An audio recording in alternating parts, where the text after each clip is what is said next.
What's up? Hello. How are we doing? Hello. Buenos dias. Здравствуйте. How are we? How are you? How am I? I'm good. I'm okay. Well, I'm all right. This is one of maybe the most, at least the most recent example I can think of where I wasn't like super duper excited to go live. And it's just if you were here the last time that Paige went out of town and I was dealing with the dogs by myself, dude, the dogs they prey on every weakness I have as a person.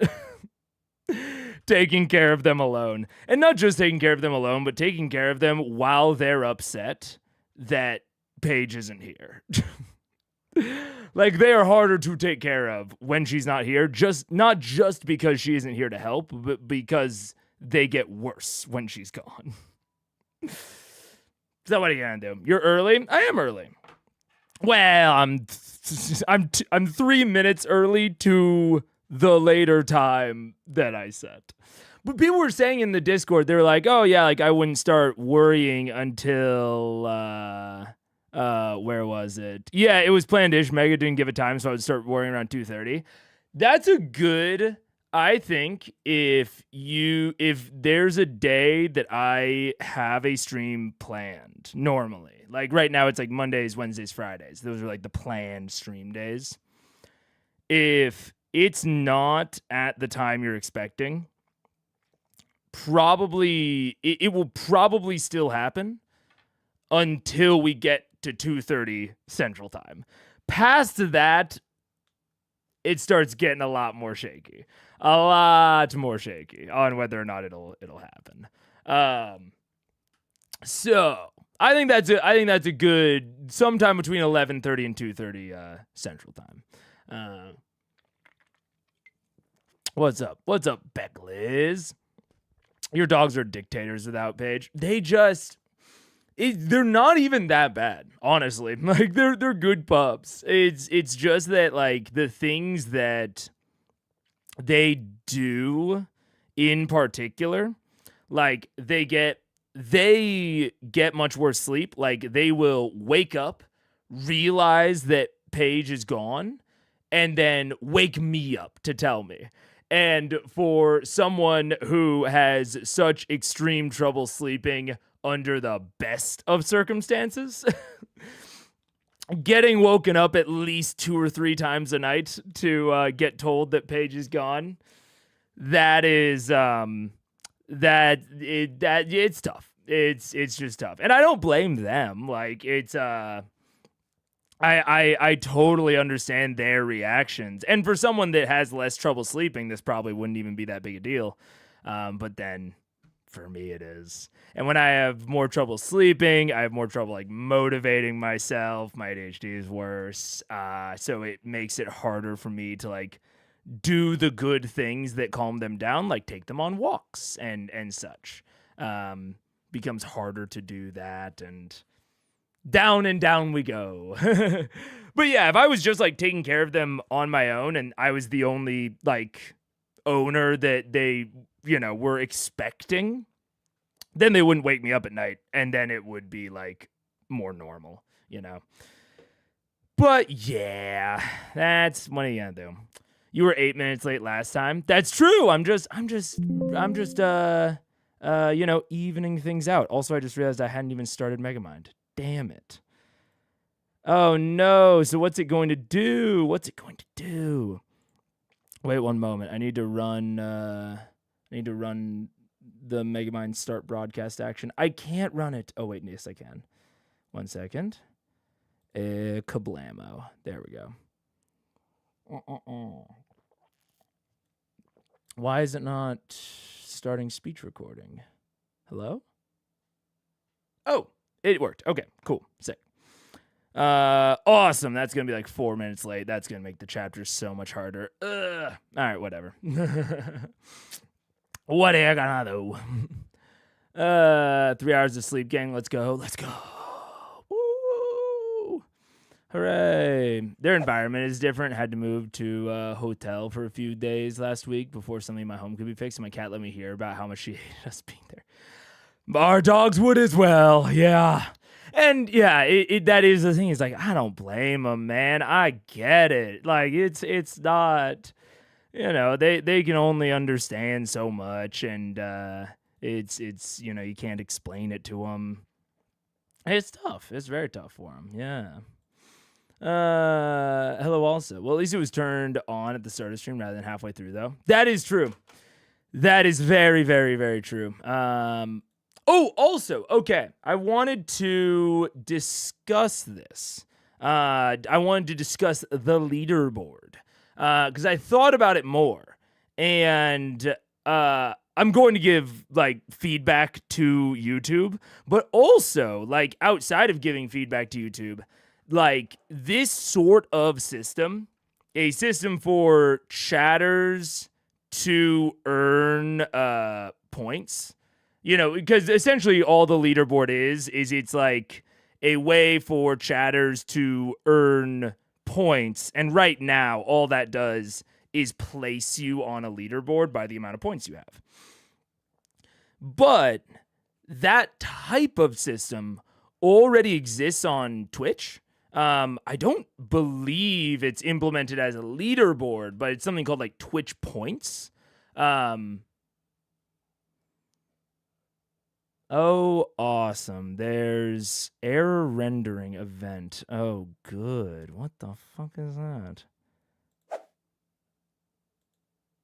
Why is it giving me error rendering event? It's working. Oh, God. Everything's fucked up, man. Everything's all fucked up. I might have to restart something 1 second, and I want to make sure that if I do restart it, it won't like totally fuck with everything. Yeah, it will fuck with everything. Okay, we're going to unenable that, and then we're gonna restart this. Okay. Everything's going wrong. But anyways, so Twitch points is regularly used, and from my understanding at least, pretty well liked and well enjoyed by the Twitch community. And so it is something that like for example, there is the thing that I just restarted, streamer.bot, that has a like I have seen what's it called? I have seen this sort of system replicated within streamer.bot for YouTube. Like people want it so much that they will abstract the points within streamer.bot so that they can then manage them there for YouTube and Twitch combined. And they can be used for a lot of cool stuff. Like I was thinking about like a Q&A type situation where it's like it might be nice if I could do a Q&A where anyone can submit questions, but like let's say that the points don't like wipe between streams like they do with the current YouTube leaderboard. I could make it to where questions require like oh wait, I have to unenable that. Sorry, 1 second. I could make it to where they require like 5 experience or like 5 points, generic points, to submit a question, which say you get like 1 point per chat message. Like that's not an extreme barrier for most people to be able to submit questions, but it would be a barrier towards someone trying to spam questions or someone that like had never been here before trying to spam questions. But even then, they could chat 5 messages and, send 1 question. And so it's not an extreme barrier, but it sets up like a nice natural gating to spam. So like there are, I think, legitimately very good and like practical uses of like a points system for chat. And then you can even have, more of the aesthetic stuff. Like right now I get badges based on memberships. Badges based on experience could also make sense. But the fact that it is so non-customizable right now is a massive problem. Like, I think a really, really huge fundamental problem to it. Like the fact that I cannot customize what the badges look like. The fact that I cannot customize the amount of XP that is earned for any given action.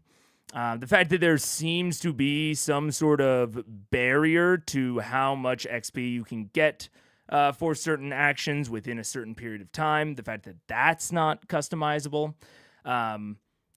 All of those things are very bad. Like the Twitch point system, again, to my understanding, I don't have a huge degree of experience with it.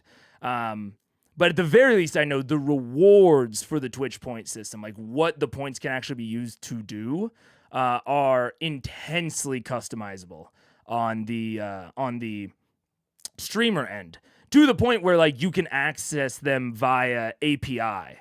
And so you can develop your own system. Like I could work in point usage on Twitch to Megamind because I can just call out to the Twitch API to see how many points people have. I can add or subtract points via that API. So it's, at the very least, it's very customizable on the rewards end. But I don't know how customizable it is on like what actions generate points and like how much they generate. But that would be something like right now it is something to the degree of like a chat message generates 25 points, 25 experience, I should say, with a cap of 75 experience over like, I think it's like 5 minutes. I don't know. It was hard to tell last stream, but there's some sort of like pretty distinct cap to it. And then, gifted memberships and super chats seemed to have a cap of like 750. It seemed like a 10x cap. 10x cap. And it also seemed like probably a 10x XP reward. So instead of 25, I was giving them like 250. And like, I'm not immune to financial incentives. Like you tell me like, oh yeah, like have the super chats worth more, the membership's worth more. It's like, yeah, that makes sense. But honestly, and this is, I wanted to pitch this to you guys because if I someday am able to turn off the leaderboard, in its current implementation, I would. So that's why, like in the Discord right now, there's a pinned comment that explains how to disable the leaderboard. Because in its current implementation, I would disable it channel wide if I could. But to what I have seen so far, I can't. But it is the sort of thing that I might consider implementing someday into Megamind. And so I wanted to kind of talk through my thoughts on like how I would implement this, partially so that I can give feedback to YouTube, but also partially in case I ever do something similar. I want to like get people's initial kind of thoughts on it. So right now it seems like any sort of paid event, I'm just going to symbolize that with $. Any sort of paid event seems to give, I think it's about 250. Do not test it. Do not test it just to be like, oh, I tested it. I'm not trying to beg for money right now. I'll do that later. So that gives about 250 XP. It seems like you can do this about, I think it's like 3 times, like three times per, I think it's like 5 minutes from what I could tell.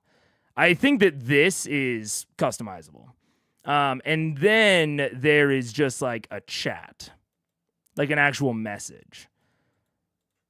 Here, I should read leaderboard first, or I should read leaderboard. I should read the chat for a second. I do think heavy reliance of payment is the real problem with the leaderboard system. I don't mind the barrier, but it felt too extreme and hard to tell if it was monetized only. Yeah, I agree with you, and that's why like I want to I want to pitch what I would do to see if there is a potentially better option there. I do feel like customizing the leaderboard system would be good too. I wonder if they don't make it so because it's in beta. It's possible. It's possible that they just want to test the mechanism of gathering XP and like gathering XP, resetting it between broadcasts, tracking it by user. Like all of those sorts of things are systems that are not dead easy to track. You're going to need like a new database or at least a temporary storage solution for that data. You're going to need to make sure that it doesn't get overwhelmed on very large chats, but it is also like still snappy and responsive on all sizes of chats. Like it's updating really regularly. You have to make sure that it's tracking the time accurately. Like all of these sorts of things are things that I can see them wanting to put out a limited beta to solve. Your microphone is scratching? Uh-oh.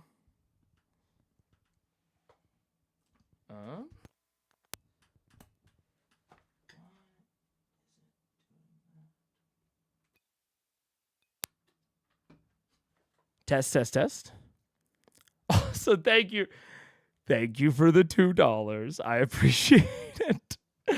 As I'm talking about this sort of stuff, thank you. Still scratching? What? It's weird because I have like microphone monitoring so I can hear myself.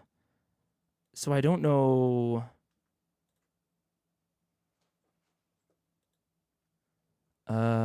Test? Not scratching for me. I don't hear any scratching. Oh, might be on your side, Crazy Smith. Might be on your side. Anyways. Might have been my headphones. Dude, this is, oh man, such a great example of why it is so nice to have more than 2 or 3 people in chat. That's not dig it crazy at all, but like I remember the early days, like when one person would say that something was wrong, the chance that it was on their side was like something that I couldn't tell. Oh man, that was tough. It's so nice to have more people to like check to see if it's actually me or if it's someone in the audience. The buffering days, even that was the days that I'm thinking of are pre-buffering days. I mean, I don't think anyone that watches now was around even, but I'm thinking like pre-Critical Role days. Because I used to stream before I started Critical Eyes, and I think the only person that ever watched me then that occasionally comes around is Undead King, but they don't even come around that often. The earliest other person I can think of is John Forsyth, but they started in Critical Eyes. So yeah, but it's like way back then. It's like, man, you have an issue and only one person in chat, or there's 0 people in chat, and so you just have a problem the entire time and you don't realize it, and then the VOD is scrapped. Like I remember when Pokemon, I think it was Sword and Shield came out, I streamed it. And my mic was muted for like half the stream, and I just had no idea. And so the entire VOD was scuffed. Oh, man. Sorry, what's Megamind? Because I keep thinking about the movie and get a niggling feeling that's not what you're talking about. It is not. No, Megamind is the code word for the application I've been developing for a long time. This is it. I'm not going to go into too much detail about what it does or does not do.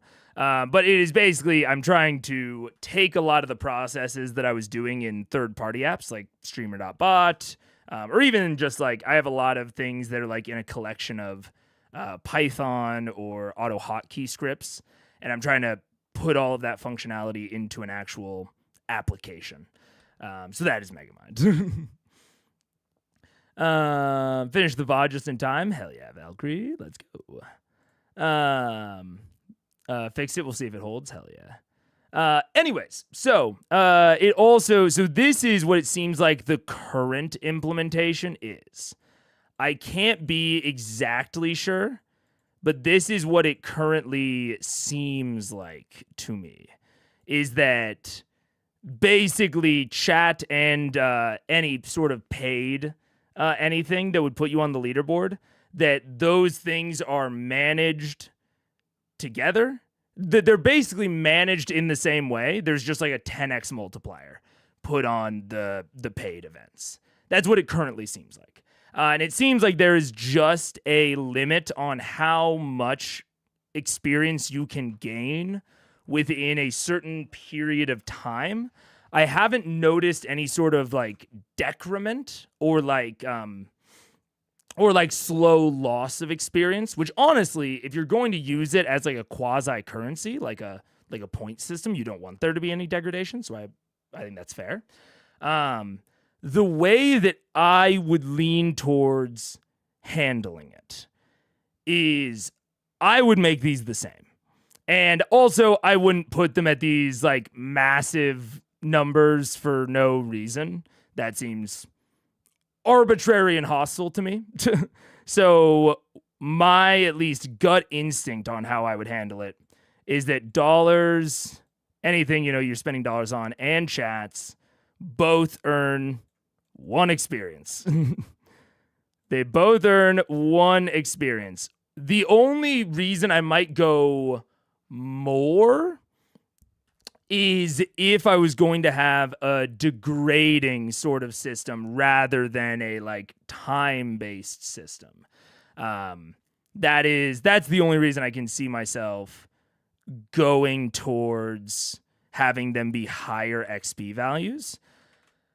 But right now, at least the way that I would at least instinctually go towards implementing them is no sort of degrading XP earning, because that's more complicated and it's harder for someone to like grok when they're coming in, of like, oh yeah, I understand how this is working. And then I would probably have it be like 3 times every 1 minute on both of these. And this might seem idealistic, like it might seem like I'm saying like, oh, I wouldn't be as, fucking greedy and I wouldn't have, the 10x multiplier on it. That's not even what I'm saying, because in this scenario, the dollars are still a benefit. Like if you're willing to pay, you can still get further ahead with my system, because these, the way that I would go about it is that these would be tracked separately. Like the amount of donations per minute or the amount of chats per minute, these are both going to be tracked separately. And honestly, if we want to be even more real about it, in terms of money is a pretty good gating system. So we probably don't even need like that. And so this is like more instinctually accurate for me on like what I would probably do, or at least the direction that I would go in. Because the way that I view like free-to-play experiences, which is kind of what this is modeling, is that money should, or not should, but if you're going to allow progress to be gained or derived from money, it needs to just be a shortcut towards getting where time or effort could otherwise get you, but it shouldn't be a way to massively exceed where time and effort can get you. So honestly, even as I say that out loud, maybe I do want a time cap on it, because I do not want someone to be able to dump money into the system and get far, far ahead of where someone who's not dumping money in could get. I want them to be about equivalent. And if you're doing both, if you're doing chats and dollars, then maybe you do get ahead.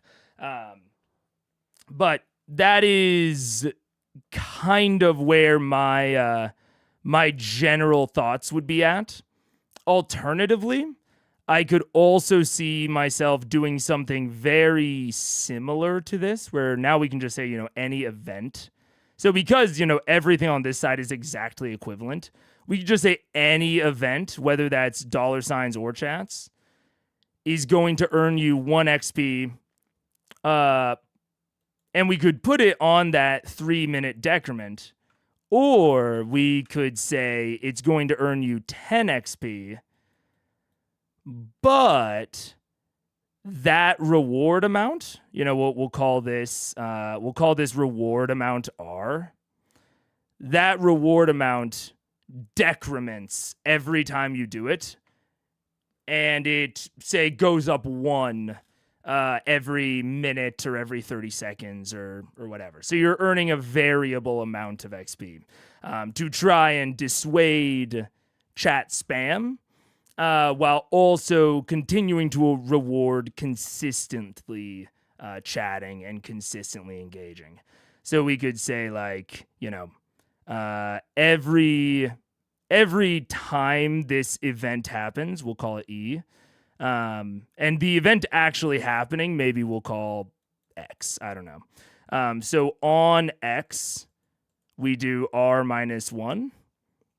And then every minute, we'll do R plus 1 every minute. Where R is the reward amount, and this is, this thing is capped at, we'll say maximum 10 or something like that. This is obviously much more complicated. It was more complicated to even explain, but this is the sort of thing that my mind goes to in terms of, like, actually getting the types of behavior that I would want in chat and, like, balancing these things. Is, like, I think that a certain amount per minute is a way to do it. But I think it is, like, ultimately a little bit too simplistic. So this is kind of the direction I would go if I were to make this sort of thing in Megamind. And if you have any feedback on that, because again, this is going to be like feedback I'm giving to YouTube. It might be something that I implement personally at some point in the future. This sort of points system. If you have any feedback on it, let me know either in the comments, in Discord, what have you. Because it did strike me as something that I would be broadly interested in, but right now, the current way it's implemented on YouTube, I would turn off if I could. Which is not what I want. I would rather engage with the things that YouTube is putting out, 10x wouldn't be so bad if there wasn't a cap, and the cap wouldn't be so bad if the multiplier wasn't 10x. Yeah, kind of both. Yeah, I agree. What are the benefits, rewards for earning XP again? It's just bragging rights, or will I be able to level up and increase my dex? Right now, it's just bragging rights, but that's a good point, Dawdling Twiddle, is like, I think the reward side of things is also a big part of the equation of, like, the fact that the paid stuff seems to be purely like bragging rights and a badge is kind of icky. No, I think that's pretty dead on. Yeah. Hey Mega, you use Grok from time to time? I do not. I do not use Grok. If I use AI from time to time nowadays, as honestly as rarely as I can, but sometimes it is able to solve a problem for me that Google cannot solve. But I do not use Grok. I don't have a Twitter account or X or whatever. Actually, that's not true. I do have an X account, but I have not logged into it in many, many moons. Actually, let me see. I'm already getting distracted. That's, like I said last stream, you can tell if I'm feeling bad if I'm getting distracted. Oh, I do. I am logged in. Let's see. When was the last time I posted something on X, the everything app? I have 4 followers. I have 4 followers. The last time I posted was in November of 2024. Clever DMs can riff on these tables. That's solid advice for any table you ever see in D&D. Hell yeah. AI can make art and write essays, but I still have to wipe my own ass. The Jetsons lied. Dude, that's heat. I should post on X more often. That's heat, man. Amaranth is the modern day Steve Irwin. I could not even remotely tell you what I was thinking there. I do not know why I said that. And then we're back to 2022. All right. That's crazy. Why did I say that? Oh, man. I'm looking to see if I said anything else funny. I did not do very much. Yeah. I did not do very much on there, but did you read? Or actually, I just realized, and wait, let me read stream. Grok equals to understands. No, Grok the expression. That makes sense that you were referring to that and not Grok on X the Everything app. That does make sense. I did not. No, Stranger in a Strange Land. I just know Grok as like a design term. But I have not read Stranger in a Strange Land. Although, I mean, Stranger in a Strange Land as a phrase is like a storytelling motif, theme, genre. I don't know what you would call it, but like I know the term Stranger in a Strange Land as well, but I did not know it was a book. And I haven't read it, but maybe I will. Was there any more CR discussion after the milk insanity? Kind of. Kind of. I mean, I have I put the chapters on. There's like an outro portion, but honestly, not much. I try to make the chapters in a way that is maybe not fully accurate, but is useful to someone like watching the video. Like, I say a couple of things during the milk chapter beyond discussion of the milk, but they are sandwiched or, muddled within the milk discussion. So I was like, it's like not worth it. But there is an outro chapter that is not milk based. So yeah, watching that outro chapter is probably your best bet. No Pokemon system implemented the leaderboard system. Yeah, there is no Pokemon system implementation. I don't know what we're talking about, but it probably made sense back then. Are you wearing a KC hat to rep the horrible KC barbecue? I thought about it. This is the first time I've worn a hat in a while. Yeah. Grok used to understand something. Yeah. Don't get consumed by Twitter. I hate microblogging platforms. I've tried. I tried to be on Blue Sky, man. Actually, that might be where I have something funnier. Or maybe not. I don't know. We'll see. Let's see. What was the last thing I posted on Blue Sky? Blue Sky 4 months ago. Much more recently. You can't lead a fish to water. They're already in it. Makes you think. What if deja vu is just God save scumming? That's from Paige. I remember that. Paige was like, I don't have any microbloggers. You should post this on your account. I'm almost positive that Red 1 made a Drew Gooden reference. I do think that. I was watching the fucking Red 1 movie, the basically like SCP Santa Claus movie. And I am almost positive they made a Drew Gooden reference. It was awesome. What else?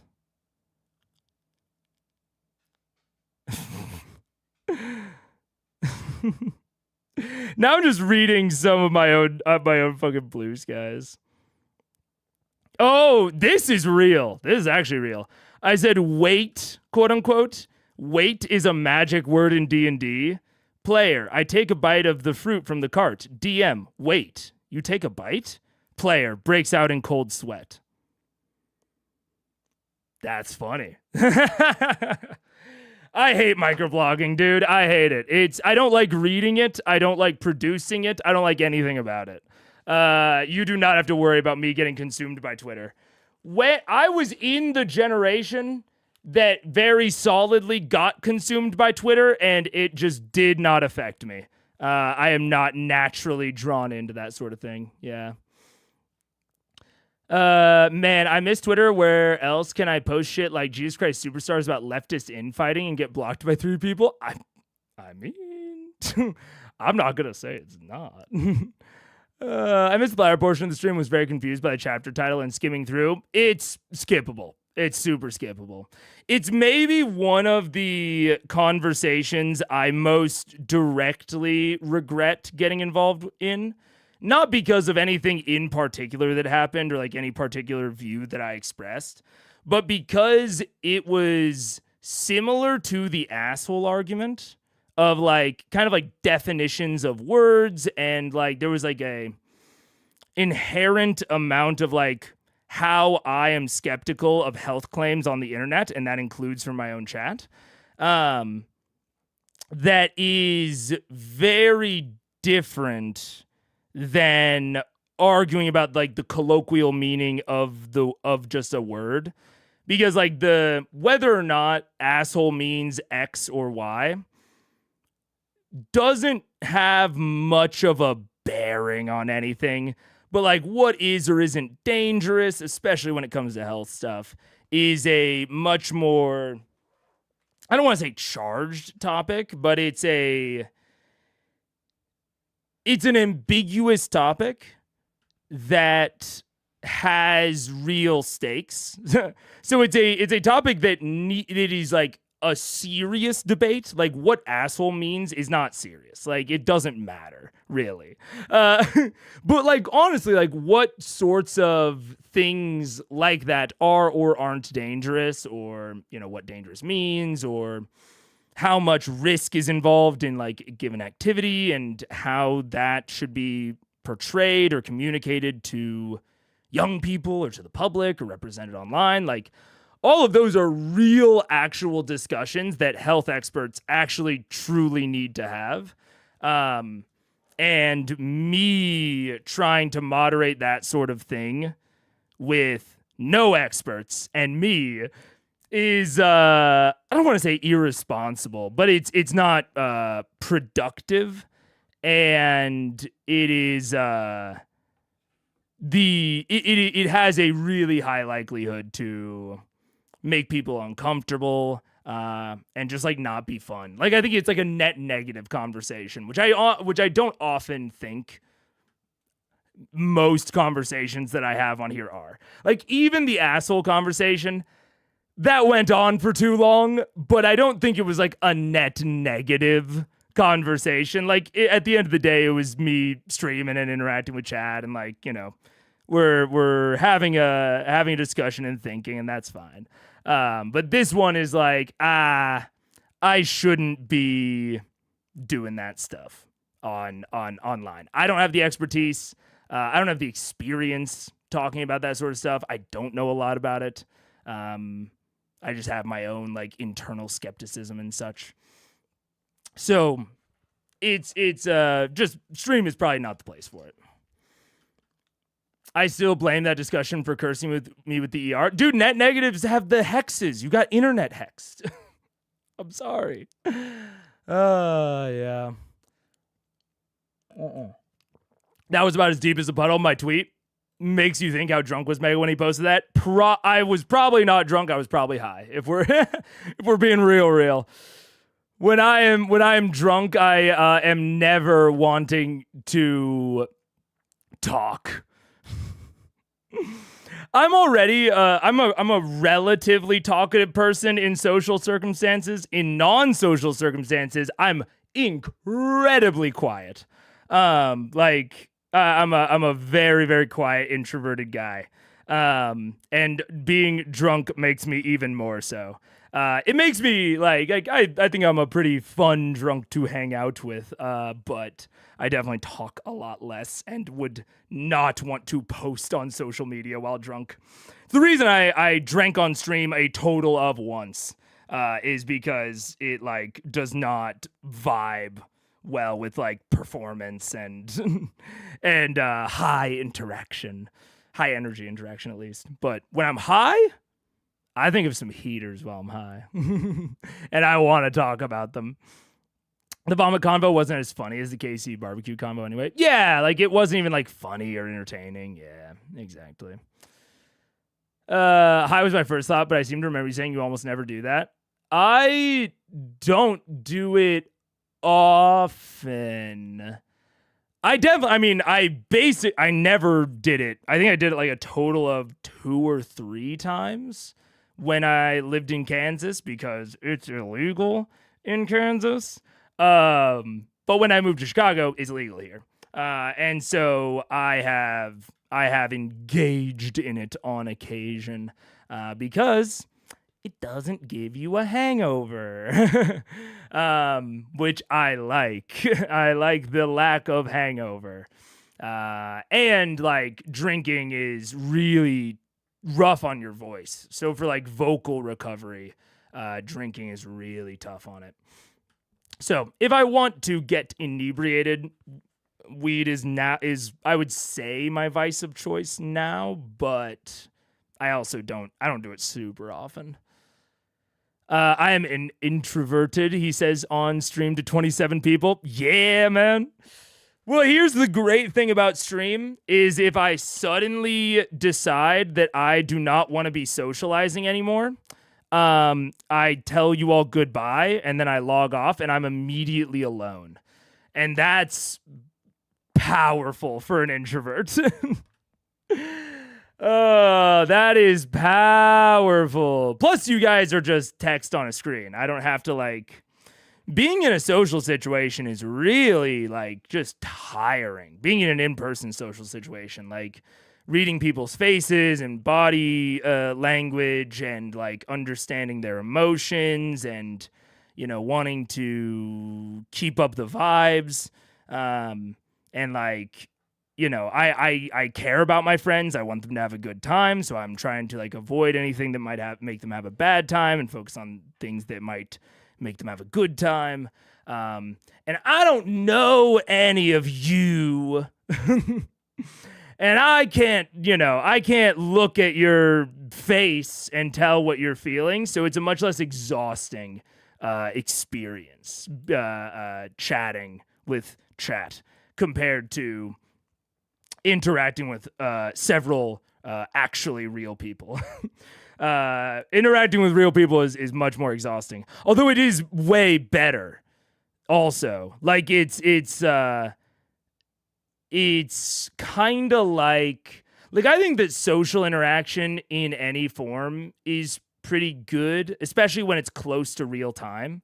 Because I think that it has to be at least pretty close to real time for me to even really consider it social interaction. And I think any amount of that is good.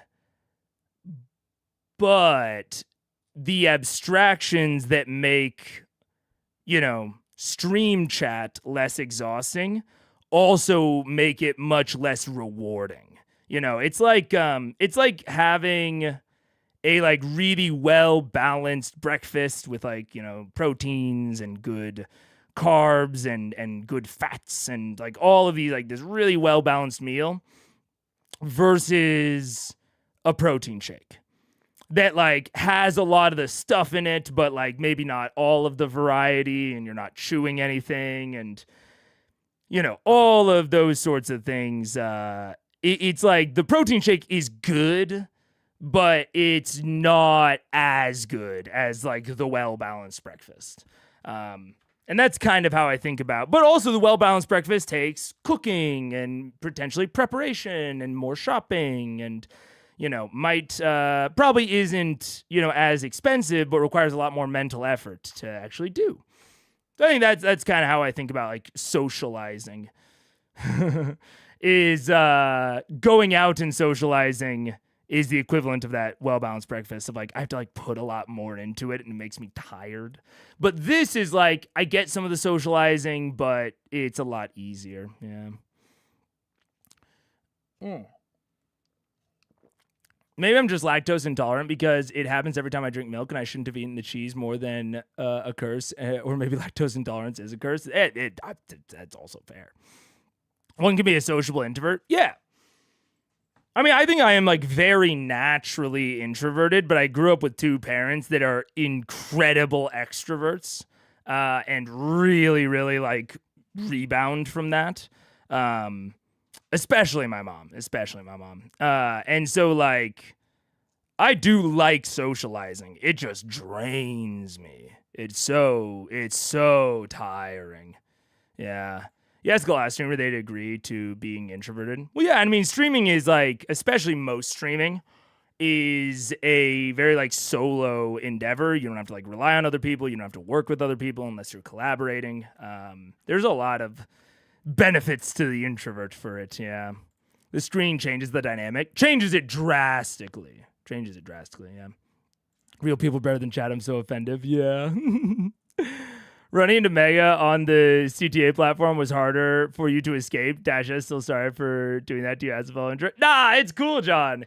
Honestly, out of anyone it could have happened with, I am glad that one of my first real life interactions was with you, because I could assume a lot more good faith, and we had like interacted in DMs. And afterward, like, me and Paige had a discussion of like, hey, like, what happens if I get recognized in person and like they're going on to the same train as us? We now, after that interaction, we'd never thought about it before, but after that, we were like, oh, we would like politely say like, okay, we'll go to a different train car, you know, like let's separate. And so that was a good learning experience for us, especially to have early before it's going to be common. And it was nice to have happened with you. It made us think about a lot of things that we had not thought about before. Yeah. Also, introvert and extrovert aren't permanent and immutable states of being. Also true. Also very true. But yeah. People can handle lactose well has a mutation. I am aware of that. Yeah, like that's like a really late development in human evolution, to the point that not all humans have it. It's like one of the biggest like evolutionary, like mutational differences in the modern day human population is lactose tolerance or intolerance. It's like one of the very last things to evolve. Super cool. Very interesting. Have you ever met a viewer outside of John? No, I have not. Yeah, I haven't ever met. It's crazy that it even happened. Although it's both crazy and not when you consider how Chicago is like set up. The likelihood of running into someone in the loop is high if the group, if the two people regularly go through the loop, or go through at like similar times a day. Definitely the really weird thing is that we do not go through the loop often and like do not do a lot of those things often. So that was honestly the one of the crazier parts. I need to. Oh, also, or have you only met viewers inside of John? I see what you did there. That's a Twitter thought. Also, World Anvil might be on my shit list, man. We're gonna have to see. But it deleted all of my notes. It didn't save them. And like an online notes repository, or even just a notes repository in general, especially nowadays with like the capabilities of autosaving, like it is, I think a notes repository nowadays is only as good as its reliability. So I think World Anvil has a lot of cool ass features that make it very cool and very worth it to use. And I want to, it's lower on the priority list, but I really want to put a lot of work into building out the unified Critical Role theory. And taking the notes in Critical Role makes a ton of sense. Taking the notes in World Anvil makes a ton of sense if I am going to want the notes or to build out the Anvil more. But I can't take notes in there if there's a possibility that they just don't get saved. Because I've just lost everything that I took notes on earlier in the stream. And thankfully, there wasn't a whole lot of super plot relevant stuff that happened early in the stream, but still. So, I'm gonna give World Anvil a chance. One aberration does not a bad repository make. But if you ever see me shift off of World Anvil, this is a... there's a decent chance that this is why. Ever met a Chicago-based content creator? Not in person. I shouldn't say that. I don't know if that's public information. I have worked with a creator that is Chicago-based, but we did it online. And I don't know if it's public info that they're based in Chicago, so I won't say it. But, yeah, it is. What I would really like to do, or not what I would really like to do. I really want to do something in person with them, and we've talked about it. It just hasn't really borne fruit yet. But I can imagine that will happen at some point. That might be the first time I do a vertical stream. I want a vertical stream at some point, just to get a feel for it. Because right now I cannot imagine what I would actually use it for. But yeah, I ran to my cousin in the Loop. Neither of us live in the city, and we didn't know each other was going to be in the city that day. The Loop really condenses a lot of the public transport around Chicago. So it's not the craziest thing to run into someone there. But it was still wild. It was wild, yeah. To change the layout looks different to me for some reason. No? It might have been because I hadn't full screened World Anvil yet, yeah. I know Mega will never meet me randomly because he refuses to come to Texas. Facts. You will not catch me in Texas unless I am going there to collab with someone and that someone refuses to come to Chicago to do it. There would have to be something that is only available in Texas for me to step foot in that state again. Honestly, similar with California. This is not, I want to be clear, this is not a political thing. This is a environmental thing. Texas is just on my shit list, and so is California.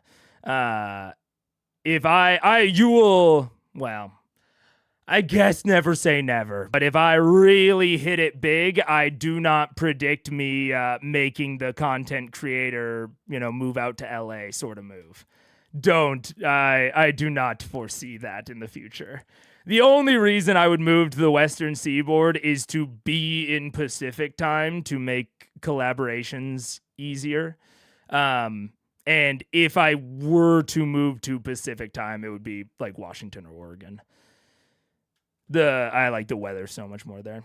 But anyways, timestamp for after the break. It's a really short second half, but I kind of doubt it's probably all going to be slower stuff. So we'll see how quickly we do or do not get through it.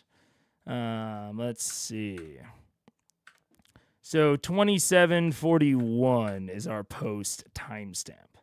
And we've got a BRB in about 6 minutes, but we'll at least get into it a little bit. Anyway, let's bring it back.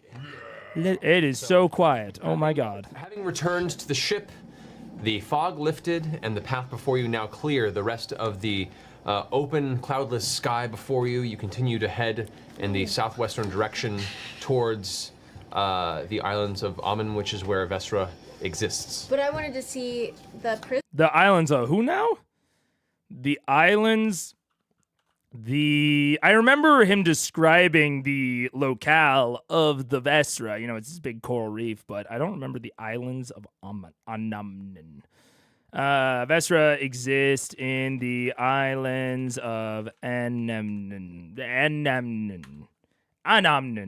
How do I say it, Matt?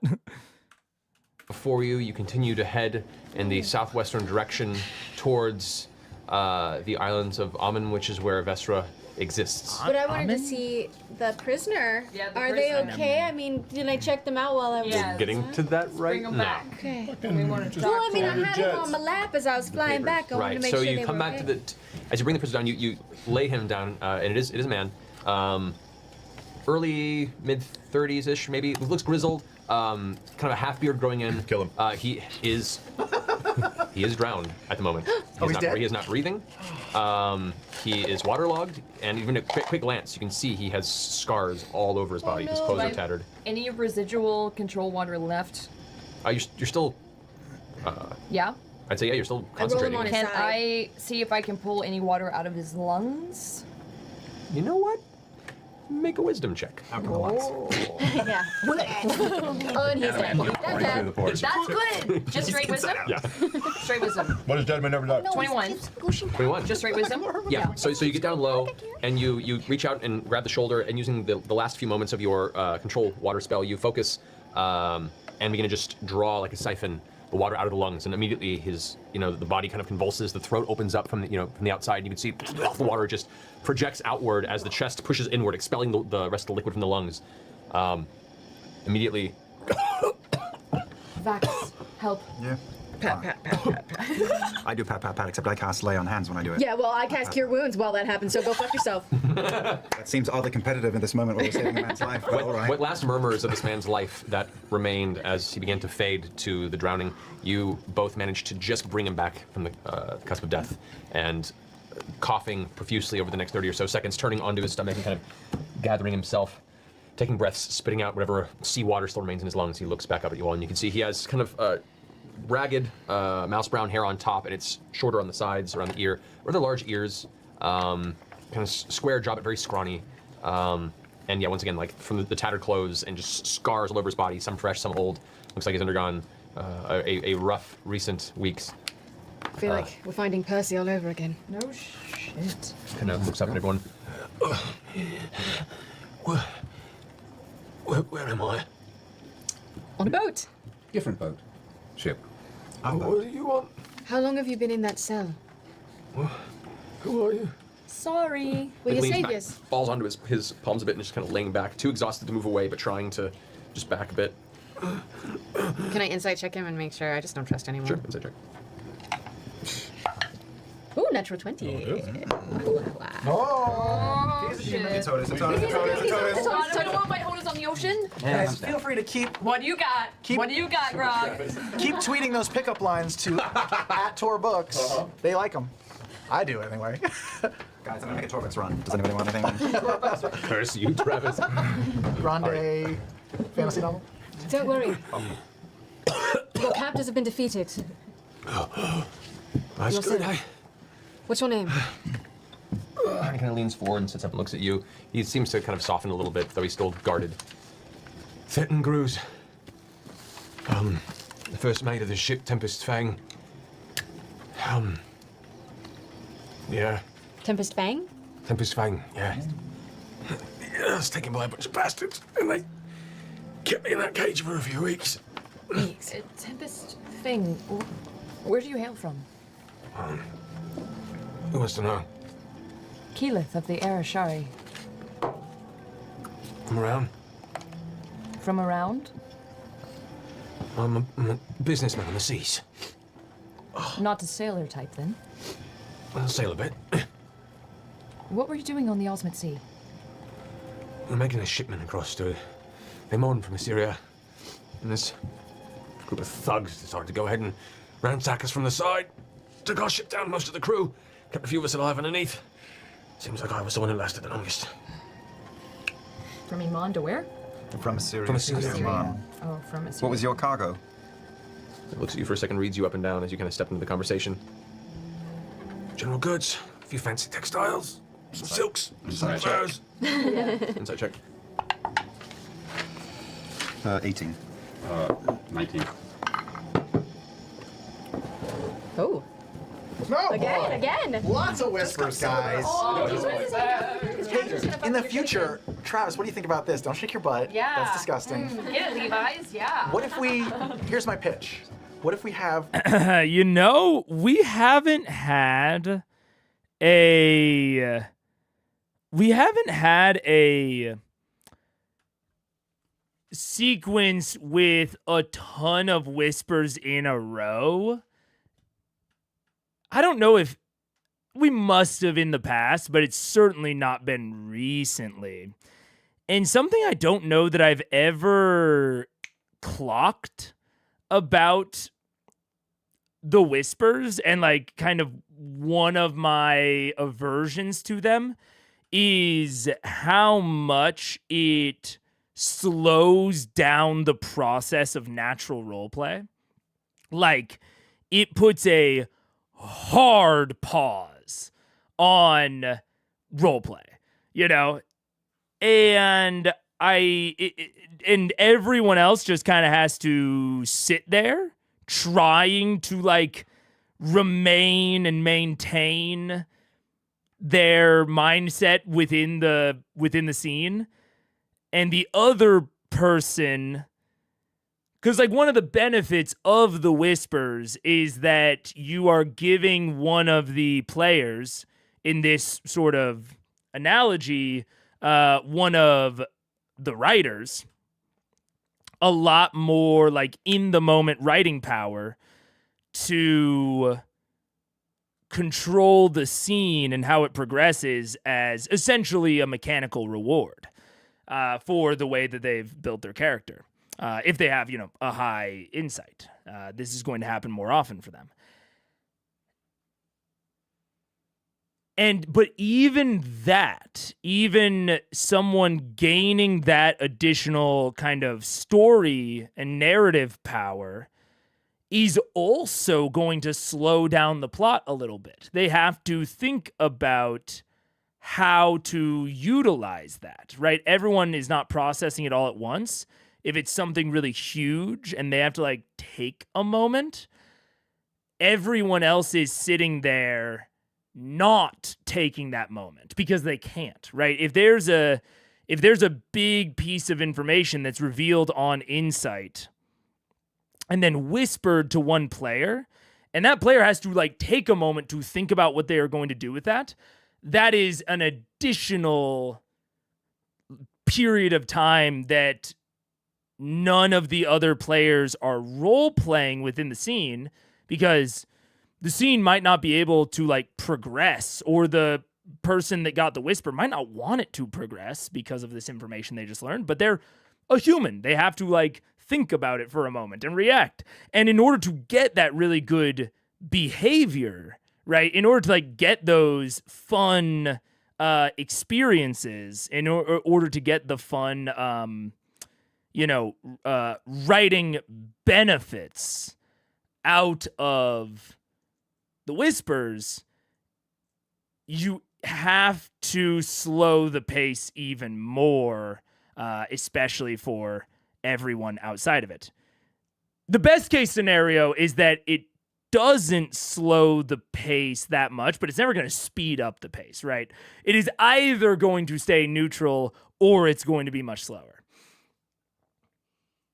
And those effects, with one whisper, I think those effects are not necessarily less noticeable, but they are less impactful, I think. With one whisper, those slowdowns, especially depending on what the whisper is, aren't going to be as impactful. It's a momentary kind of taking them out, and then they can all get back into it. But if as they're like that, getting back into it is a process. It's a gradient. You're going to have to progressively wheel your way back into it. And if really quickly, like while you're still in that process of getting back into the role play, you get ejected again by a second whisper, that's where I feel like the impact might start being more, like it might start like really tipping negative.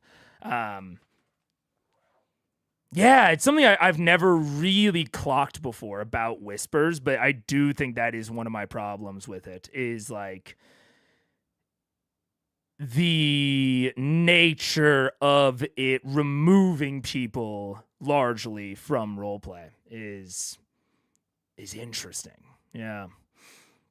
To be fair to Vox Machina, Doyle's version Matt has thrown them NPC curveballs before, and 2 Businessmen of the Seas, man, could be a slaver or pirate. Oh, absolutely. In terms of them being skeptical of this guy, it's weird. Vox Machina is a weird group. They, like, I was thinking about this between streams of them saving this guy. And, like, it's a relatively heroic action, although there's not actually a lot of risk to VM in like the process. It's pretty unlikely that any of them are going to die in the process. It's just whether or not they can accomplish their goal. And so but then I guess it depends on how much is a heroic action defined by the risk that the hero is taking. I think that's a debate you could have. I don't think there's a clear answer. So, you know, they saved this guy. But yeah, I mean, it's a really clear example of the layer of suspicion that having prevalent shapeshifters really, like, kind of inherently has to put on the protagonist, especially when one of the shapeshifters has, like, declared a blood feud, you know, with you. It's tough.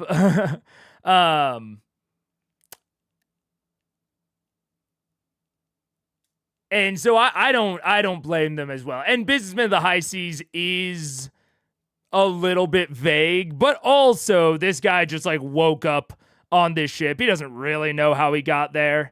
He doesn't know why they saved him. So, yeah. Anyways.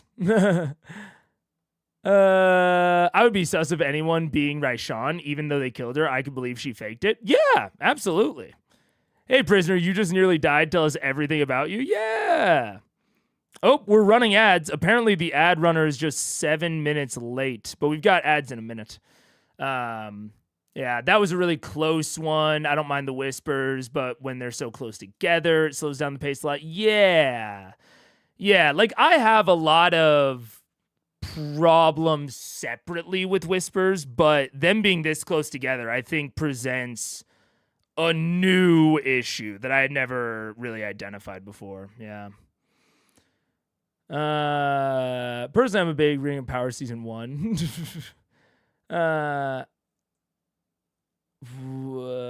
Wait. Oh, gosh, there's lots of chats. Wait, Whisper's idea. Have a label maker ready for the GM to write what the player incites, then hand them the scrap of paper. The challenge, type while also still GMing. It would certainly speed up the process of delivering the Whisper, which...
what's up? Hello, we're back.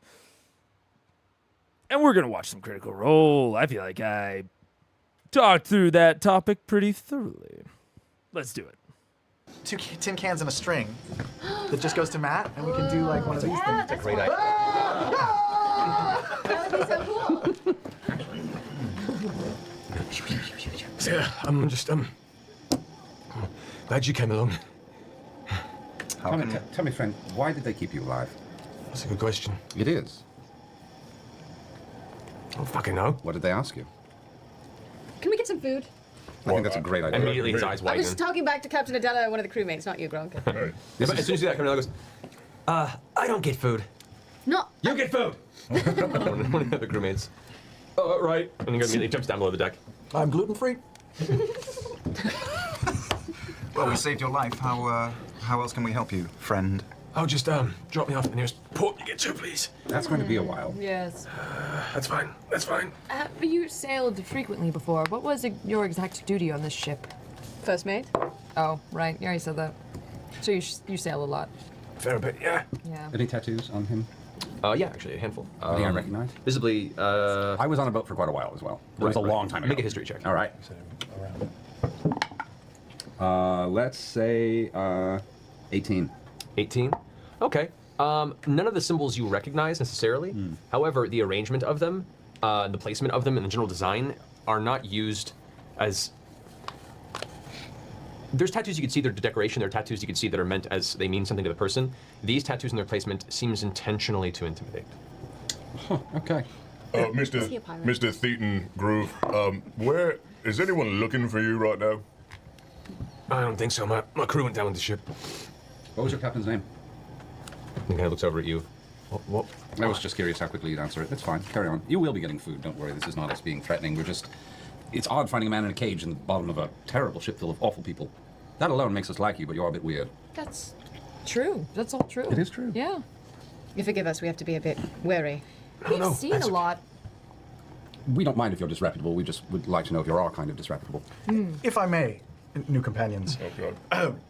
When my father would have a sort of a cagey individual that he needed to interrogate, he had an employee named the Dog, who was a large man who would come and just squeeze them until they talked.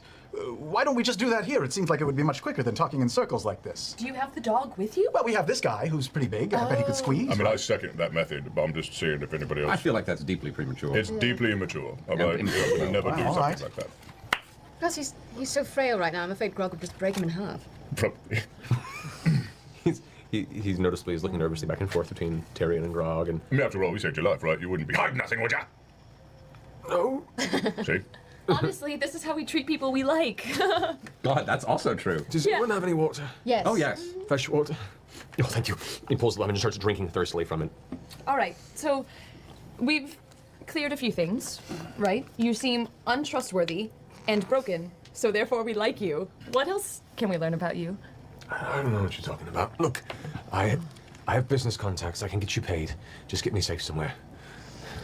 What sort of business contacts? The sort that I do business with. I told you. We deal in trade across the Osmond. Yeah, I mean, he's shifty as fuck, but it's no skin off my back, right? Not really.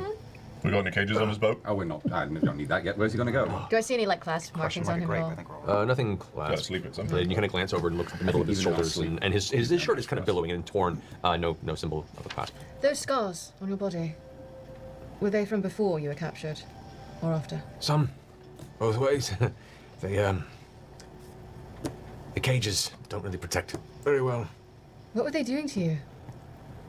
They were just having fun, trying to get information about my company and, being general pirate arseholes. Sounds fun. And you're sure they were just pirates, yeah? Well, what else are they? Are those pious men I've ever met? I don't know. I've never met a real pirate until just now. At which point one of the crewmen comes up with a small cluster of biscuits and kind of hands them over as he greedily reaches out like, Wait, one of the crewmen? One of ours. One of ours? yes. Yeah. They asked if they would bring him food. Adela just sent some They straight. asked him to bring food. Why is he acting like he's starving? Because he's been in a cage for 2 weeks. They didn't feed him Oh, very much. him, not our crew. Oh, Criminal food. shit. Yeah, he reached out for Sorry. you. That's okay. Yeah, sorry, we were confused. That's okay. Sorry. Can't you see everything around you? It's all here. He brings over a plate of biscuits and hungrily starts eating. Bang! I brought you biscuits on. Use your imagination, Peter. The crewman's a dick, by the way.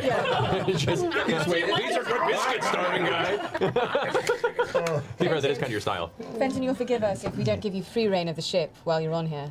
Oh, no, that's fine. That's fine. I mean, lock me up, whatever you need. Just get me back to land, We please. promise not to poke you. That's appreciated. So, you said you travel the Osmit Sea for... I will say, so there is I've been kind of working this around in my mind of like why Vox feels like there's something going on with this guy. Like not necessarily saying that they shouldn't interrogate him or that like they shouldn't be suspicious, you know, thinking he's Otis, thinking he's Raishan, whatever. But it's more like, why do they think he's special at all? Like, why do they assume that there is maybe potentially something going on with him more than just, oh, hey, you saved a prisoner. Like, good job, moral points for you. And I think there's kind of two answers.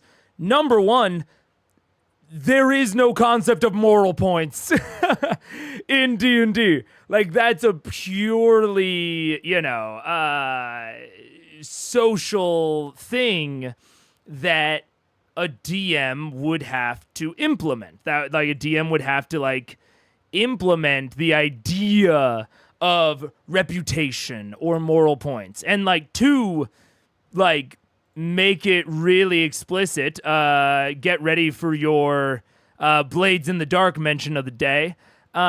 Blades in the Dark, and I think this is actually, you know, somewhat important, has a concept of not prestige. What is it? Is it renown? I can't remember.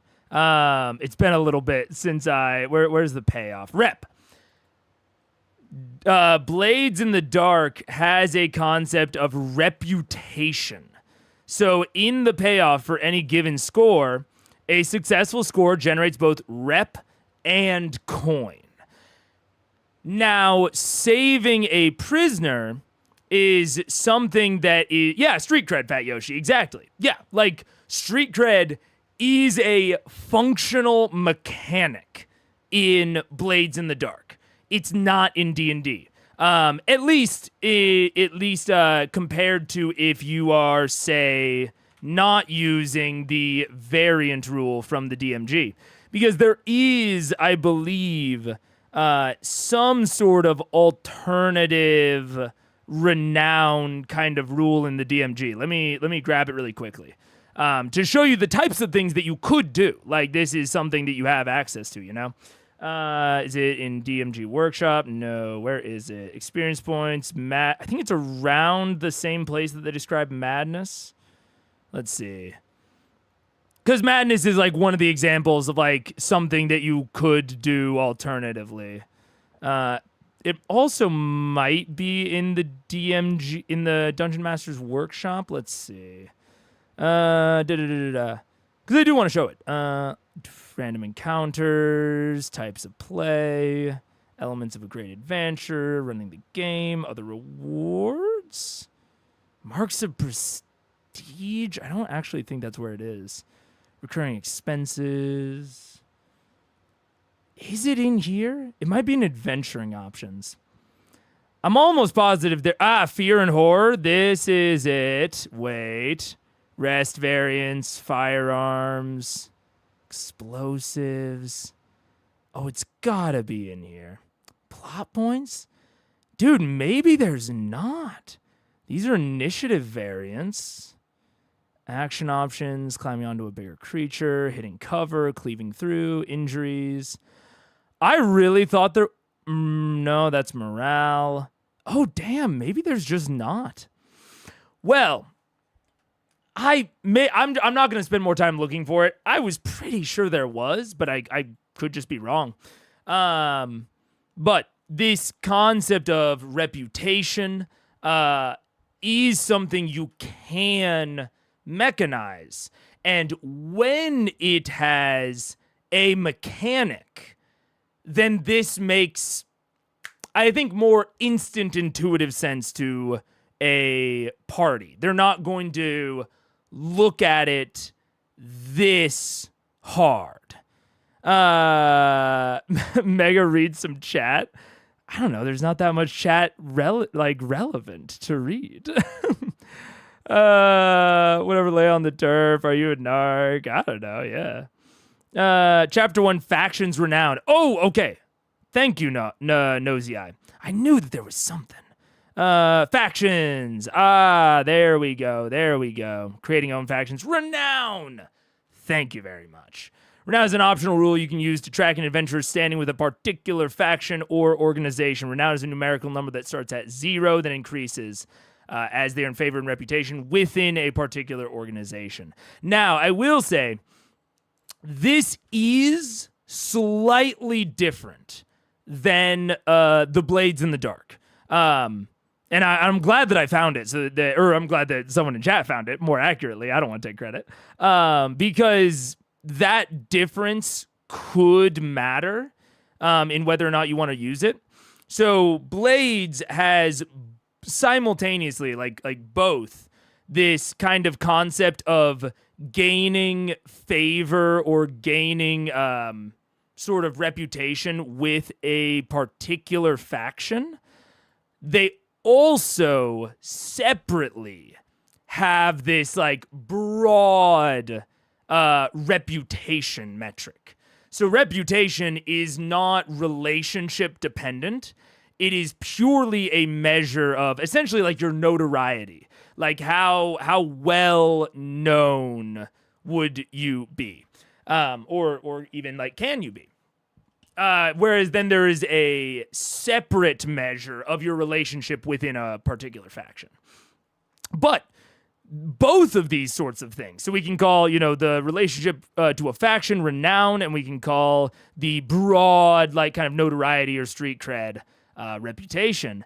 And in both senses, something like rescuing this prisoner from dying could gain you renown with any factions that he is related to. And or it could gain you broad reputation, broad notoriety. This guy is now going to pass on word of your group and how they saved him and blah, blah, blah, blah. D&D at base, like if you're not using that variant rule, doesn't have any of that. And so when there is an NPC isolated in the way that this guy was, more often he is plot relevant, right? He is, and maybe not relevant to the specific plot that you are currently engaging in. Maybe he is a plot hook towards a later towards a later plot. Maybe he is an example of the ripple effects of previous plots. But he's almost always not going to be just a rando. Just like by the sheer aspect of him existing. And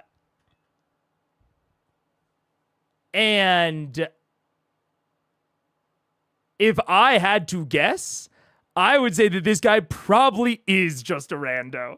Like, if I'm reading into how I imagine Matt developing this and prepping this, I imagine that this guy is just there to kind of display the aspects of this, of the piracy and of these people being assholes, and all of that sort of stuff. I don't know if he's there to, like, participate or facilitate any sort of plot progression. Or display any plot progression, right? But I think that that is not going to be overly intuitive to the players.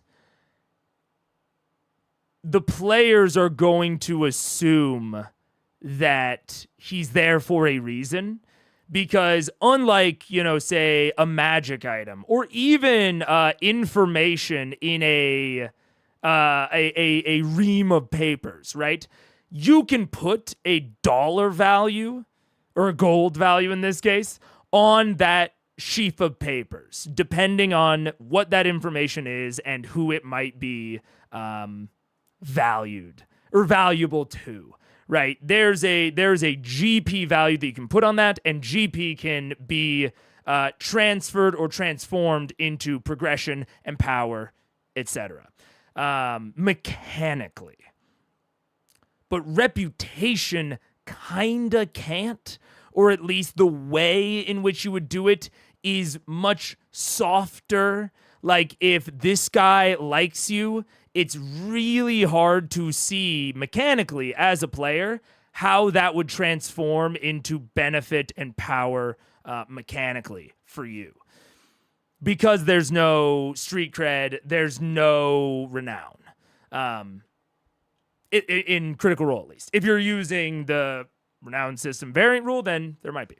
So yeah, it's very interesting. I also think that it's partially because this somewhat feels like a random filler encounter, right? And so that also makes me less confident in him being plot relevant. And I think that being said, I think there's a lot of risk, but also potential. There's a lot of pros and cons to planting plot relevant things inside of encounters that seem like filler or seem random or seem very not plot relevant. Like, everything about this encounter does not scream plot relevancy to me. I don't think that them taking down this like little pirate vessel is going to really matter for any of the plots that they are participating in. I could be wrong about that, and the players are clearly concerned about that. Like, Marisha is, at the beginning of the encounter, was constantly asking how, like was really, really trying to make sure that this is not the Ashari. She's really trying to make sure that this is not plot relevant, right? And even now, they're all asking into, okay, clasp markings. Is there anything we recognize? Like, they're all trying to figure out, is this guy relevant to anything that we're doing right now? Because if he's not, then there's no, like, real impact to saving him. Because it's not even like the like broad concept of like saving a life, because D&D is fictional. Matt came up with this guy out of thin air, and he will extinguish into thin air later. Now you can say like, oh, maybe they'll run into him again way later on in the campaign, and that's fair enough. Like, that can be, from the player perspective, enough rationale to do this sort of thing. But when like Vox is like broadly non-heroic, at least in my opinion, I think that they kind of assume that the people that Matt puts in front of them are going to be relevant, and when they're not, they get suspicious. Because the people that seem not plot relevant could easily be shapeshifters. So it's interesting. It's a very interesting thing that I had not considered, because you could kind of consider this guy in a very abstract sense loot or treasure or, those sorts of things. Like, he can be put in the same basic category as magic items or treasure, insofar as he is a potential reward that can be recovered once the encounter is overcome. But when the reward doesn't have clear benefits, then it starts to become a risk, or it's like, why did you include that? It starts like turning their heads of like, including especially an entire ass NPC for essentially like set dressing is possible, but not overly common, at least in this campaign. You know, if it is common in your campaigns, maybe your players won't blink an eye at it. But it's not overly common for Matt. But it's certainly interesting. Like, their skepticism right now, I find very intriguing. Yeah. He didn't know Tabaxi. Now he only plays Cat Boys. What have I done? I ruined him. A lot of people don't know the monstrous races exist. I do wonder how popular Tabaxis are, considering how popular Khajiit are from Elder Scrolls. I think out of the monstrous races, the Tabaxi are relatively more popular. And also, I mean, it bears saying there's no real like dog race, really. And so if you are a, you know, like, this isn't me calling your friend a furry, but like, I don't know him, but if you know, like to engage with that sort of stuff, then the closest you can really get to that is a Tabaxi. So I think they also have that sort of appeal. It breaks down to, did Matt give clues that this guy was on board the ship before Vox boarded it? Yeah, which I don't think he did really in any way. So I think that's why the encounter overall feels like random filler. And so this guy feels like dressing within the random filler. But that's not something that happens often here. So now the players are like, well, he doesn't represent a natural mechanical benefit, right? He doesn't exhibit that as like a natural state. So what's going on with him?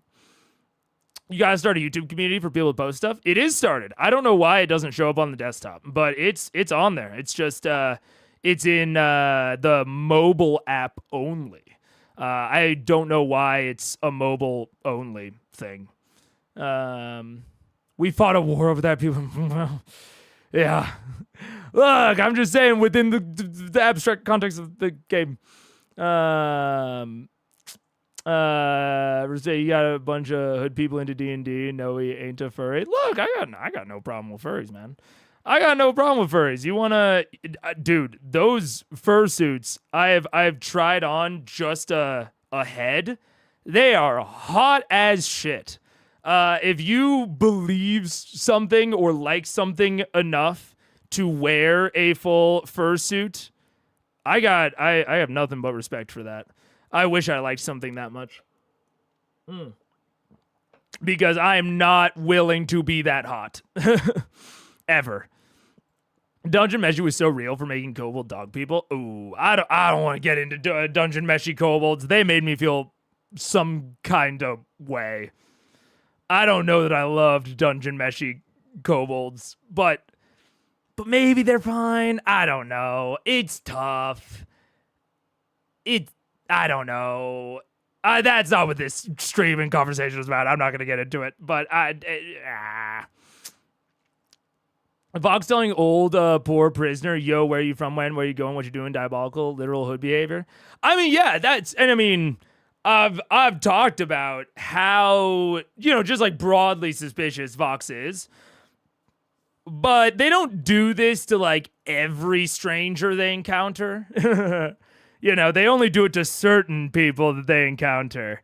And the fact that they're doing it to this guy definitely has some sort of implications on what, or not implications, but it says something about how Matt introduced him. You know what I'm saying? Because they don't do this to everyone. They do it to a lot of people though. But like animal-eared people is just fun design, regardless of being furry or not. Yeah, I mean, oh man. Speaking of another can of worms, we don't need to open. We all know, or maybe we don't all know, but I'm not really hot on fantasy races, so I don't agree that they're like just fun. But I know that I am not the majority opinion there. So yeah. I'd prefer a random filler like this guy being an Easter egg instead of plot relevant, like maybe Pike used to sail with him. Honestly, Dawdling Twiddle, I think if Matt displayed that Easter egg, like through this conversation, I think we would see Vox immediately relax. And I mean any kind of Easter egg. If it's an example of like, again, like the plot rippling of their like actions, if it's an example, if it has, again, like an Easter egg, like you said, like he used to say with Pike, or he used to do this, or he used to do that, I think you would see the players instant relax. Because suddenly it snaps into focus of like why this guy is here. Because there's no, again, like inherent reason that he's here otherwise. Like there might be in Blades in the Dark. Like a prisoner just being in the middle of a score in Blades in the Dark has like a direct like sense that it makes to the players. It's like, oh yeah, if we rescue the prisoner, that will probably increase our rep. So they're not going to question why he's there unless he does something suspicious, right? Then they might start questioning it. So I think it's just very, very interesting, you know? Wait, what? Oh, no. I got a hood for some reason. All the hosts flocked to him. It's confidence, man. Probably to get around copyright issue. Wait, what? I don't even know what we're talking about. Dungeon Meshi, I mean. Oh, yeah. They eat kobolds in Dungeon Meshi. I'm not even getting into that, yeah. I tried to raid your stream. Oh, I forgot that that's a thing. Dude, I don't know if I would know how to do it. I've never, well, I guess I've rarely checked, but I don't think I'm often live or ending live when other people are. Redirect, is it a redirect? I think a redirect can only, search videos from other channels. Videos from your subscribed channels. I could try doing that. I could check to see if there are people I could raid. Cause yeah, I've never raided anyone before because people are rarely live. Maybe that's a good point. I should start checking that more because that'd be kind of fun. Thank you for trying and thank you for reminding me of it. My friends had visions with mascots and I tried one of the suits once on. They're incredibly fucking boiling hot inside. Yeah, dude. I got respect on that. I had 70 viewers though. I wanted to surprise you. Oh my gosh, that would have been. I mean, that would have been sick. That would have been sick. We'll have to try it some other time. I don't know. I know it's not nearly as like fluid as it is on Twitch, but I've never actually tried it. I'll have to try it some other time. That'd be fun. How does my comment relate to D&D races thing? I just meant like the visual design in general. Yeah, I don't find it visually interesting or fun. Like I think I got what you're saying, but like I'm not inherently like attracted to or like find species or ancestry or racial design within fantasy books or these sorts or D&D. Like they don't do anything for me personally. That's what I'm saying. I've got the minority opinion on. I've also got like a broader minority opinion on fantasy races, but like even just in terms of visual design, I don't. They don't do anything for me, but I know they do things for other people. Twitch is far better for rating and such. Yeah, YouTube's trying. They're trying to catch up, but redirect us to LA Police Chase Live, bro. I've never watched one of those, but I am broadly aware of them. They sound crazy. The way you originally worded it made me confused. I just like fun designs. Yeah, I mean that's fair, and I get why it confused you, or why not that it confused you. The way that I worded it was confusing. But yeah, I just don't find them fun. I don't know. It's a weird thing to me of like, And there's probably some deeper relation to my lack of inherent focus on character. And like, I've been talking lately about how Matt like describes all of the characters and all these details and what they're wearing, what they look like. Just none of that. It's just not, I don't know. It just doesn't really hit me in any way. Why do femboys get all the hoes? I think it's confidence, man. Truly. Like, I don't know if that's like, I don't know if that's a cool term, but I don't know. I don't know enough about that area to say one way or the other. But yeah, no, like guys that are more effeminate. Like I'm a pretty effeminate dude as far as those things go. And I was, especially compared to like people that I hung out with in high school and college, I was definitely on the more femme side, at least as broad social trends would dictate. And I absolutely like people would talk about how oblivious I was to like people flirting with me. But like it is in my, at least I can only speak for myself, but I think I am close to the category that your friend is in terms of like how I present. And what talking to people that were into me and talking, and just observing it over my life, to me, it was a comfort thing of women felt comfortable around me and in my presence, and a confidence thing. Like so much of that sort of stuff comes down to being confident, but not arrogant. And I think, unfortunately, confidence is rated, and I think this goes for all, like, I don't think this is just a guy thing or a girl thing. I think this is just like a relationship thing.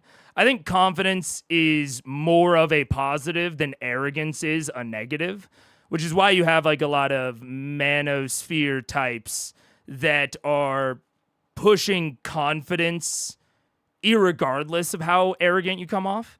But I do think arrogance is a real negative. It's just unfortunately not as much of a negative as confidence is a positive. But yeah, I think that is legitimately it. Like just like being like, and like being super into something, like having, I think passion is really fucking hot. Like just across the board, confidence is hot, passion is hot. But arrogance and ego are ugly. And like, if we want to talk about how I come off, I definitely, the negative of me is that I can come off as arrogant, and I try really hard to not. And I try really, not only to not come across as arrogant, but to not be arrogant. I try really, really hard to like squash that part of me. But it's, it's a balance that you have to maintain of being confident, but not developing that ego. Yeah. There's a reason I like K-pop boy groups. Absolutely. Yeah. By like Western standards, K-pop boy groups are super femme. But they're also like, they're very confident. Only if it's actually confident, not scared of women and hiding it behind arrogance. Yeah. It's got to be like actually there. Yeah. I think he meows for them, but I can't prove it. I'm finna launch an investigation. If they're into it, man. I prefer pretty men over handsome men, and especially if they're confident in themselves. That's what I'm saying, man. Yeah. I'm going to give you a 2,000-year-old Jewish saying. I want you to rate it. People who don't care about their standing in society or something like that make someone way more attractive. Yep. Yeah, like if you know that you are doing something countercultural and it is just for you, like you just enjoy it and like it and are really confident in that belief. Like to take it away from like enjoying furry. Like I'm trying to think of another countercultural thing. if you're a guy that is super into quilting, in America, that would be seen as like not very masculine. But if you are really into quilting, you're really passionate about it, it can talk about why you are passionate about it and why you like it without like a hint of like self-ashamedness or what's the word? Self-consciousness. If you can like talk about this like very countercultural thing with passion and with a lack of or without a lack of self-confidence, that's incredibly attractive. And I don't just mean sexually attractive or like, you know, romantic relationship wise attractive. That's just attractive, period. That is going to attract friends. That's going to attract romantic interests. Just like being like I at least that is my opinion. That is my opinion on based on my experience. But I, you know, are we just off the ship? Yes, we are. Yes, we are. If someone comes to hurt, kill you, predict it and kill them first, like making the first offensive moves. I think in general, this would rely on you having perfect prediction, you know, which I think people don't. I think, unfortunately, this is a very egoist sort of phrase or sort of mantra of it assumes that you can properly predict who is going to come for you and that you will never make a mistake in that, or that you will make a mistake so few times that it is like overall worth it. And I think that it's an arrogant mindset. At least in my experience. It might be more applicable to people who live different types of lives than me, but at least wouldn't be good for me. No doubt, people would be a romance magnet to chat if he weren't married to Paige. I mean, I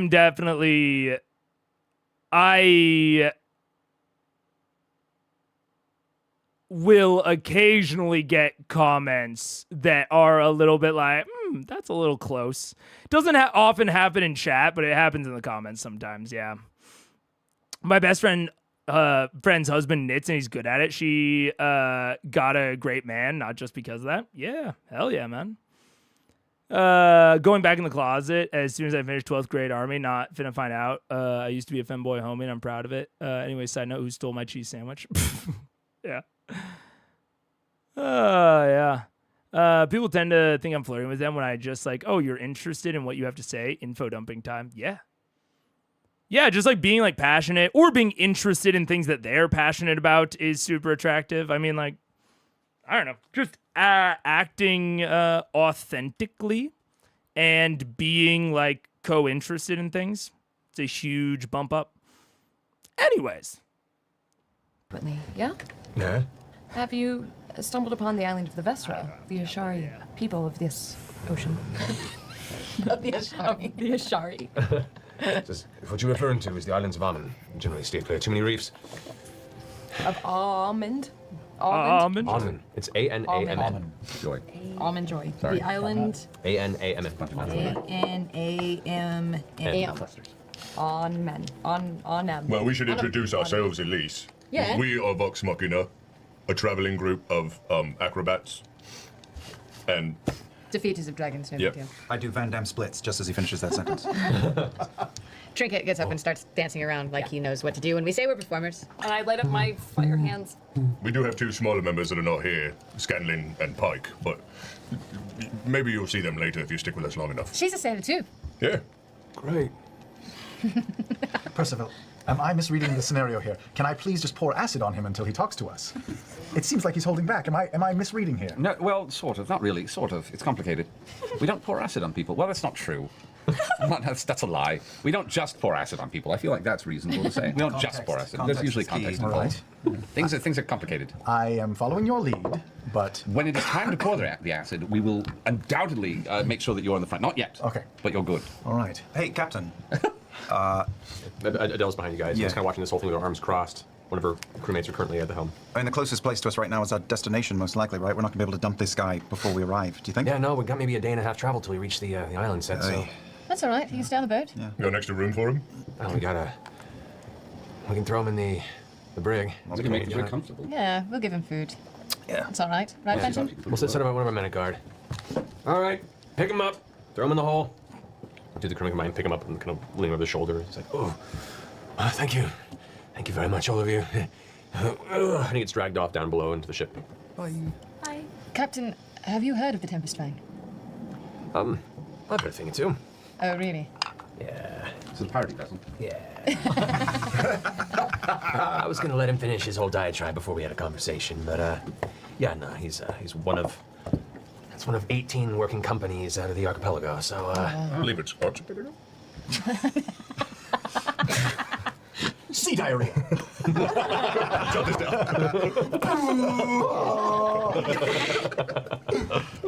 That was sudden. And the tension is relieved.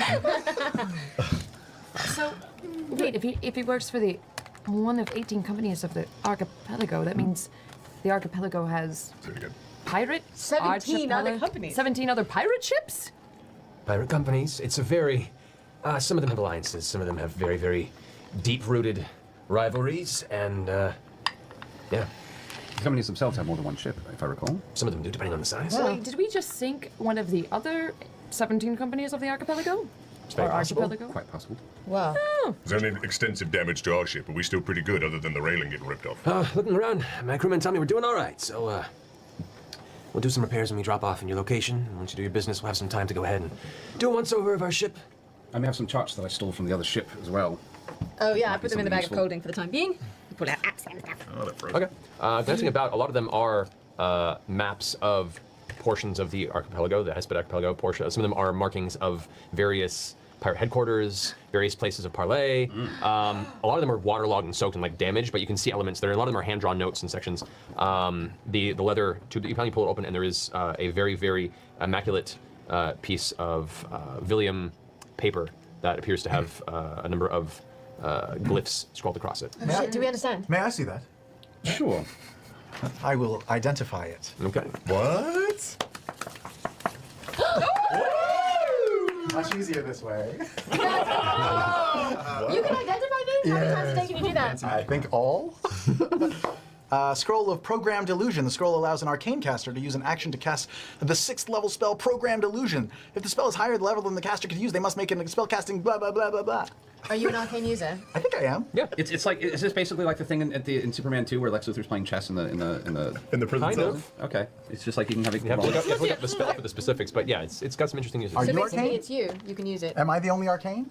Yeah. Yes, I'm a natural caster. You're the, I mean, you're we can the only hold on to arcane it in caster. case we run into Scanlan I am a again. powerful magician. Or you can use it. And with that, I take out the little gem thing that I pulled off the other ship.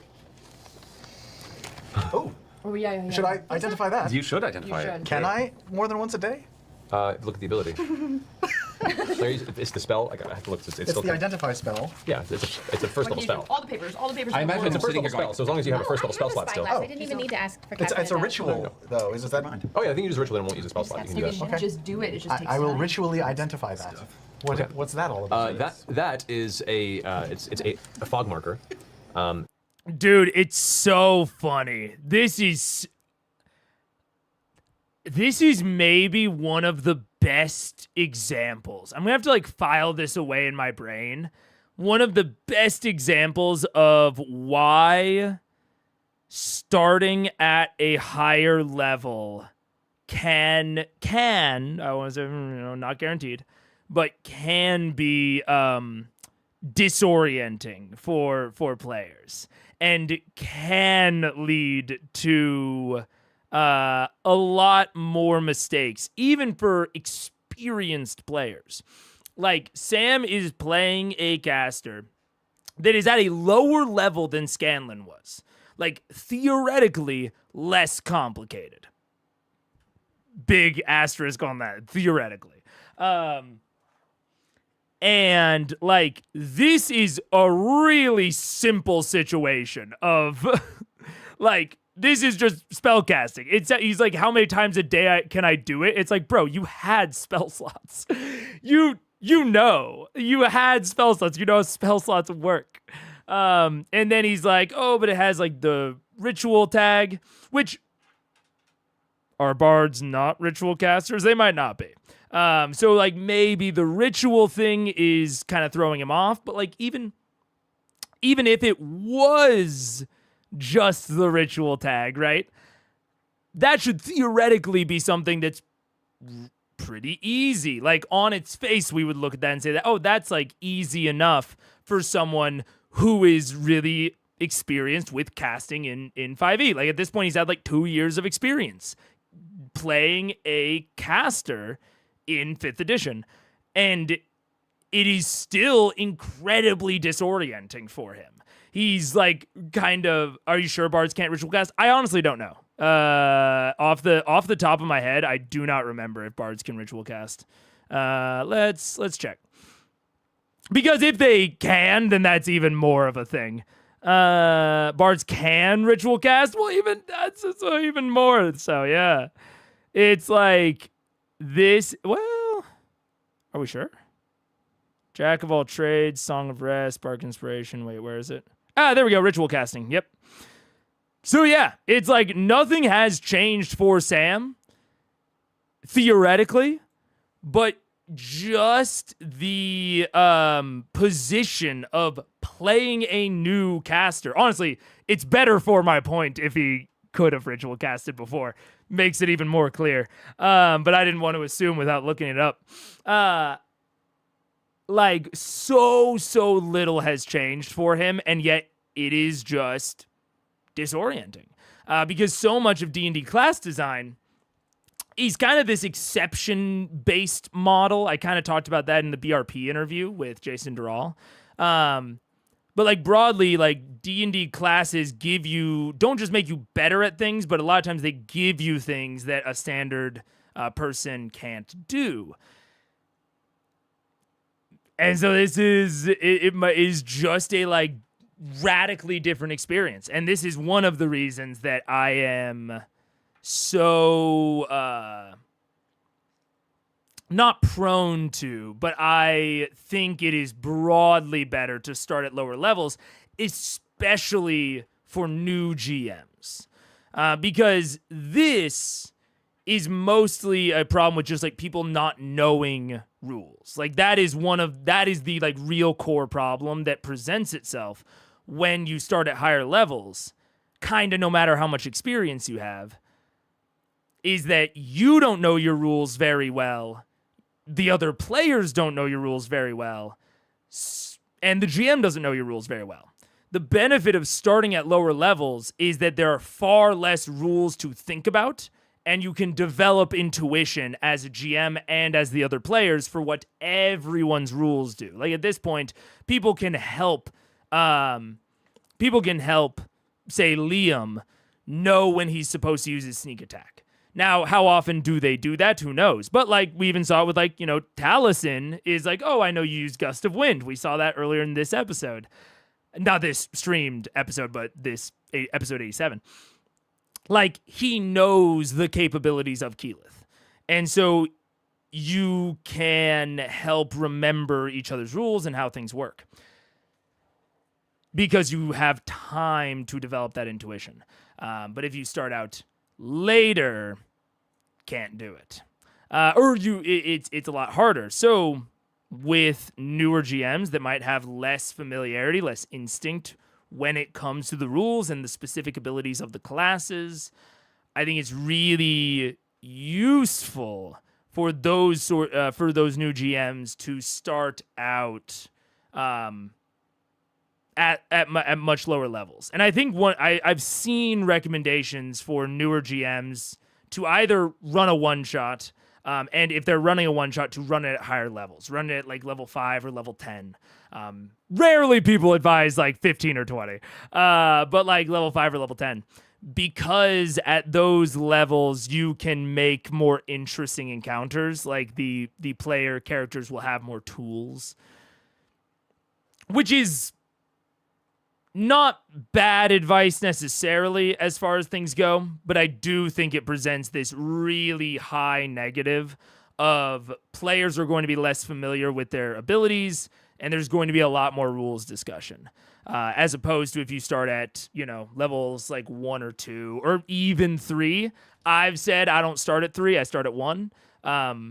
But you're going to run into this sort of thing more and more and more. Because everything about Tarion should be, in theory, easier for Sam to manage. But it's not. And I think it's a really good example of what I'm talking about. Yeah.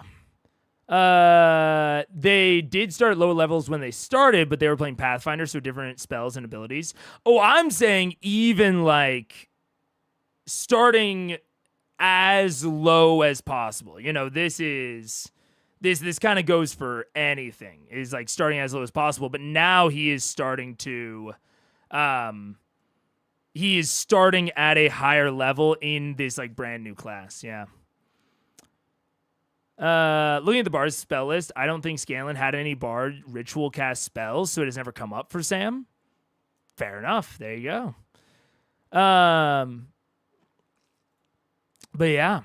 I also don't think anyone in Vox has ever used ritual cast. Could be wrong, but I can't think of any times they've used it. Yeah.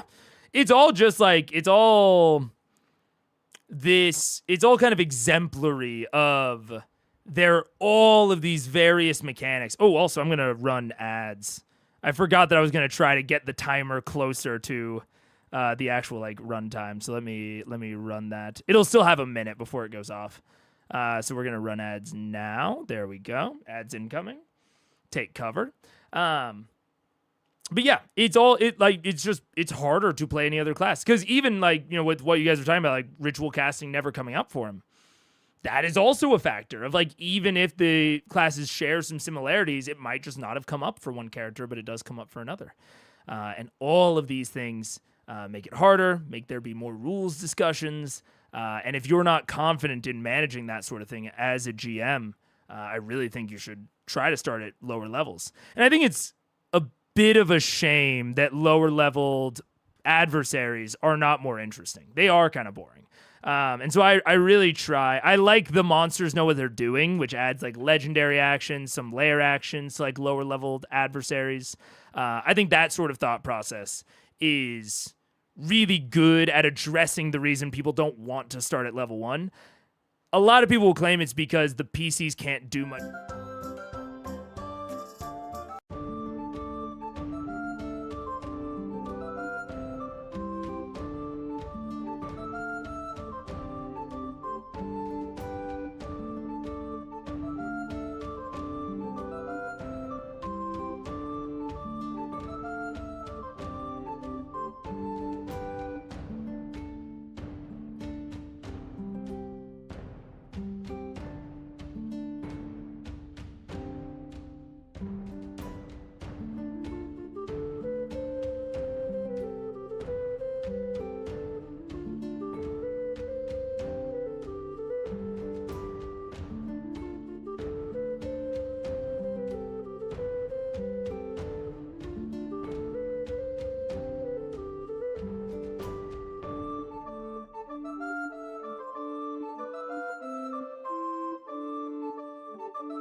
what's up? We're back. Hello. I will slightly finish that thought. I was saying that I think a lot of people, incorrectly, I think, in my opinion, incorrectly think that the reason that the lower levels, like 1 and 2, are not as fun or people don't like them as much is because the player characters can't do as much, right? They assume that people like want subclasses and all that. And there's a legitimate argument, I think, regarding subclasses and like how that works into flavor. I don't agree with it, but I think it's more true to play. But I think really, in my experience, the reason that people don't like lower levels is because the adversaries and the encounters are so simple, you know? There is not as much super interesting adversaries, or there's not as much interesting adversaries, period, at the lower levels. And a lot of the ones that are the most interesting are also the ones that are the most likely to TPK you, like the Intellect Devour and the Shadow. So I think that that is... And so in those levels of like 1 and 2, and especially, you know, anything before 5, I think that... frankly, adversary design and encounter design and map design matters more than it starts to later in the game. Now, they're obviously very late in the game, and I still talk about all those things. But when your players have less they can do, having interesting challenges to tackle with that limited tool set is going to be the way to like really drive interest at those lower levels. Whereas later on, maybe the players just like have their own little internal combos or their internal strategies that are somewhat independent of the encounters that they're engaging in, and just executing on those can be fun on its face. So I think arguably, at least, adversaries, maps, all those things matter more at the lower levels because of that. So yeah, I like the game is best 1 to 5.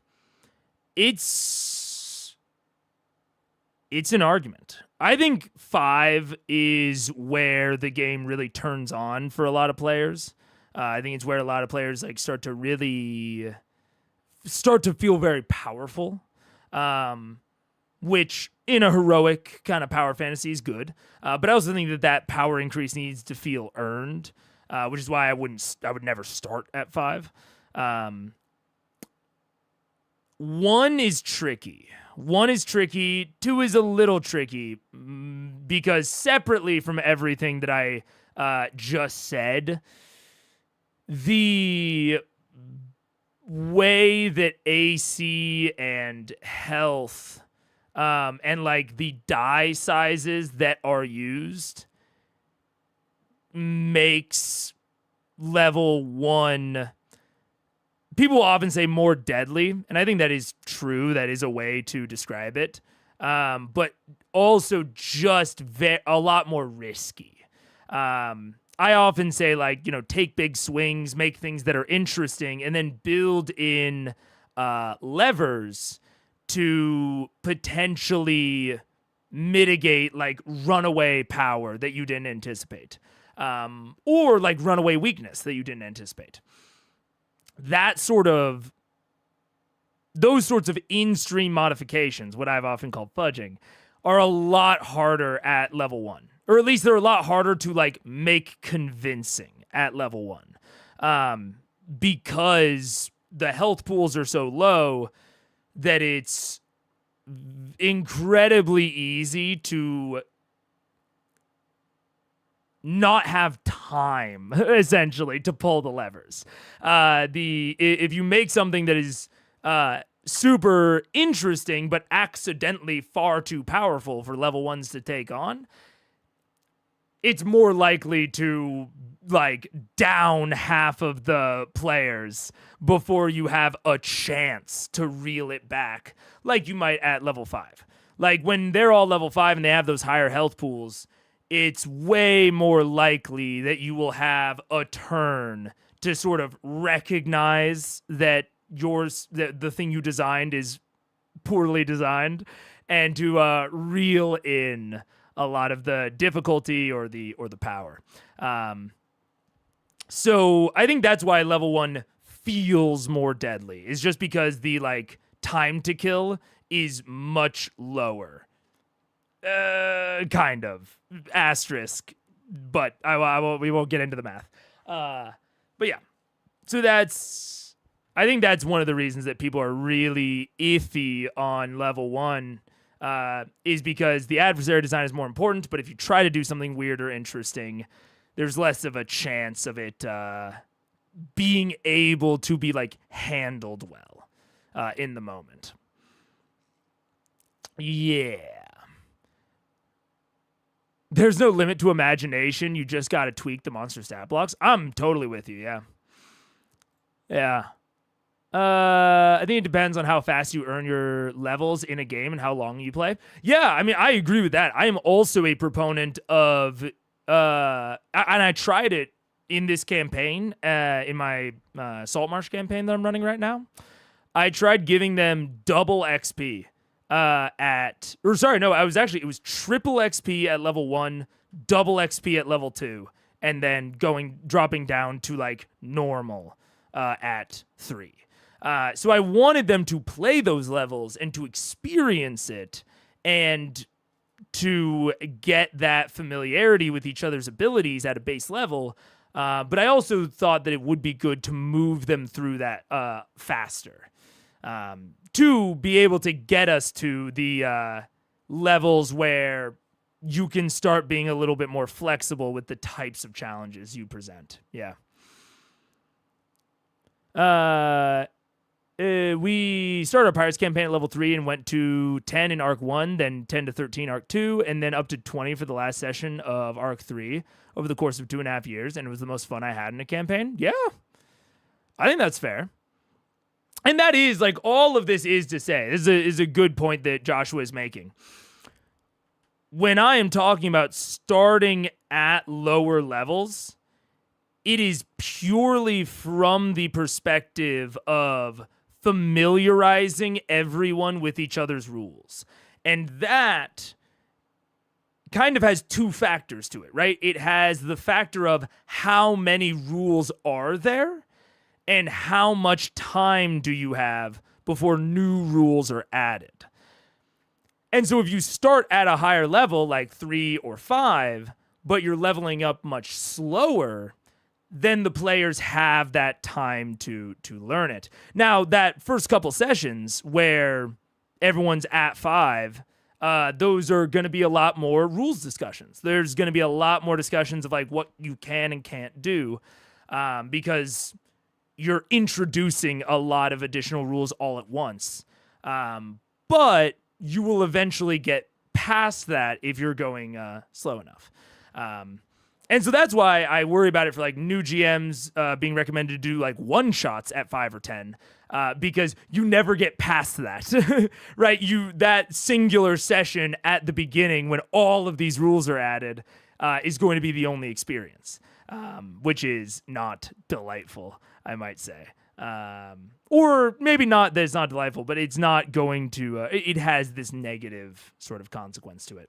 But that is a really good point, that the time that you have with rules and the time that you have with mechanics is a core part of what makes this feel like good or bad. Yeah. Anyways, let's play. And it's designed. It can be used by holding it around, but it is generally used to create a 100-foot wide fog cloud that lasts for an hour when used. Whoa. Do we know how to activate it? To activate it, you have to spend a 10-minute period of time concentrating on the orb, and then as it gets moved, it carries the fog cloud with it. It lasts for an hour. It could be useful. That's So, super at useful. the very least, it could be installed in the ship, and we Yes. could have it as a possible Cloaking device? Cloaking. You could like put it in the guts of Dottie. Dodie? Yep. Didi? Could you do that? I don't know. It's not like he's hollow. Duty? I mean, You he's got don't? a lot of stuff in there. Naughty. But that's not important. That's stuff in there. What kind of stuff? Things? You know, No. when you have 2 wheels and some ropes. Okay, it's a yeah, no, pulley just give it back to system. me. I'll put it back in the bag of holding. All right. Thanks. How big is the orb? Out of curiosity. The orb is maybe 7-inch diameter. It's about that big. Well, all right. It's 7-inch. Yeah, it's about that big. Interesting. All All right. right. So the ship is still progressing in that direction. Can I do like a nature check on it? On the orb? To what do you want to do with the nature check? To See if it smells like nature. Did it come from like any water Ashari or anything like that? You're really- Come from any people? Really. Roll a nature check. Reaches. Oh, you No, obviously they're all joking around with her, but I think this is a good example of why not asking for goals or just like saying what you are doing is a better player behavior and strategy as opposed to just asking for checks.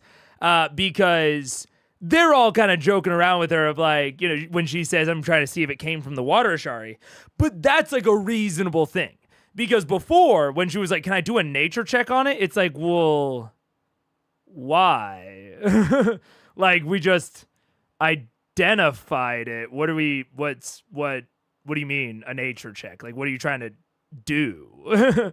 And clearly she had something in her mind. She had to see, like, you know, does it bear any water Ashari markings or anything like that? But even the thing that I just said is probably closer to how to phrase it. But that sort of goal-oriented statement, or just action-oriented statement, right? A nature check is not an action in the fiction, right? It is an abstraction that fits many types of actions within it, but allows us to simplify that into one type of check. So when you just say, I'm going to do a nature check, that it's hard to imply your goal from that. It's hard to understand what you're even doing in the fiction, right? All these things.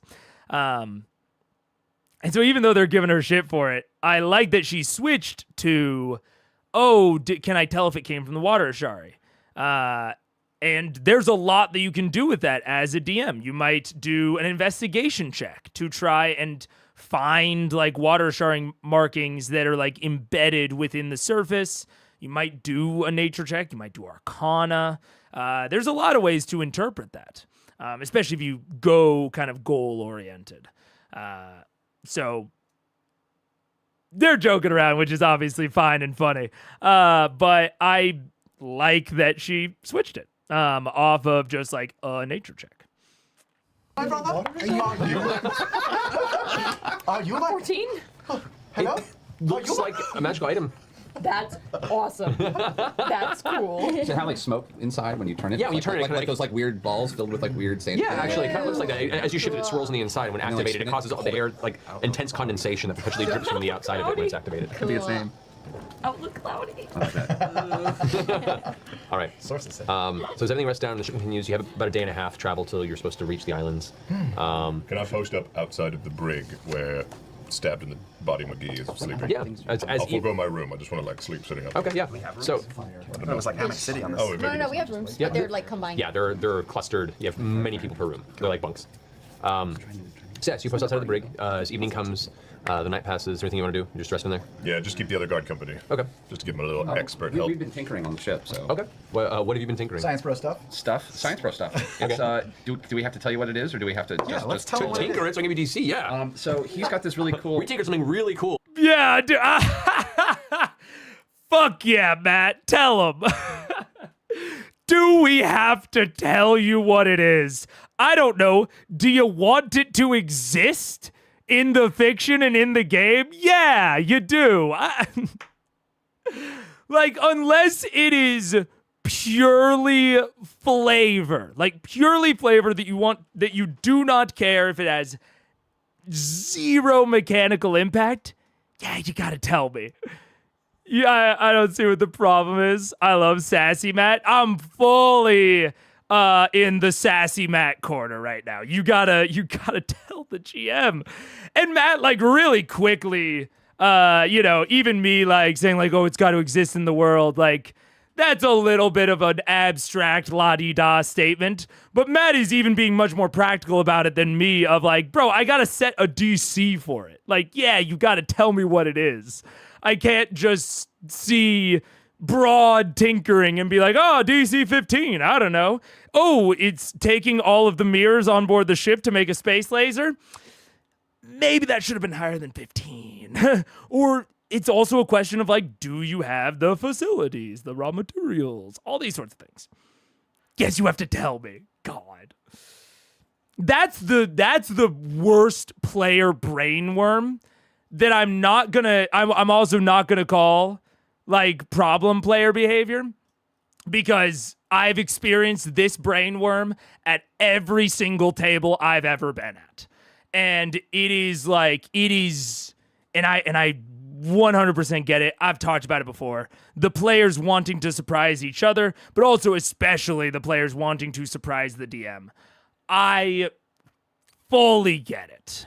But it's something that is like an adrenaline rush when you do it, and when you see that look on the DM's face.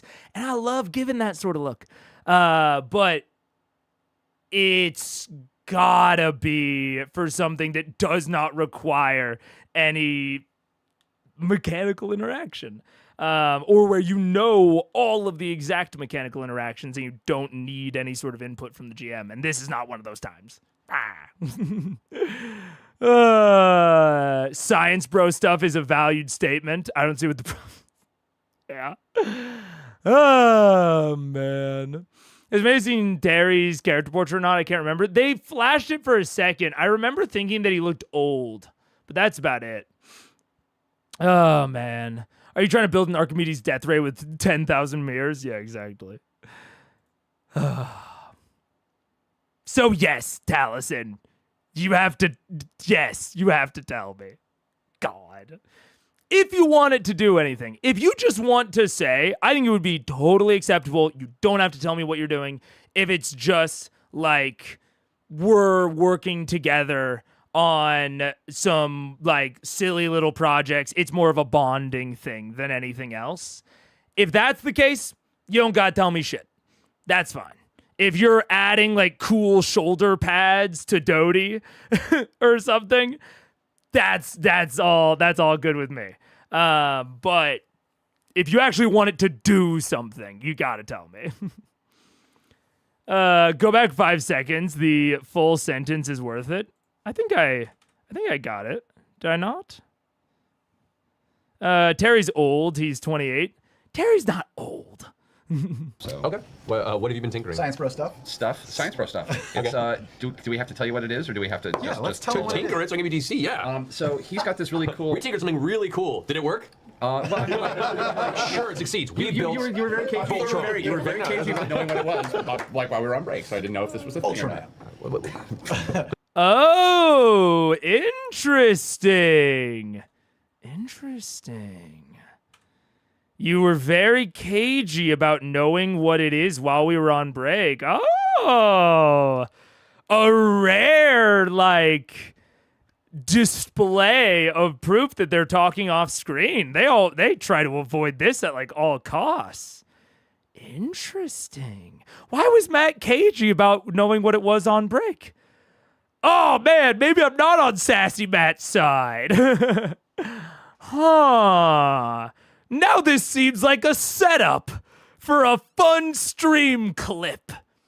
Matthew.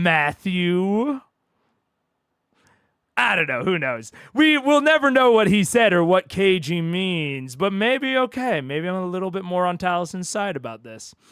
There's still the level of do we have to tell you, which is like, yeah. But I wonder what they said to Matt. Interesting. You said Terry looked old. He does look old. That's what I'm saying. He looked surprisingly old. Because I know he's young, but his character portrait looked old. And that's the only thing that stuck in my head about it, is I was like, whoa, that dude looks way older than 28. Oh, man. Maybe you wanted to save the reaction for stream. Also fair. That's what I'm saying. It sounds a little bit crafted. Yeah. I feel like people have a problem with them talking behind the scenes between ep rather than on break. Maybe, yeah. I don't have a problem with them ever talking above the table. I think they should be doing it. He didn't want to be behind the players or the audience's back. Maybe. I don't know. I'm not sure. I'd be interested. This is one of the times where it's like, it would be very interesting to know what Taliesin means by cagey, because that does seem a little bit weird given what just happened. But cagey could mean a lot of things. A lot of things. It could have just been that, like, Taliesin and Sam said, we're going to build a thing eventually. And Matt was like, don't tell me right now. Don't tell me right now. We'll talk about it later. We'll think about it, whatever. And maybe Matt didn't expect them to be tinkering it on the ship. And so that's the way in which he was cagey. And then when it actually comes up in the game afterwards, he's like, oh, well, shit. Like, if you're going to do it now, I got to know. I could see that. Maybe Matt was hangry and didn't want to talk about tinkering mechanics. Yeah, during a break, absolutely. So there's a lot of options here, but that is that goes on the list of things that it would be fascinating to know from Matt, of like how much they avoid talking about things between, like, not on screen. Like, was Matt's caginess purely from the perspective of not wanting to know about it right now, not wanting to know about it off screen? It's like he expected them to explain it on screen, and so that's like where he wanted to make the decisions. I don't know. There's a lot of options, and that would be fascinating. Because I can only speak from the game perspective, but they have this like audience that, like someone said, doesn't like when they do things off stream, which is tough from like a D&D game perspective, because a D&D game can really benefit from talking about things off screen. So I don't know. Very cagey not knowing what it was, like while we were on break, so I didn't know if this was a thing or not. Ultron. So Ultron. using one of the opals from my Helm of whatever brilliance, he wanted to craft a housing for it. So I built a couple housings for these opals. You pop the opal in, and it will allow it to create a either a concentrated beam, spotlight, basically like a little flashlight. Okay.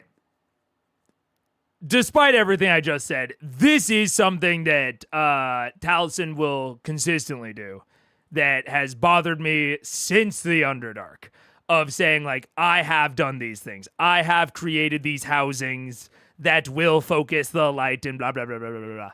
And it's like, no.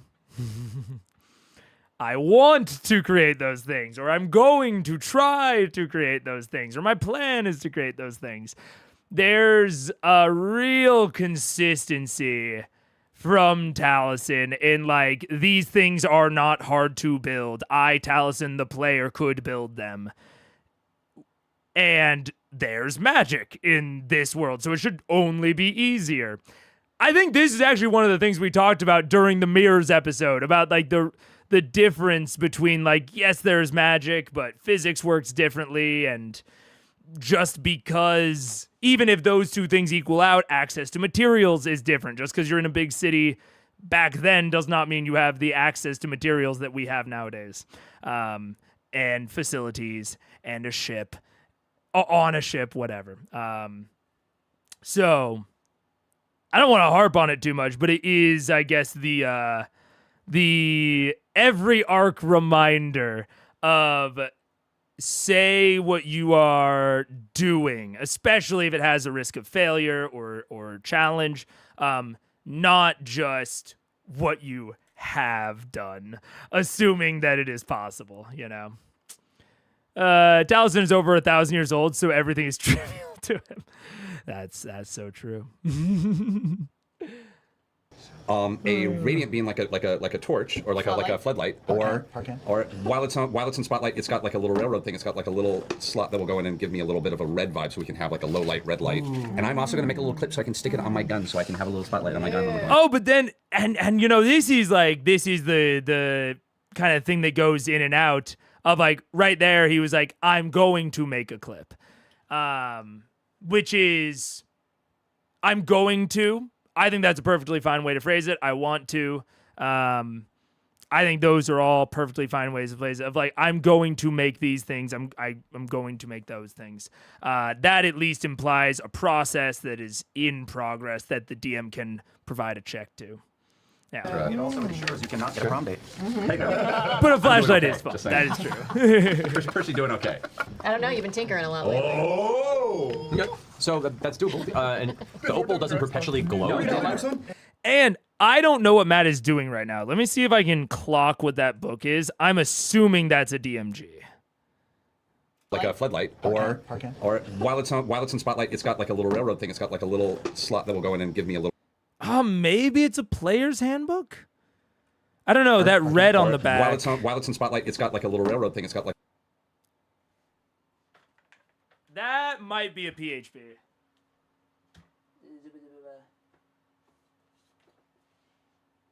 Yeah. I think. Wait, let me. Oh? Well. It actually doesn't look like a PHP.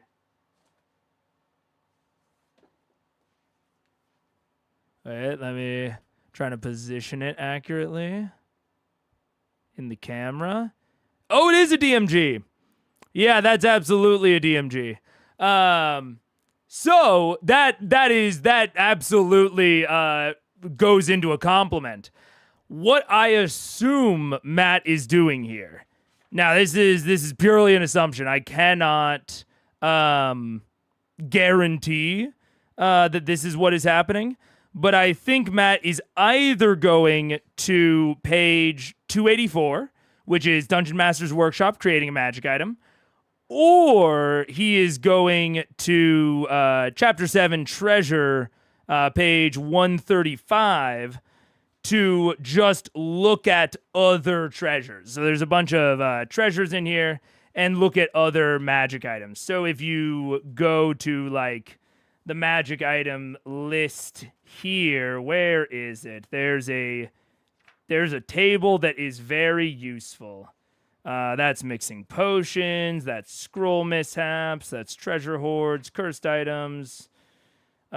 Individual treasure. I don't remember. Where the fuck is it? No. There we go.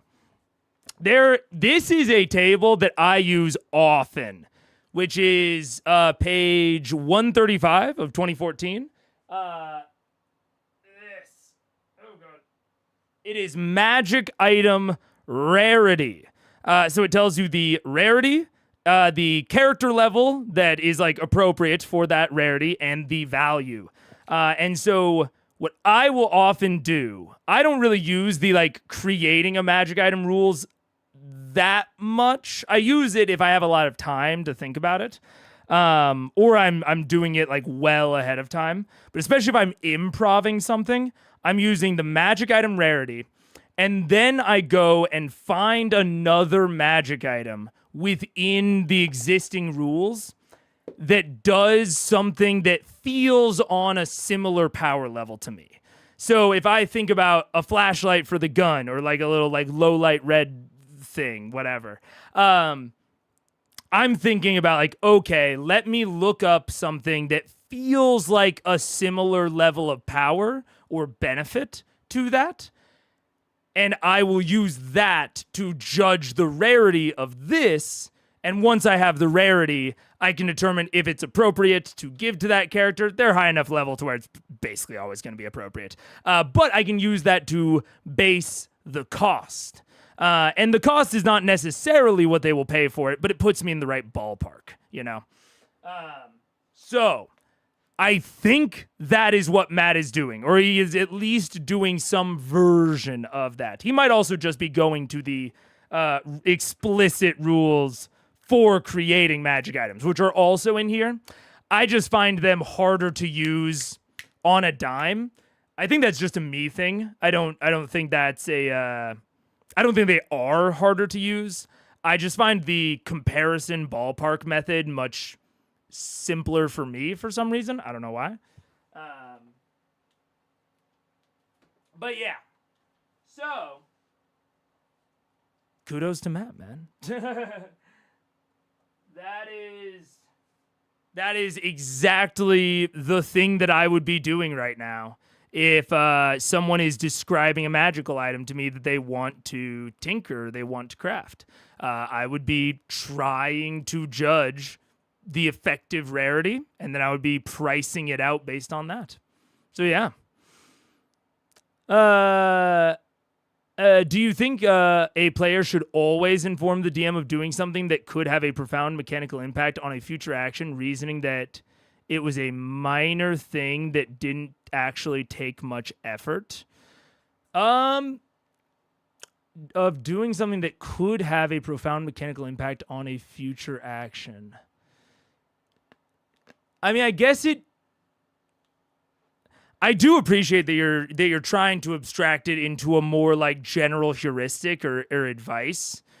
But this is one where I'm having a tough time kind of categorizing that in my head of like, what is an action that could have a profound mechanical impact? Like, if it is creating something, absolutely. Because there is a difficulty involved in doing that.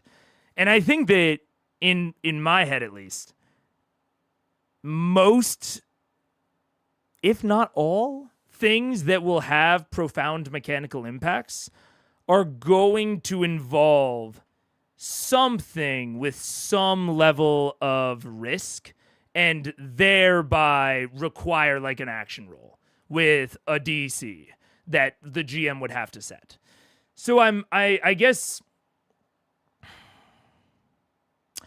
I'm having trouble envisioning an action that would that would be able to have a profound mechanical impact that wouldn't require like a roll, which the GM has to set, you know. So if you can give me an example of something that probably wouldn't require an action roll, but could still have a profound mechanical impact, I might be able to more probably answer the question you actually want me to answer. Because I don't think that sort of answer is necessarily what you were looking for. Yeah. The science bro and energy infected Megatoot, yeah. Would the player's guide have made a difference? No, which is why I thought it was weird at first when I thought it was the player's guide. The DMG makes way more sense, yeah. Like, I attack the goblin with my poisoned blade. GM, you didn't tell me you poisoned your blade. Players, yes, but we did a short rest before, and the poison lasts 8 hours and takes a minute to use. It would have been enough time to do it. Okay, that's a really great example of something that could have an impact but would not require an action roll. Yeah, like applying poison to a blade would not have an action roll as long as you have poison. I would say I would draw the line at essentially how many of these are laced together. If they said like, not only you didn't tell me you poisoned your blade, but also you didn't tell me that you had poison. And they're like, oh, well, yeah, I use the poisoner's kit and blah, blah, blah, blah, blah. If we then go into like 2 levels, like 2 off-screen actions that weren't communicated to everyone, I would draw the line there. Of saying like no to that.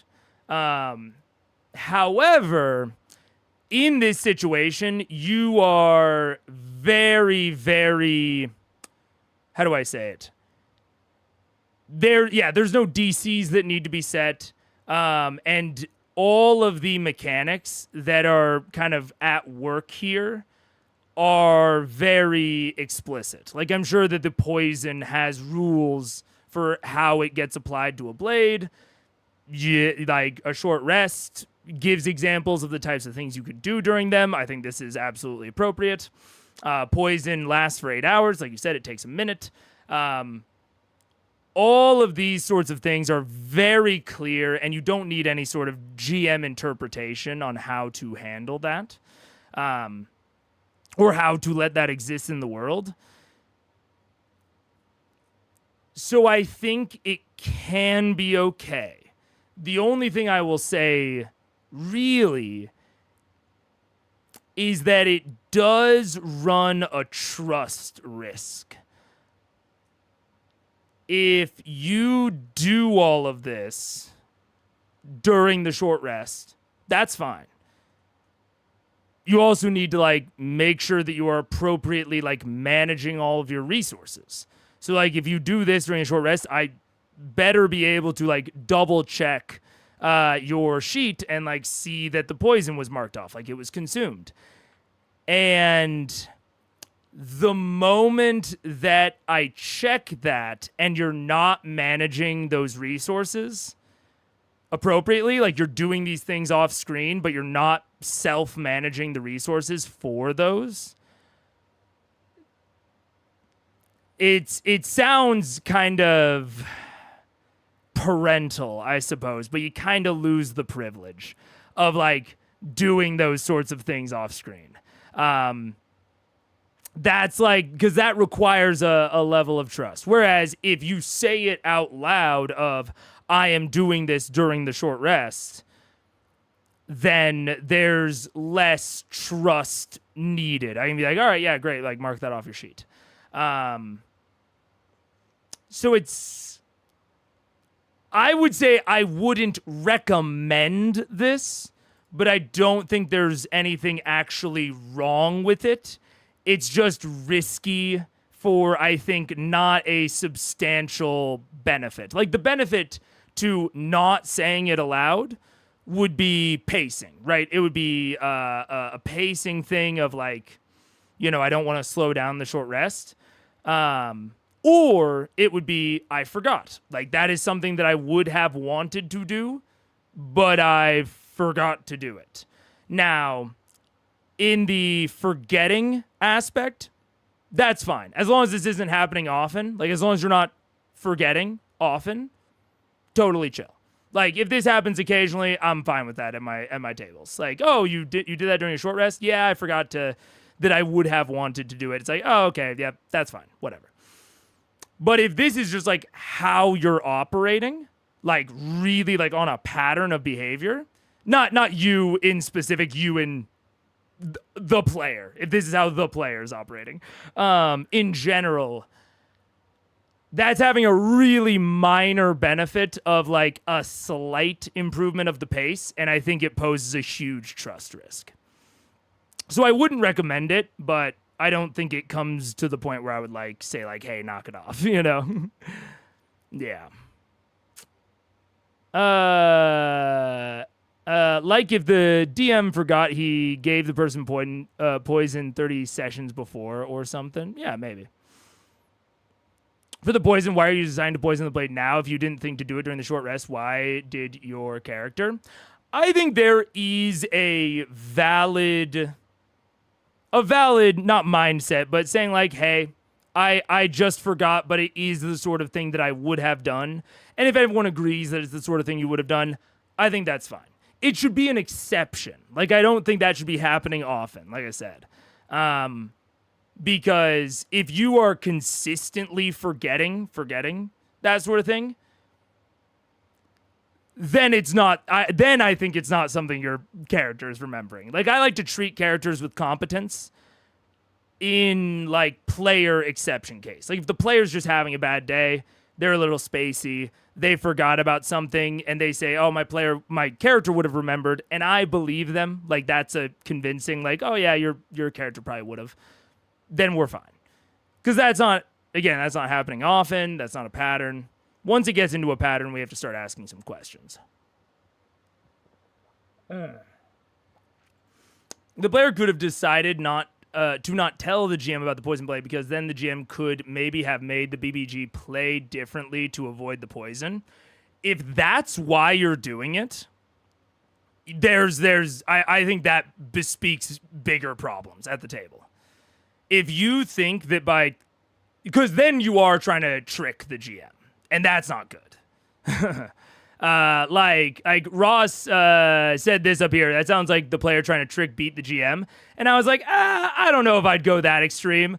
But if this is the intention, if this is the player mindset, that is trying to trick the GM.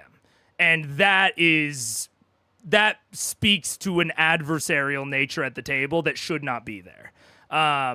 If they think that them preparing in a certain way will have the GM, will make the GM modify adversary behavior, irregardless of nothing, because they prepped in a way that the adversaries could never have known, that's too adversarial. Like, that is pre-expecting obvious fudging, which is not good. So I think if this is the mindset for why this sort of thing is going on, that is, even if the actual action isn't a problem, that bespeaks different and deeper table troubles. So yeah.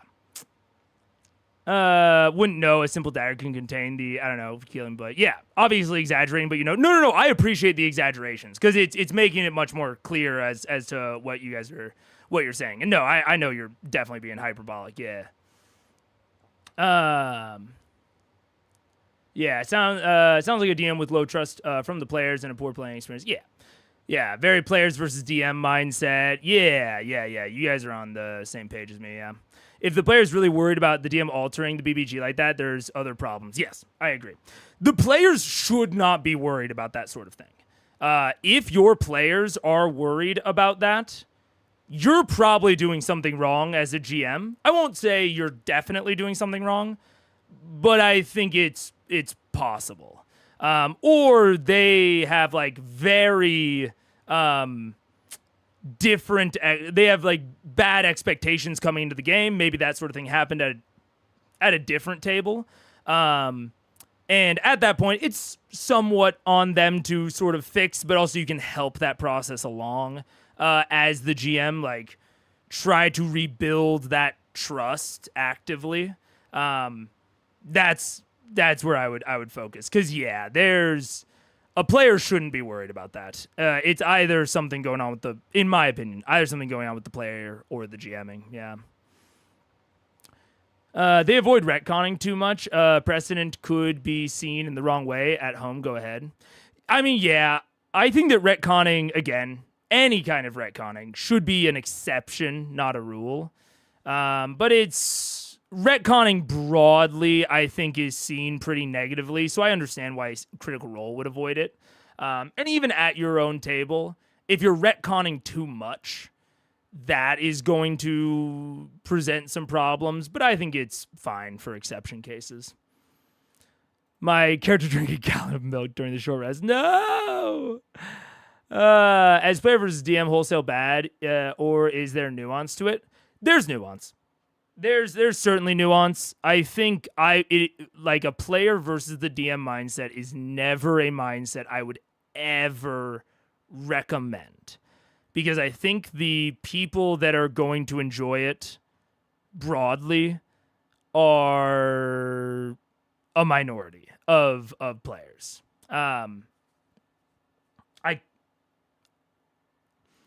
It's always possible that I'm off on that, but everything I have experienced in relation to D&D leads me to that conclusion. And I will also say on like a pure design level, because I've said this before, if there is actually a real honest to goodness player versus DM mindset that everyone is participating in, the DM will win. So I think even from in that sense, a player versus DM mindset, I think, is incredibly hard to do well. Or not incredibly hard. I think it might actually be impossible to do well, or to do in D&D in a way that even the people that like that adversarial tone would like. Because ultimately, I think someone that says that they like, and this is me assuming, but I'm trying to steel man. I'm not going to try to straw man this person. Someone that says that they like that adversarial tone, my at least read or assumption is that what they like is predetermined challenges that do not change in any way due to player interaction, I suppose.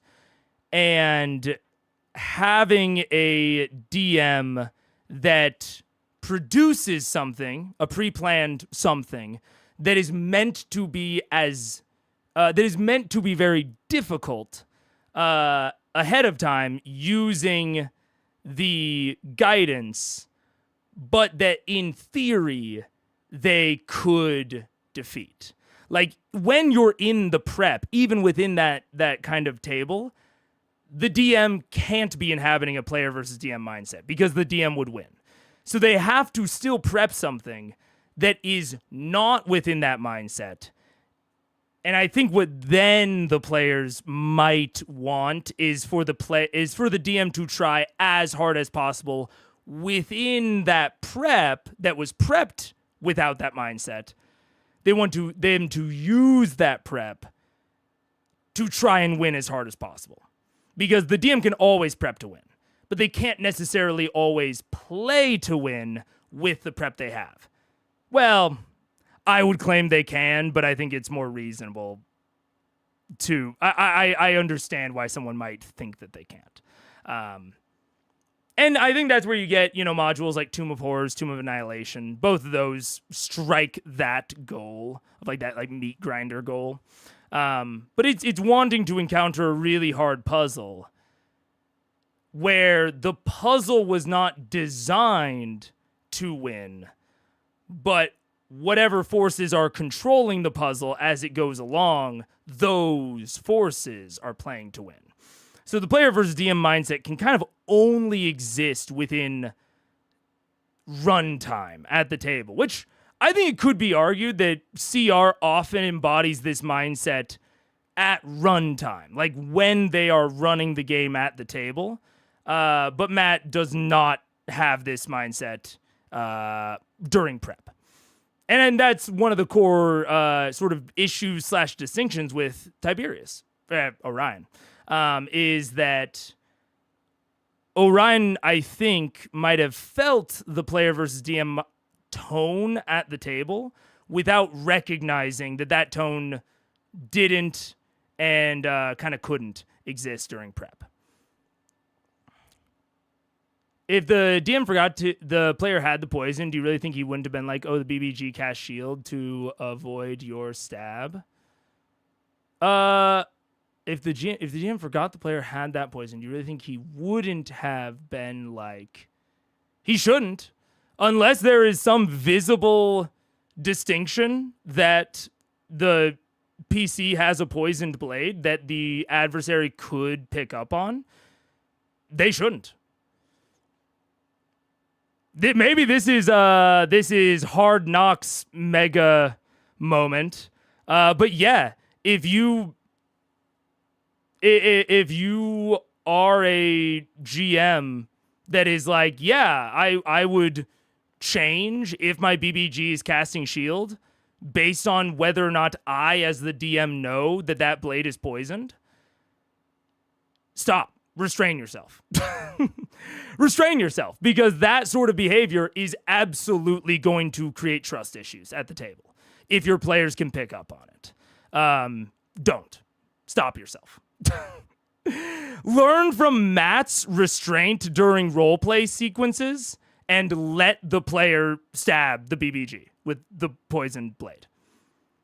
Now, me saying this, sometimes if I think, like, if I say out loud, like, okay, there would be a visible, sludge or something on the blade that the adversary might be able to pick up on, are you okay with that? And they say, yeah, that's fine. Then I might have the adversary roll a perception check. It's one of the few times that I might roll a check in front of the player so that they can see the value. So, like, I might have the BBG roll a perception check for that sort of thing if there is a visual cue. But I am not going to change their behavior just because I know that it's poisoned. Yeah.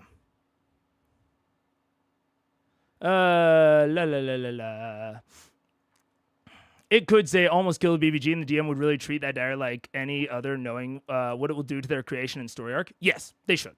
I think. This is one of the ones where I feel pretty directly strongly. There's not a ton of nuance in my opinion here. I think they should, yes. And your arc and your last fight should not be disruptible by that sort of thing. If it is, you're giving them too much loot. Your fault. You didn't design an interesting enough encounter. Your fault. Your story wasn't interesting enough. Your fault. Like any sort of thing where this is a negative on the DM's story, I think is in some way their fault.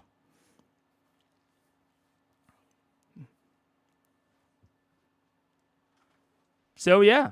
Thank you for the 10 gifted, Amarok. I appreciate that. Thank you. Yeah. So yeah, this is something yeah. Does this also work in social interactions because there's often less roles and more emphasis on RP? So are you trying to trick an NPC? Would you still hold on to this? I wouldn't, yeah. I would. I've had a boss go down in one hit before. If And I will sort of repeat what I said with more emphasis on certain words, to maybe, I guess, add nuance to my stance of if this would have a negative impact on your story. I don't think that the boss going down in one hit is a quintessentially bad thing for an arc. I think that can speak to a lot of really great prep. Now, if it's going down in one hit because you gave out like an inappropriate amount of loot, or you gave out an inappropriate kind of loot, it might be a little disappointing, but that's like a lesson learned for next time, in my opinion. Like, some stories will have disappointing endings as you learn the craft. And I don't think you should shy away from that and create distrust between your fellow players, creatives, hobbyists, because you are afraid of failure.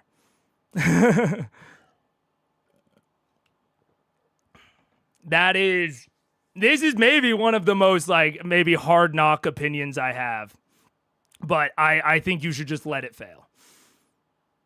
If it would actually be a failure. This is assuming a lot of things about the situation that I think are often more gray IRL. But, yeah. I'd ask the players if they want the W for me to redo my bad balancing. I think that's fine. If you want to have an above-the-table discussion of like, oh, I forgot about that poison. Now in retrospect, I don't think I should have given that to you. Can we like modify it in some way? Can you not put it on? And we'll talk about it more later about like what it could be instead. Like if you think that you have badly balanced, then, and you want the session to go a different sort of way, I think that honesty with the players and like discussing that straight up with them is a better tactic than changing adversary behavior in such an obvious way. I've obviously advocated for fudging before, but like changing it in that direction is just in the ways that have been described during this conversation. I think that those sorts of changes are way too obvious and would be what I would call bad fudging or fudging with a negative outcome. Yeah. How are you feeling about Terry now, Mega? I like him so far. I like him a lot more than Scanlan. That is what I will really say. Yeah. But as a DM, you would have never even had thought about the perception check too. The BBG isn't perception checking every blade. No, man, yeah, that's fair. Maybe I would, I'll put it this way. You could either use passive, which is very doable on an adversary, or you could say that the odd appearance of the blade, because again, there needs to be like a visual cue for me to involve perception at all. You could, I'm going to skip ads this time. You could say that visual cue is what would proc them towards an actual perception check. Now, if they do more work, if they stay out of the BBG's line of sight so that they could never even pick up on said visual cue, if they make the blade invisible to hide the visual cue, there's all sorts of things that players could absolutely do to prevent the risk of the BBG seeing the poison. And I think that should be thoroughly rewarded. And you should let him stab him. There are tons of interviews with Matt, for instance, where he just shrugs at the players haven't killed the BBG or story went in that direction. And then he talks about how cool the role of the die is to the game. Yeah, which like I've talked ad nauseum about how me and Matt have very different levels of attraction to dice rolls. And, you know, I get kind of a little bit eye rolly sometimes that the dice tell the story. But I fully agree that like the players tell the story. Really. I prepare the story that they are going to tell. And if they appropriately, with tools that I give them, one-shot my BBG, that's what happens. Yeah. I'm playing devil's advocate here. Oh no, that's fair. I didn't think we were, yeah. But I think it's a good discussion route to go down. Because I think the things that you are saying are things that I think there are things that GMs that don't typically fall into like the player versus DM mindset could fall into. Like I think you are giving really reasonable examples of something that a reasonable GM might think, even if the rest of their thoughts or attitude don't necessarily predispose them to that genre or that area of behavior. Yeah. I do agree the player should tell the DM previously about their intentions, but I can see how a DM would play it differently. Yeah, I do too. I think I've made my position on that sort of play or that sort of decision pretty clear, but I can definitely see it happening. Yeah. Percy builds flashlight, Mega 30-minute tangent.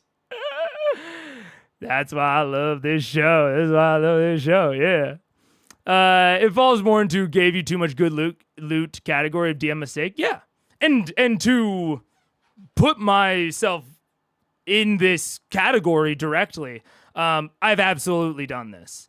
I've talked about, I was just talking about how I check like rarity against things. I often like use those sorts of tables for loot, especially because I don't think about loot a lot of times ahead of time. So if I'm trying to develop random loot in the moment, I'm kind of looking off of tables most of the time. And like I gave a group of like level 5s a broom of flying, and that was like the worst decision I could have possibly made. It trivialized like an entire dungeon for me. And that dungeon was not very fun. Like I'll be really direct about it. It had an accidentally fun ending that was in no way my because of me. But like the broom of flying that I gave them beforehand was far too good for their level. And we can talk about how maybe the broom of flying is miscategorized in terms of its rarity, but that's a whole separate topic. I didn't change anything about that dungeon in response to knowing that they had the broom of flying. I didn't like add in anything once I saw them, starting to use it. Now, I think if you want to prep differently, maybe you can. Like, maybe you could add like a ranged combatant to an encounter. If you specifically want to challenge that sort of thing. But especially changing adversary behavior, that's a big no-no to me. It's in a way that's so blatant. Because that is also one of the things about this, is that the blatancy of kind of the examples that we're using, yeah. I always love when Matt has intelligent villains that target healers or finished players. How do you balance this behavior whilst not being too punishing? I think it really depends on the feel of the villain. Like, I think you have to pre-establish their tactfulness, their intelligence, their knowledge. A lot of these things in the that is a good way to say it. That is a really specific type of danger, right? Danger can be this thing hits like a truck, right? Each of these things attacks individually is very, very strong. That's a type of danger. Intelligence and good tactics, good target prioritization, that's a separate kind of danger. And if it is enough to where it's like coming off and it's notable, I think that is something that should be foreshadowed before it has the chance to deliver on its consequences. Now, if you do foreshadow it, I think that will just make it feel all the cooler. And that should be balanced against the rest of the adversary, right? It should be balanced against the tools that the adversary has at their disposal. If you want it to feel equivalent to, say you wanted to make a really intelligent enemy that is equivalent to the Tarrasque or something, which is like, I think the biggest bulldozer type enemy I can think of off the top of my head. Maybe the Tarrasque is intelligent. I don't know. I've not looked into the stat block in too much detail, but it sure looks like a big ball of hit points with not a lot of intelligence, even if its actual int score is higher. And if you wanted to make a adversary that was similarly challenging to the Tarrasque, but is going to be dangerous in terms of target priority, in terms of like those brutal decisions of targeting healers and, killing downed players, you should probably pull back on some of its offensive tools or defensive. You could lower its health, you could lower its AC, you could lower the damage dies that it's using, its to hit modifier, all those sorts of things. And I would try to also include a feature that communicates that, if possible. Sometimes it's not always possible to do that, at which point you should try to foreshadow it in a different way. But I think just treating intelligence like its own power, right? Treating that as an advantage that this adversary has in the same way that sharp claws might be an advantage for a different adversary. Yeah. Sorry, I'm off topic. No. I think that's related, at the very least. Just assuming poor balance because BBG's going down one shot shouldn't be just because of the poison. At that point, the gym definitely made things unusually weak for a BBG. Yeah, exactly. Like, there's a lot of, kind of things going on there. Yeah. I think not all situations fall into the too much good loot mistake, but the poison certainly does. Not all mistakes, certainly, but some of them, yeah. The broom was not exactly given. The broom in my campaign. Sorry, when I was talking about the flying broom, I was talking about my own personal campaign where this occurred. I gave the flying broom, and it was a bad decision. Yeah. That's why scrolls are the best. You can give players things that are cool and OP for their level, but they can only use it once. In general, consumables are a much less risky way to reward your players. Gold is consumable if you think about it very abstractly. Scrolls, potions, totally agreed. Those are going to be much less, or they carry a much less inherent risk factor to them than a permanently enchanted magic item. 1,000,000%, yes. Yeah. Scroll of Fly can trivialize one specific thing they don't want to solve otherwise, but that's a one-time solution. Yeah. I often roll my eyes at Mega's frequency of invoking kayfabe, but session prep for me is 100% kayfabe. I'm allowed to tweak anything to meet the player's capabilities if it makes lore sense, which is why it is not like prep, like how a DM. The DM mindset during prep is very much separate from their mindset during runtime. Yeah. Wait. I got confused in the chat. Why is my name green now? I don't know. There actually several names have changed colors, and I have no idea why. I don't set that. I just want them to have different colors. That's all I tell the program. An example of a smart enemy. An ogre the party was hired to kill was a contestant in a fighting pit. The ogre had a circlet of intelligence, BG3 inspired. The party watched around where the ogre used tactics they have never seen another ogre use. Perfect example. Absolutely. Yeah, that initial round and really calling out to them of like, this is strange. You've never seen an ogre behave this way. You've never heard of an ogre behaving this way. That is perfect foreshadowing for intelligence as a danger. And now when they go into that encounter with the ogre and it does something really tactical or intelligent, they're not going to feel like it was a rookie do, right? They're not going to feel like you made it more intelligent specifically to combat them. Yeah, I 1,000,000% agree. Yeah. It's up and down. Yeah. Oh, thank goodness. So gold is consumable. Stops trying to throw up the coins. Yeah. There seems to be a lot of blue and purple today, and they're all blurring together. No. Well, at least you're red, dawdling twiddle. So yeah, it is. But I agree that I think Daniel was pointing out something of like what you can do during prep should be different than what you do during runtime. Like if you want to challenge certain players or that sort of thing, you absolutely can design encounters for that during prep. But I would almost never recommend that sort of like adversary mindset modification during play. Not because I'm against modifying challenge at runtime, like not because I'm against that, but because it's way too obvious. It's far too likely that your players will see that and think that you are targeting them. As opposed to, adding in a ranged adversary at runtime. Or no, sorry, not at runtime. During prep, that's a very different story. Yeah.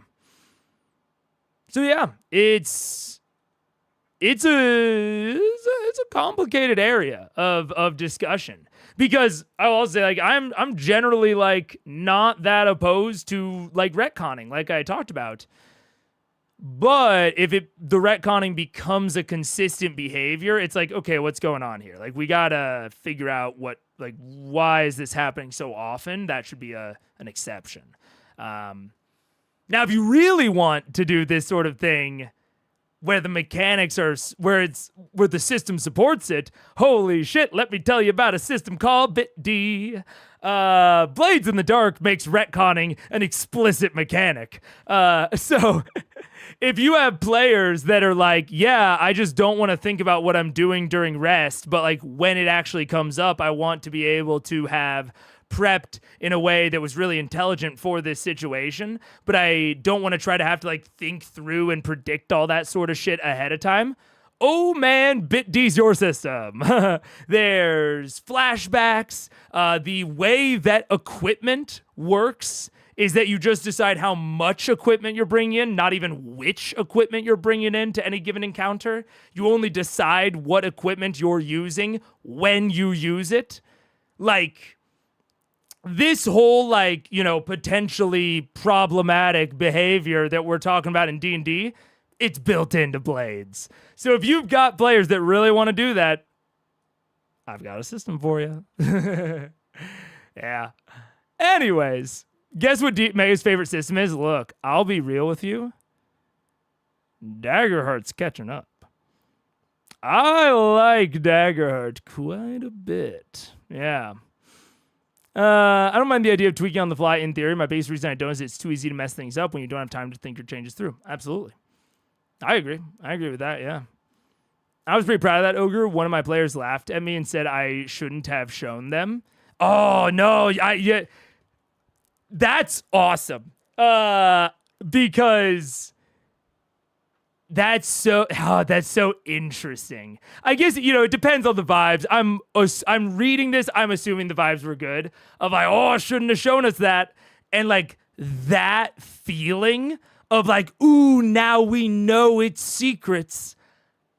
That's a good feeling. Like, that's a good feeling to evoke in your players. And then as a DM, you're like, maybe. Oh, no, now you'll know. That, like, gets into, like, the player versus DM sort of kayfabe that can be established and I think can work at the table. I think that is very much a conversation I can see happening at a CR table. And Matt's like, maybe not. Like, I guess I shouldn't have showed you. But in his head, it's like, yeah, that's exactly why I showed you.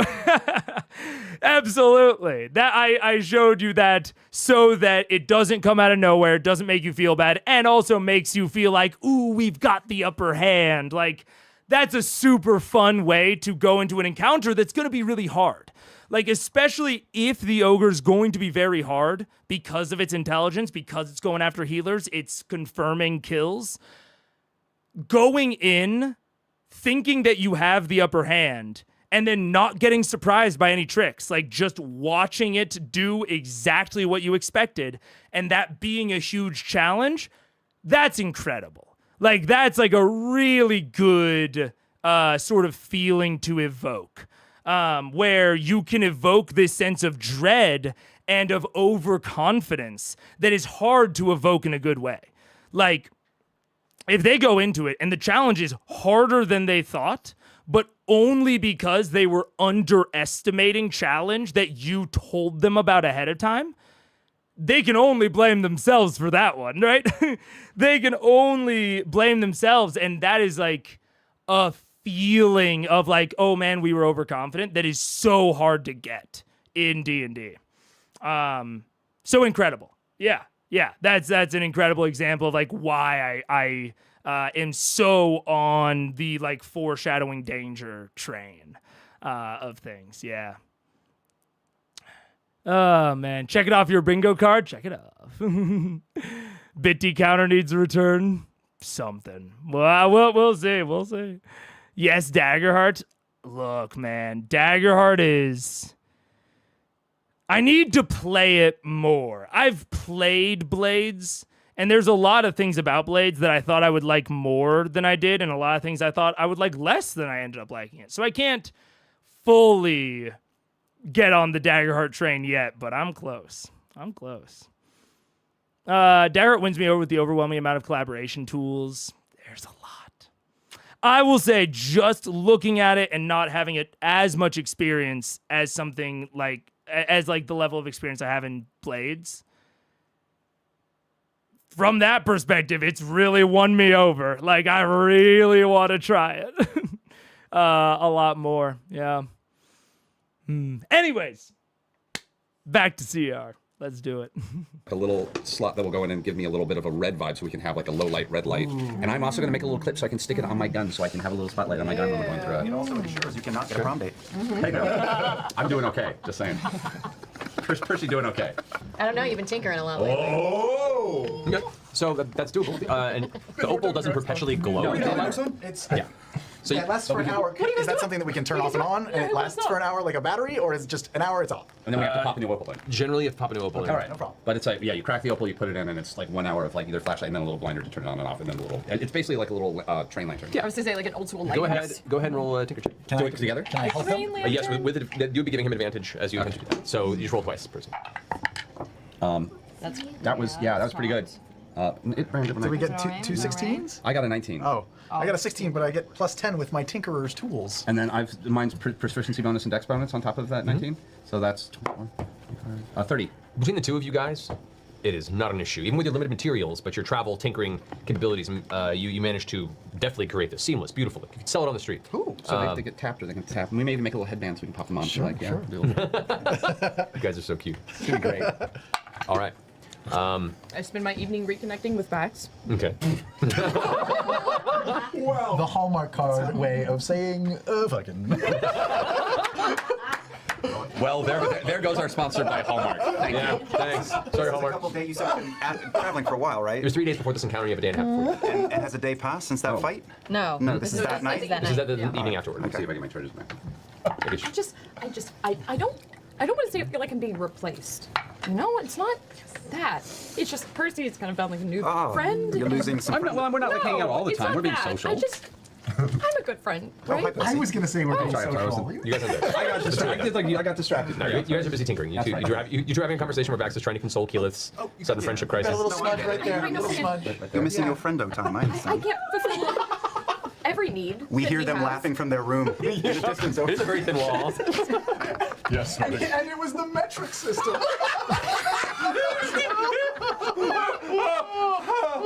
I never know what the metric system means. I don't know what that means. They're both, really like special, and I'm it's still a good friend, right? I'm still a good friend. Yeah. Am I a good friend? You're his best friend. All right. Yeah, that's just new, and those two have never met No, I know. a nerd as pure as the other. I know I told them to like bond, but now, I mean, no, it's fine. It's fine. I'm cool. I'm cool. You're more than cool. I've missed you. Hi. Hi. Hi. Dried the tears away. Do you know what's... new guy dynamic? And I don't know what the new guy's chemistry's like. Do you know what's really cool though? We're not on the verge of death every fucking day right now. That's true. Yeah, pluses and minuses. I'm glad that the new guy is the worst of our problems. Come here, you. I just love Percy so much. I know. I know. Evening of consoling, and the rest of you guys get your evening's rest. You outside the brig, uneventful. I crawl. No, I did want to. I get talk, down. but that's okay. Yeah, okay. I can talk later. Oh, do you want to talk? Go for it. Go for it. Go interrupt the party. Yeah, no, I was going to. Well, I was going to say, you're welcome. When we're finishing up, you're welcome. In. Oh, only when you're finishing up. Well, I don't know anyway. We obviously did it. We built our. I love it so much. Wow. So, Wow. yeah, we put the whole thing together. Put the whole The thing whole thing together. together. Phrasing. Right there. Man, you're You hear going for it. you hear, as you guys are finishing up, you hear a knock at the door. Cleaning up your. Hello. Yes, come in. Filled with smoke in here. Oh, hi, Terry. We were welding. We were welding. Oh, exciting on a boat, even. Wow. It's relatively safe. So, what'd you make? Can we crack one? Let's do it. All right. Oh wait, we're using one? Yeah, we're using All right, one. Sure. Why not? Wow. It's 1,000 gold, but okay, sure. It's father money. As he flicks the opal, it gives off a bright equivalent of the light spell. Oh. Or this is Daylight. Daylight. I'm sorry. This is. Oh, shit. Yeah. The this power is of the sun. basically there's a sun in the room suddenly. Oh, wow, you guys You're made literally blinded for a moment. Your eyes just go. We put it in the box, contain it. But wait, open it just a little bit. All right. And then I'm gonna take my helm of brilliance and just put one of the diamonds up to the laser beam like lights coming out, so it makes like a dazzling light across Wow. the A beautiful prism, which you're able to see in about 40 seconds. It's a lot. It's just a lot of spots right now, but I'm sure. Sorry. Eventually. Oh, pretty. Get out. You, not you. If you don't mind. I don't I mean, at all. of course Get you out, can it's stay. okay. I have a lot of dictation to do. And I boot him out. Oh, hi, thank God. And So, Percy, yes, dear. I've been meaning to bring something up to you. Yes. At the risk of bringing up Scanlan again. Something I'd rather ignore. Yes, me too. When he left, he said something that caught my ear, which was that he heard. he heard Pike and his daughter calling to him Yes. from the other side. Which is strange, really, because when I was on the other side, I don't remember hearing anything. What about you? Okay, I'm gonna sit down and open up a bottle. Busting out the courage again. The courage, I think, is long gone at this point. Yeah. I'm going for the tier whiskey. Fuck it. Take a swig, and I'll pass. I was not in a good place. I was what I am choosing to describe as great motivation to live a long life. There was pain and sound, and I've tried hard not to think about creating words to articulate it, but it was the feeling of being... It was not pain without end. It felt like pain that would have an end, because eventually there would be nothing left of me. I felt consumed. And yes, I heard. It was the only thing I heard. Yes. I know you well enough to know I'm trying not to embarrass you, but Right. yes. I'm not embarrassed. Well, I would have, honestly, I would have never hoped otherwise. You're far too wonderful for an idiot. So, but I'm more hopeful. I'm not quite as fearful of I'm worrying less about what may happen when I die again, and if I'm going to go back there. Well, that's good. I would hope he's not waiting on the other side for you. I hope not either. And What about when you were killed by Rashan? that was quick. It was fine, but it was quick, so I'm not sure if that means anything yet. I've overthought this quite a bit, and I don't know if you care to hear too many of my fears in this direction, but I do think about it. You can always tell me your fears, Percy. Where did the people I killed go?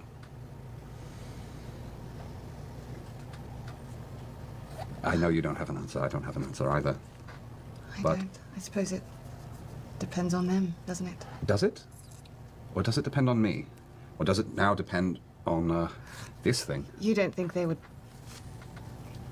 doomed to suffer the same fate that you were? Maybe. I don't know. Maybe I keep feeding it every time. Oh, no. I don't quite know how to find out, other than I had a moment where I thought about shooting someone, bringing them back, and asking them. There was a moment I thought about shooting someone. Well, if it comes to it, it's something I've had in my back pocket, is killing two birds with one stone. Maybe we can just try that on someone who we already need to kill. That's my thought. Right. And I worry about what all of this is doing to us. But at the same time, I have such faith in... Well, I have such faith in you. And Keyleth. And occasionally Grog, and occasionally your brother. Are you listening? But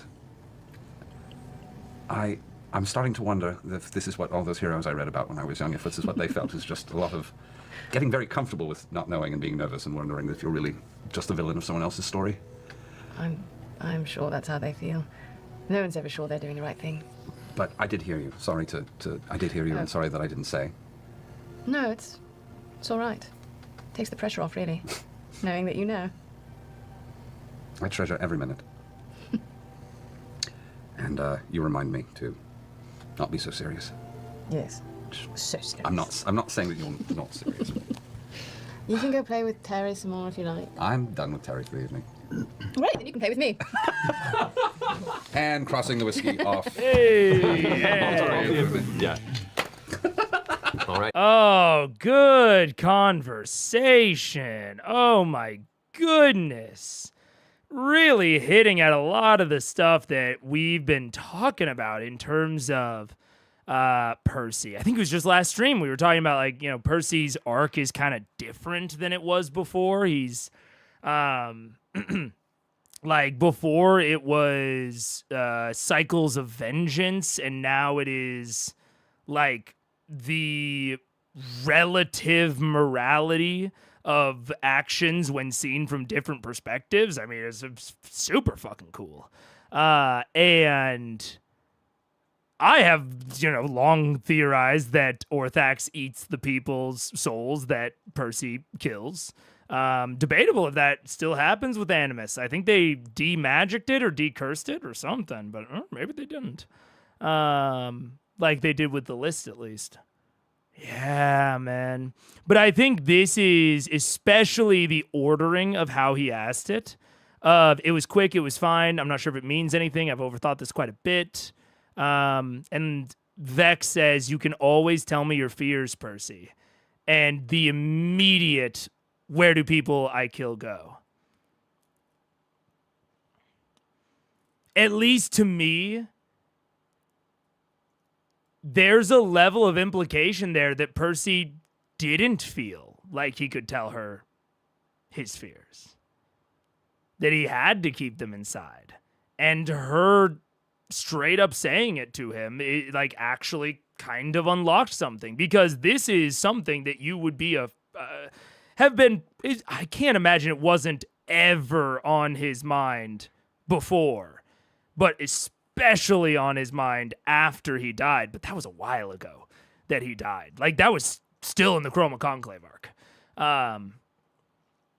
So he's been thinking on this for a while. And I love that example of, like, relationship growth. Of, like, even if you feel like you are open with each other and whatever, like, that layer of kind of unlocking this new level of openness with a romantic partner is something that, like, we certainly see, but I think it's rarely this disconnected, I want to say. But I think that this disconnection is possibly more true to real life. Of, like, I think in stories oftentimes, and this is one of the, I think, the cool parts about D&D, TTRPGs as a storytelling medium, and actual plays as a media format, is a lot of times you can't show this sort of thing with the proper separation because that it's tough to fit in that separation in a way that feels real within, like, a movie. And often even within a TV show, because people start to question if it's ever going to come up in the TV show, maybe ratings dip, whatever. But the longevity of a TTRPG campaign can allow you to have this really proper spacing that makes it feel so true to life. Between, like, Percy dying and having this realization and then and him finally actually opening up about it. I mean, him and Vex have had a lot of private conversations since then. So yeah, man, like, it's cool. It's really, really cool. Oh, and this line from Taliesin, this spoke to me. There was pain and sound I've tried hard not to think about creating words to articulate it. Man, is that a quote. Oh my gosh. Like, I mean, I don't know how much that speaks to other people, but that as someone who has an avoidant attachment style, the idea of not even I'm not thinking about it, but it is something I want to think about so little that I am not even going to try to form the words to describe it. I'm going to leave it as this ambiguous fear or pain or suffering or just bad thing. And I am not going to look at it closely enough to even be able to describe it. Yeah, I don't know. That definitely speaks to me. Yeah. This is very, I don't know, very, very cool. Yeah. I love expressing your deepest fears and insecurities to your partners. Yeah.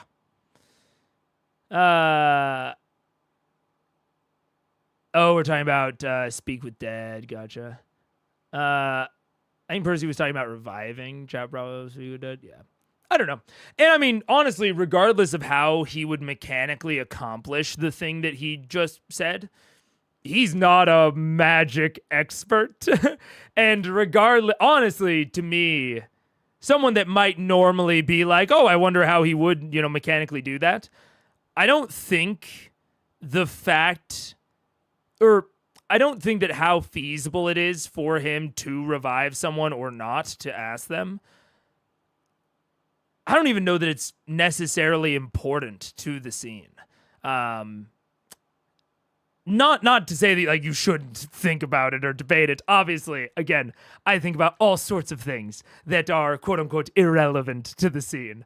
So I don't blame anyone for thinking about it or discussing it. But it is to me the more kind of impactful thing was the fact that he's even thinking about it. Like the idea of killing someone and then reviving them just to know what they experienced during the transition is a immensely terrifying look at the type of logic a D&D character could employ. And like we've also discussed often of so much of D&D's magic system has so many implications that you really can't take into account when you're playing. My classic example is that create bonfire essentially implies a post-scarcity society. Like, if you allow create bonfire to boil water, there's infinite energy, and this should be a post-scarcity society. That's it. Regardless of if we consider things like create food and water.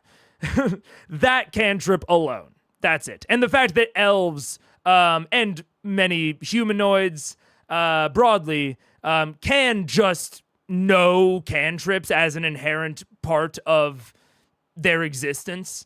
Like D&D should just be beyond the need for food, water, energy, all that. That's not something that is reasonable to take into account when you're playing D&D. But looking at certain parts of the implications of D&D, Goodberry's another good example, yeah. Looking at parts of the implications of D&D magic, of D&D cosmology, and giving interesting or clever insights into it, I think will really facilitate a lot of these really cool conversations and thought processes. And I think that Taliesin, honestly, out of any character / player, I'm going to say player. I'm going to say a player compliment. I think Taliesin is one of the best people at truly thinking down the logical consequences of some of the implications of magic in D&D. Now, clearly, I also think sometimes he thinks a bit too logically about what would happen or what could happen within a D&D context and world. And they probably do. This is a total implication. I don't know if this is true, but they seem to me to probably be related. Like the same bug in his brain that is making him think that creating these little opal gems is something he can do on a boat is the same bug that is thinking down the process of, I'm worried about like resurrection, what I've doomed other souls to, how could I confirm, how could I like take this to the next level of like really understanding and learning. Like that I think is the same thought process, or at least similar, comes from a similar place. But this is so cool. This is so cool. And it has to be judiciously applied. Like I said, if I think it's the same process, which I think it at least comes from the same core place, it's something that can go either bad or good. And this is an example of where I think it's going really, really good, really, really well. But it has to be, kind of controlled and judiciously applied, just like my focus on environments, Matt's focus on character. A lot of these things are like natural inclinations. And if you know that you have them, sometimes it's hard to self-reflect and know that you have these sorts of inclinations. You guys have seen me doing that recently with the environment over character stuff. It's hard to know you have these inclinations, but if you can control them towards the positives while minimizing the negatives, a lot of good shit that can come from it. And I think it's a good like anti-burnout technique. Yeah. Oh man. Anyways. It's so mad scientist. It is mad scientist, yeah. It's some serial killer shit.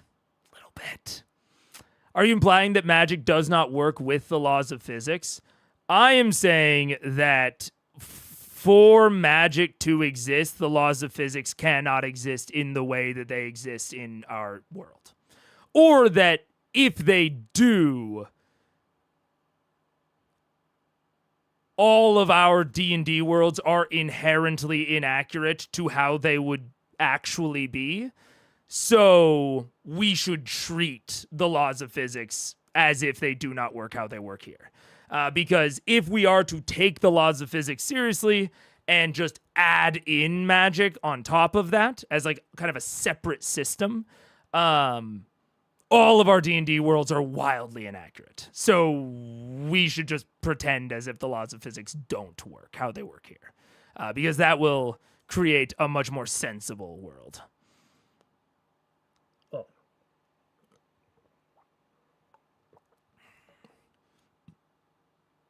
Yeah. Percy's logical conclusions are also sometimes slippery slope conclusions. Yeah. Which is why it has to be, definitely judiciously applied. Yeah. In a world where it's possible to have a group of people constantly create water and create bonfire, where the steam-powered cities with an effectively endless supply of power. Exactly. And they're never going to be there, which is why we just kind of got to ignore it. But diving into it in really select circumstances that are good applications or displays of character. Like, I think that's one of the things that Taliesin is so good at, is sometimes he dives into it a little bit much for my taste in places where it's not as like purely fun. But he's so good at diving into it at points that are so relevant for for Percy and Percy's mindset and his character arc and other people's character arcs, right? I think Taliesin is one of the best at identifying those things, of looking at those kind of weird isms and applying them to character arcs and growth in a way that's very impressive to me personally. Yeah. What up, St. Clark? Joseph Mengele confirmed. Is that the jeans guy that did like the bean jeans? Am I thinking of the right person? It's like, I think I'm thinking of the right person. I don't know though. I do like that the idea that because of magic, technology progress is slowed. Medicine is not advanced due to temples with clerics and whatnot. Fun conundrum to play with. Yeah. Yeah. And I think that playing with it in an interesting way that you are like willing to like flesh out and focus on can be, it can be setting defining in a really good and fun way. We just can't fully explore it. Otherwise, D&D would be like kind of a game with no stakes. So there's only so far you can examine it, but I do think you should examine it to a degree. Yeah. No, that's the German war scientist monster. Oh, never mind. Ooh. Sorry about that. I did not recognize the name. Who am I thinking of? Yeah. Anyways, the Nuremberg trials. Ah, yeah. Mendel. Mendel was the gene guy. Beans guy is Punnett. Who is Mendel? Anyways, yep, I was incorrect. But I thought it was a little bit weird to compare Percy to the Beans guy. But anyways, yeah. But all that said, I like that Punnett's book on genes was Mendelian. Got it. Mendelism. Understood. Well, I'm going to quickly play some D&D. As the evening comes to a close, the next day's journey is met with a coming cloud front. Does not appear to be storm-bearing clouds, but the clear sky seem to have come to an end. I'm restless in all of my night's sleep as we get closer. As the next day comes to a close, the sun setting, you hear a call from the top of the crow's nest that shouts out, "Land ho!" We go running up. You guys all catch up, and you can see just as the last bit of a sunlit glow behind the clouds begins to fade in the darkness, you see ahead the gentle shape of islands just breaking the horizon ahead. And one by one, little lights. I Coming rush on. to the bow of the ship. As you come up to the bow, and the ship, you can see at this point now, Captain Adela is starting to shout off at the side, "Keep an eye!" And it's currently moving around, and you see there are 3 guys at the front who all have lanterns out, and they're watching the water below, and they're shouting out, "5 to the right!" And they're giving different degrees, and she's navigating through what looks to be a channel of reefs as you glance over the edge. And you can see there are pathways here, but it looks like a lot of this water is very dangerous water. And eventually you get to a point where one of them shouts, "Stop! Stop!" And they immediately throw down the sails, and someone throws the anchor off the side, and the ship comes and slams to a halt as the anchor clicks in. You can feel it grinding for a bit as it catches the edge of one of, looks like a reef below. But the ship eventually stops as you glance over. They're maybe 15 feet away from hitting the edge of a reef. It kind of stops, and the water kind of slowly comes to rest as the ship comes to a rest. Looking over the edge, you can see the water maybe about 20 or so feet down, with a little bit of light lantern to put over. You can see the very top of various reef cliffs and hints of beach shelf beginning to rise up towards this cluster of almost like still fairy lights in the distance, unmoving. Captain Nola comes up the edge of the ship and goes, "Well, that's about as far as we can get with the ship. My apologies." No, this is fantastic. And I run to the edge of the ship, and I shoot a daylight into the spell and throw a create water and make a rainbow over top of us. Wow. Bring us to the side of a van. So with that, this spray of vapor in the air of the night sky, the darkness ahead of you that was currently the clouds obscuring any sort of starlight, suddenly is showered with this spray of vibrant colors across the entire spectrum as the vapor slowly cascades around each side of the ship. As it does, a few moments pass and you watch more lights spark open in the distance. Whatever the source is, you begin to get a clearer view, and there you can just barely begin to see the edges of what appear to be very, very faint outline of a number of buildings, all springing up from the water itself. The city is not on one of the islands. The city is in the center of them. There's a triangulation of these land masses, and the city itself resides between all 3. Some of the guys on the side of the ship start taking small rowing boats and taking them up and lashing them in and setting them off the side into the more shallow waters below. I run past all of them and just jump into the water, not gracefully like before and start. I need to look at this. There's... I'm trying to like kind of orient myself in how this place is described. The city is not just on one of the islands. The city is in the center of them. There's a triangulation of these land masses, and the city itself resides between all 3. Okay. Yeah. That's interesting. Triangulation of land masses. City is between all 3. It's also interesting that Matt is calling it a city. I don't feel like any of the other tribes have been described that way. Especially like the Terra, which I think were maybe the more was maybe the more like thing that I would expect out of it. Oh my goodness. Okay. I get why people are doing it, but maybe we can cut the guessing Nazi war criminals talk in chat. I get how we all got there. I was a part of that, but probably not the most lighthearted of conversations for light entertainment stream. But yeah, we're why is chat talking about work? It makes sense, but yeah. Anyways, the reefs here are, I think, so far the most interesting. How do I say it? Geographic setup of any of the tribes so far, of any of the Ashari tribes so far. Because, and I was wondering how Matt would go about showing the effect of the water plane. Because, like, the earth, the earth portal is spewing earth, or it seems like sucking it in. It's creating all these, like, tremors. The fire portal is kind of spewing fire plane energy and creating, like, volcanic activity.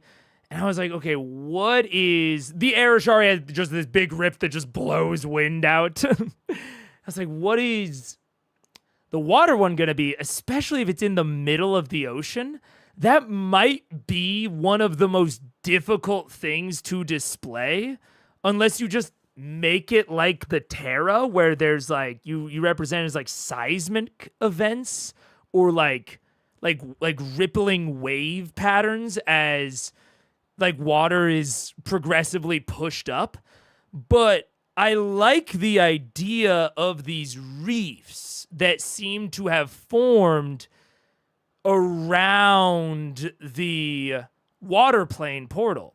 It reminds me of the volcanic activity, but honestly in a more, at least in a way that is more intriguing to me. It's like, oh, fire, volcanoes, yeah, sure, whatever. Like, I don't know, that just doesn't, I'm kind of like, sure. But the idea of these, of essentially the water, because the implication that I'm drawing from all of this is that essentially the water plane water, it is more like nutritious, like kind of like hydrothermal vents at the bottom of our ocean where they spew out not just water, but like this chemical soup that is very nutritious for underwater creatures and inhabitants. And that would naturally form around it. And if it is actively cultivated by the water Ashari, then it could also act as a defensive structure in a way that, again, I haven't seen with the Terra or the Zephyra or the Pyra, with them actively sort of utilizing the elements to better defend the portals, or like actually utilizing them for other benefits than them just incidentally being there. The closest we got was the Terra, which I really stretched to try and make sense. Maybe the Zephyra with the wingsuits, but even that's a little, kind of shaky. But like my implication here is that they are cultivating these reefs, not only because, they're naturally inclined to do so, but now it has made it a more defensible position. And we're seeing that from Matt. Like the ship captain says, like, I can only approach so close, right? Maybe that is just a natural, essentially construct of the water plane doing all of this. If it is, really cool natural result, like really interesting thought process from Matt.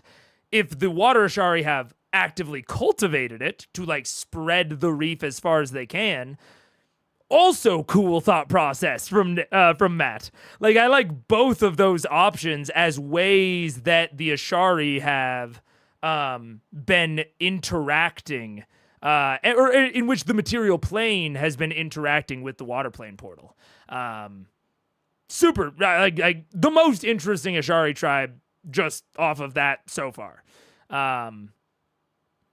So cool. The water plane being a full-fledged city is the most interesting place to be a city because it's so unintuitive. Yeah, like, I'm instantly like, really? But if it is leading into this idea of, like, the water plane water kind of being life-giving in at least a way, it kind of does imply it. Where, like, maybe the Earth plane seems destructive with the seismic activity, right? It's not constructive in the way that, like, my, like, you know, ever-expanding mound might have been. Like, that's a little bit more constructive. The Zephyra wind portal, they could build, like, industry around that, like, uses windmills to capture that energy. But that's not very druidy, right? That's not very Ashari. So there's kind of that kind of rationale around why that portal can't really be utilized. Sort of the same thing with the Pyra, right? The only way that the fire plane could be constructive and not just destructive would be if the Ashari themselves, like, harness the power industrially, which again seems very not Ashari.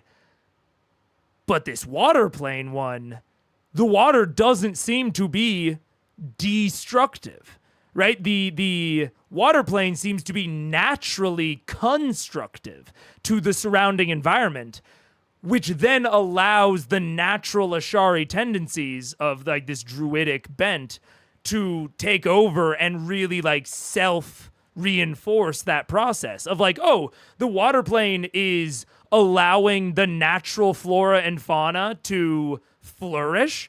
Absolutely. Like, let's keep encouraging that. Let's work with the natural environmental effects to create something even bigger. That to me is like the most, it's unintuitive at first.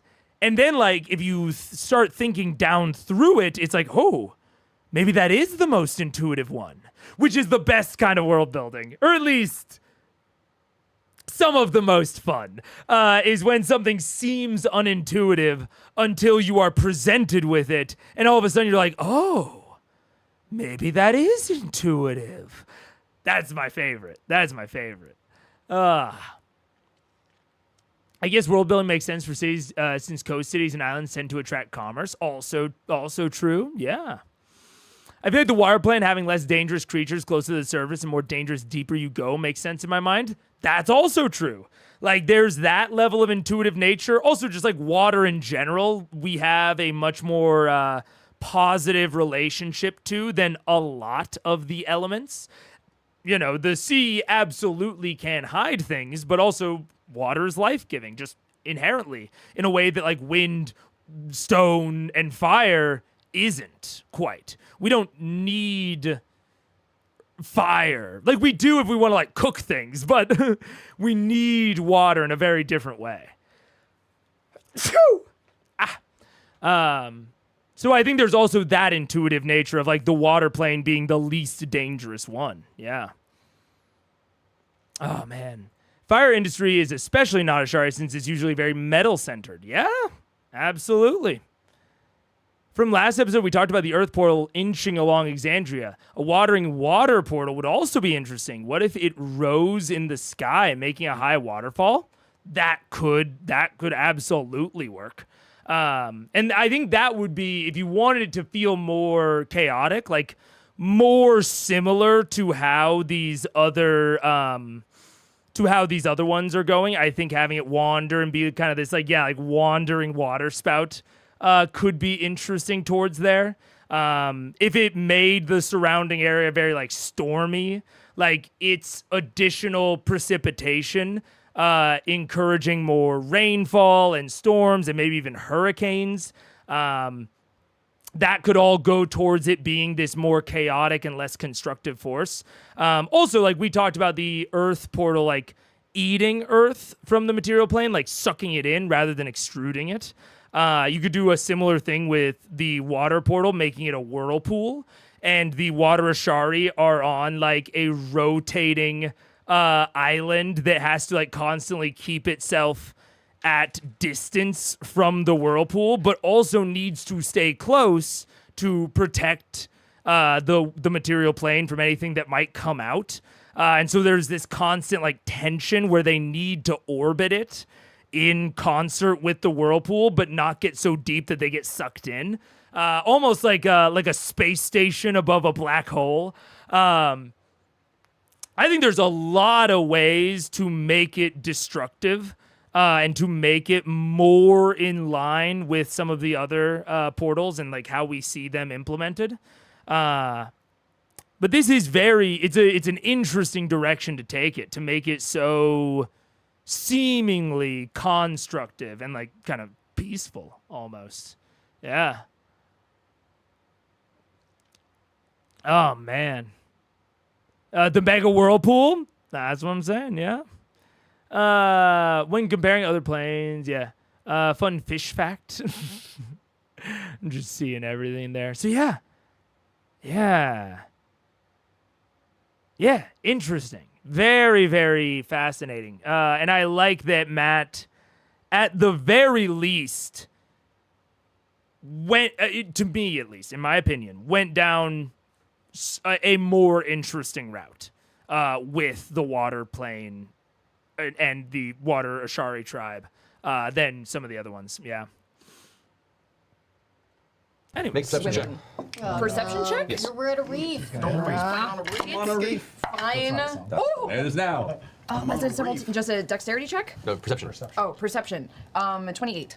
You run to the edge, and right as you're about to leap, you look and realize it's a relatively shallow reef in the direction you're about to leap, so you kind of turn and go at an angle instead, and into the water below. Almost a second after you, the ship hits the water below, and they start throwing down the rope ladder, and you guys are allowed to then step into the rowboat. Carpet? You have the broom, or carpet if you like. I just start. I'm gonna get on the carpet and offer it to anybody. there is an interesting opportunity here, and I want to see if Matt takes it for a random encounter. But I feel like we just...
What's up? Hello, we're back. Hello, hello, hello, hello, hello, hello. Oh, gosh. I don't even know what's going on in chat. I can't read through all that. But what I was kind of thinking through, and what I was thinking through on break while I was taking the dogs out, is my gut instincts when looking at this and like thinking about my thought process when if I was prepping this, is that the reef is a great option. Oh, chat XP, gotcha, fair enough. The reef is a great option to introduce a exploration challenge or an environmental hazard. Because not only is a reef an amazing, habitat for life and biodiversity, but it is a defensive structure in a lot of ways, both for the animals that live there and anything that happens to be passed there. There's lots of real life history of people that can navigate the reefs to get to somewhere. It's like knowing the way through is a big kind of trope. And so that's where my instincts go. And then at that point, they would have to fly, which they can. Like, they easily could just fly over the reef. But that is, like, kind of one of the points of environmental obstacles or hazards, is to be a bit of a resource spend. Not only in terms of managing characters' threats between long rests, but also in terms of allowing players to use things that they might not otherwise use. Something like I don't remember what it's actually called. The fart cloud spell that Keyleth has. I think it's Windwalk. Like Windwalk would be perfect for this situation. And it's a spell that, as we've seen in the past, is not that great for every situation. And so there's that opportunity there. It is also a pretty high level spell, so it's a decent resource spend to get them all over there. So that's where my mind would be going. Now, there's also like pacing to think about. We just had a big random encounter. And if the players don't take the flying option, then you need to have something there. There can't just be like an implication of danger in the reef. There has to be actual like a reason that they're not just going to walk there or swim there, that they have to fly there. And from a pacing perspective, right after you just get out of the pirate combat, might be too close for two combats that are ultimately not plot relevant. They're resource and time sinks. So I don't know.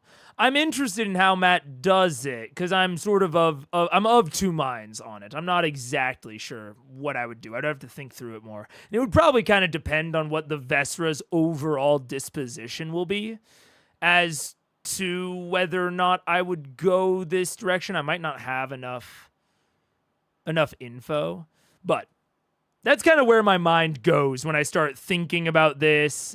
This is maybe one of the most naturally defensible Ashari tribes, which is interesting. Ships running aground on a reef is a huge defense. That's what, yeah, exactly. Percy invents microplastics, yeah. Oh, man. The fart spell.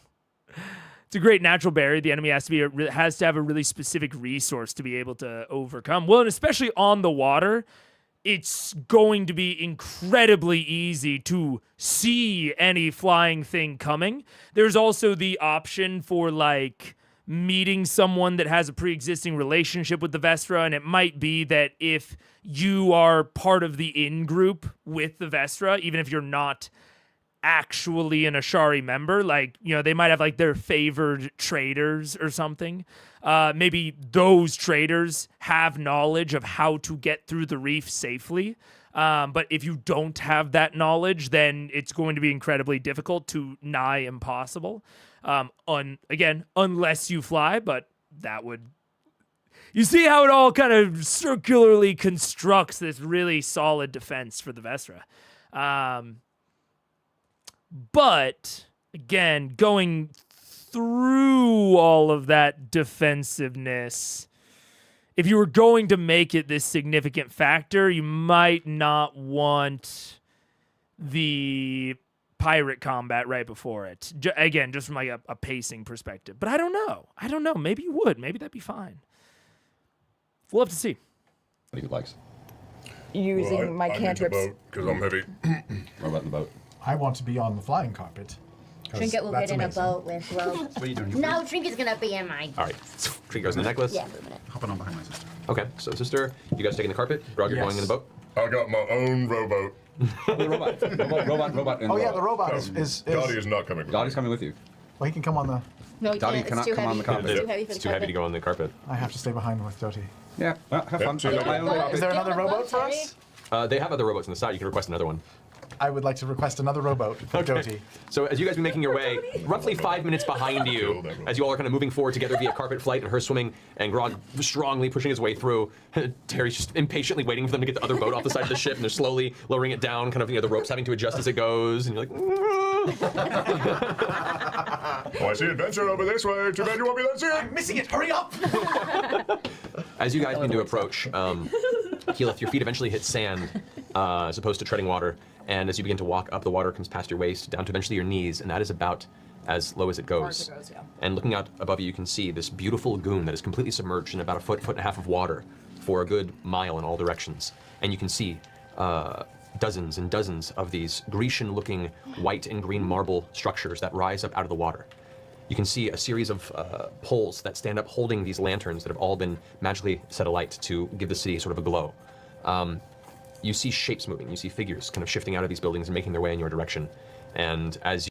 Wait, what gives it sort of glow? It's just lamps, right? There was nothing interesting about the lamps? Yeah, okay. Okay, yeah. Just some lanterns, okay. I wanted to make sure I didn't miss anything about, like, bioluminescent flora or fauna, because that would have been really super neat.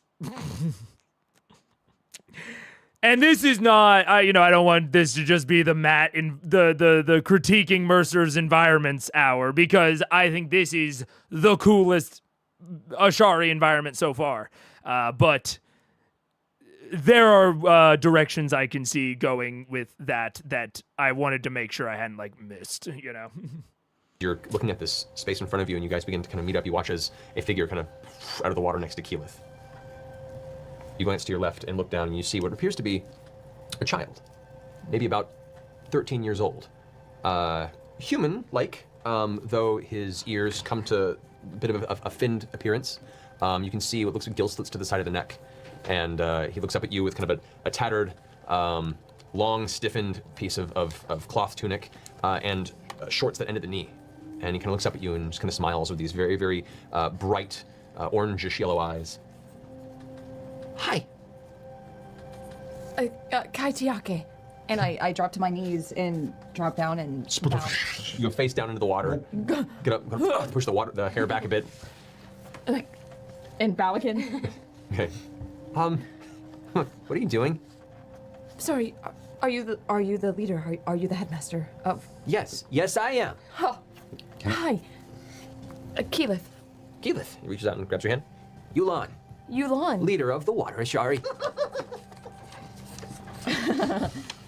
I am Keyleth, daughter of Vilya and Korin of the Air Ashari, and I am here to complete my Aramente. Okay. And I bow again under the water. Into the water again. He kind of shakes his head. You can see now he has these kind of tossed medium-length dreadlocks that kind of shake with his head as he turns his head aside. This is strange to me. And I don't know quite what to make of it. No, not the child. The child's not strange. The thing that is strange is like Keyleth has really low charisma. And I think like fine wisdom, right? Like wisdom and intelligence. Like she's not like... Actually, I think she has a high whiz. Because like her main area of like that she might come off as stupid is reading social cues, and I put stupid in heavy air quotes, is like social cues, because that's like kind of related to charisma, and like innocence, like naivete. But this seems like maybe one of the only things ever in the world that it feels really strange for her to be naive about. Of like the idea that this child would be the headmaster of the Ashari. Right? Like at first I thought she was like playing along with the kid. And now I'm like, oh no? Is she serious? Yeah. So I don't know. Druid, she needs to have high charisma? No. Druids are whizcasters. I think she has very low charisma. I feel like from my memory, she has incredibly high charisma. Or she has very low charisma, very high whiz. Yeah. Weird. Low charisma, but it isn't even that low, really. It's an 8. Yeah. Might legit think that the Water Ashari age weirdly, but wouldn't she know that? That's kind of why this interaction is striking me as strange, Daniel, is like, I get it when Keyleth acts, again, naive or ignorant about the wider world. You know, it's playing on this idea of like being raised sort of in isolation from the rest of the world. I think that's cool. That's like a fun fish out of water sort of trope. But pun not really intended, but she is now a fish in water. This is, unless the tribes are radically different, but they haven't been. Like the tribes have been incredibly similar. And, like, the headmaster being a child is just such a strange idea with everything we've seen and or I know about the Ashari.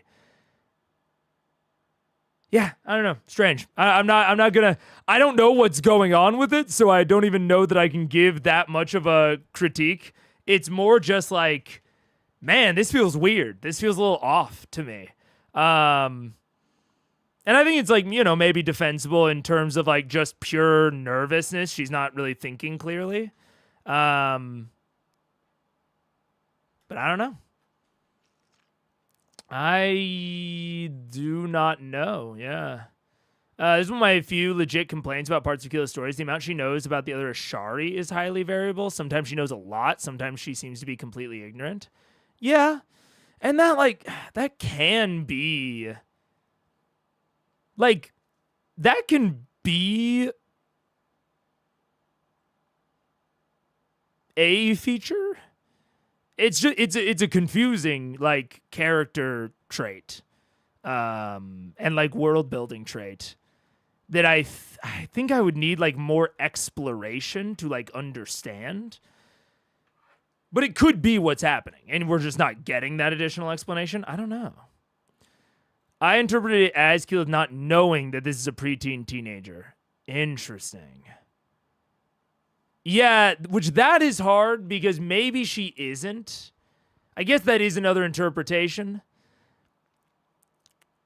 But it's strange when we've gotten it just described as a child, like from the DM. And the DM is describing what Keyleth is seeing, like her sensory information, and he is describing it as a child. So, but a player can always choose to ignore or modify. Like, the player still has control over the character's mental state. So regardless of what they see, their brain might interpret it differently. So that's still definitely on the table. I guess I just don't know. I guess that then goes into the layer of, like, I don't know why she would interpret this as an adult, but I don't know. Yeah, it's a little strange. As trusting and naive, this is her people. Why would she not trust? Yeah, I don't know. I'm chalking it up to her insane anxiety. Yeah, I mean, I think that that's a decent place to chalk it up to. Barring any other, like, explanation or information, I also thought it might have been a bit. Could have been a bit, I suppose. Like, it could have just... Yeah. I mean, if it is a bit, I would, you know, it gets chalked into the Scanlan category of bits where, like, this just, like, feels very strange for the character. But, you know, all the characters do it to, or the players do it to some degree or another. So, it could have just been a bit. Yeah. Also, if I walk into the city, I don't think the first person I meet is the mayor wife. Yeah. The leaders are the leaders always the first to meet visitors at the outskirts? It seems almost exclusively not. Like, it wasn't the case in the Terra. I don't think it was the case in the Pyra. The only one that it was the case in, I think, was the Zephyra with Keyleth's dad. But let Marisha have a comedy moment. She's usually being a stick in the mud. Yeah, I think it's weird. I guess I also don't find it that funny. But maybe, I don't know. That's like that's a totally separate discussion on, like, how well bits do or do not land. I've thought plenty of things from other players aren't funny. So yeah. The easiest explanation is that Marisha thought it would be funny and the joke didn't land. Possibly, yeah. But yeah, I guess that is the Yeah, I'm gonna stop digging into it. It really is such a minor thing. It doesn't even deserve as much dissection, but it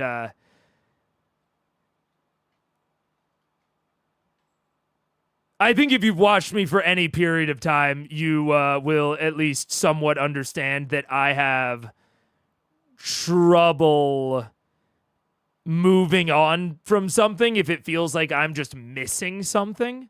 Like, if me and someone else disagree and it's just like an opinion thing, and like I can like understand why they have that opinion even if I don't share it, I can let that go in an instant. But if I just like don't understand what's going on, it's really hard for me to move on.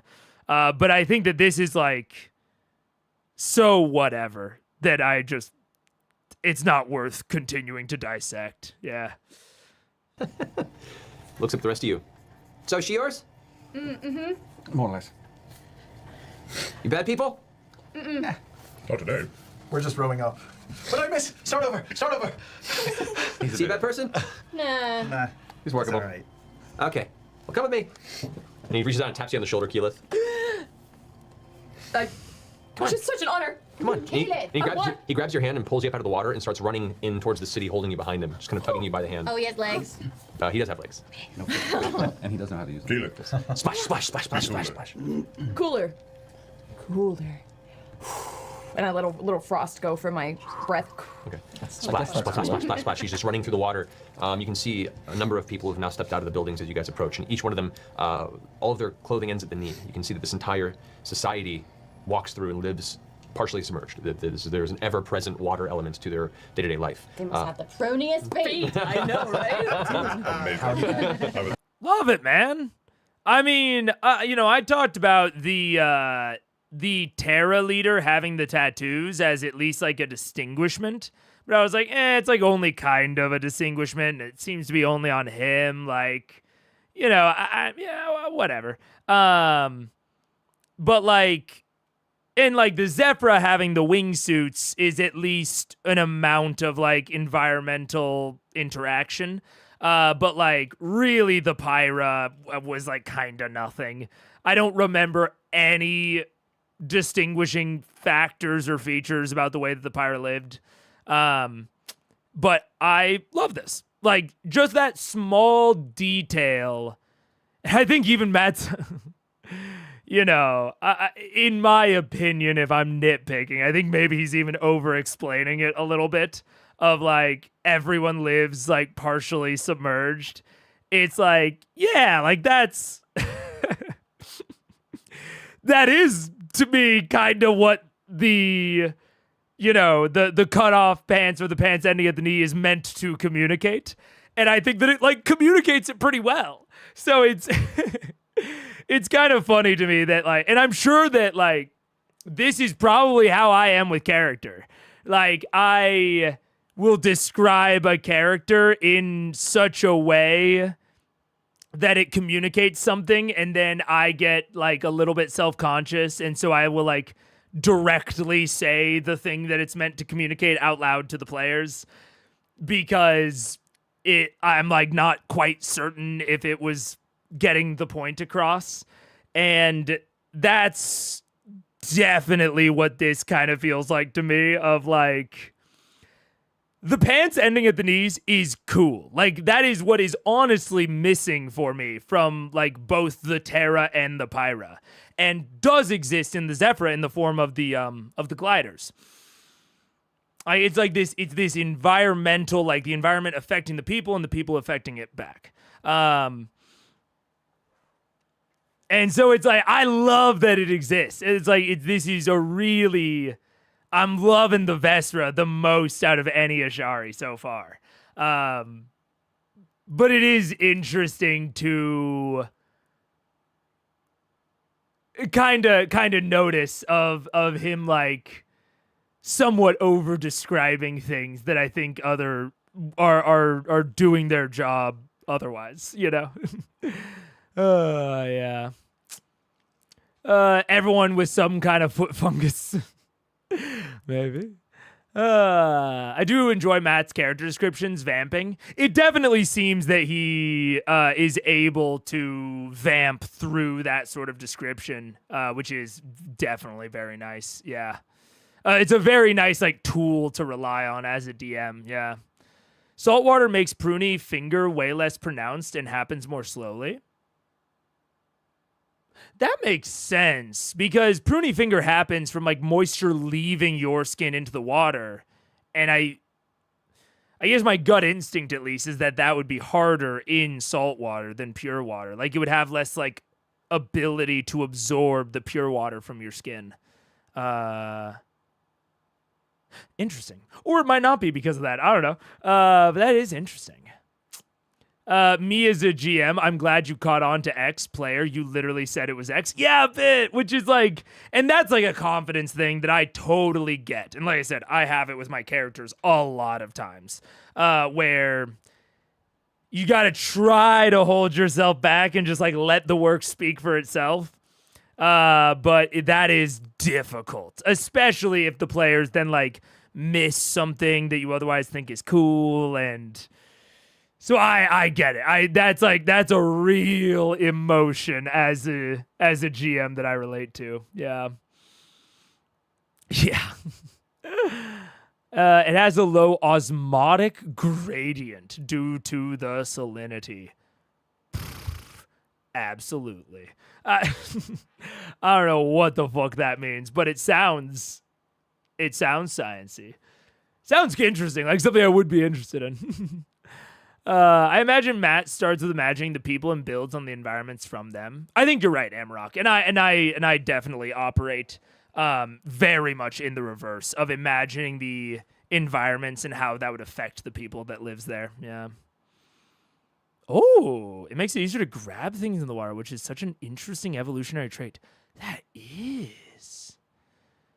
Meg is a believer in the aquatic ape theory. I don't know what the aquatic ape theory is, but I might be. I don't know. I don't know what that is. So I'll give it a solid maybe. The sand is soft and still strangely warm beneath your feet, though the night has come. And even through the distant sparkles of light everywhere, the city, a lot of the buildings seem hollow and open. Like where walls there are there's large windows. It seems like everything has this very kind of open air, free lifestyle to it.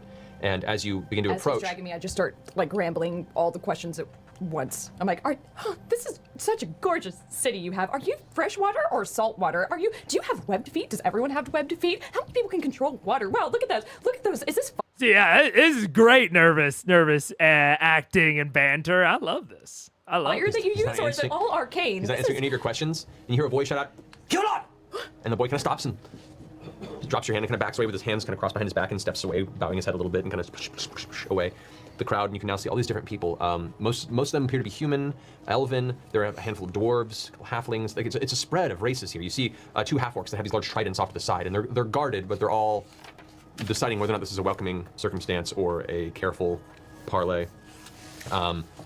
The voice that rang out, the crowd parts a little bit, and you watch as the water around you guys begins to spiral into these columns.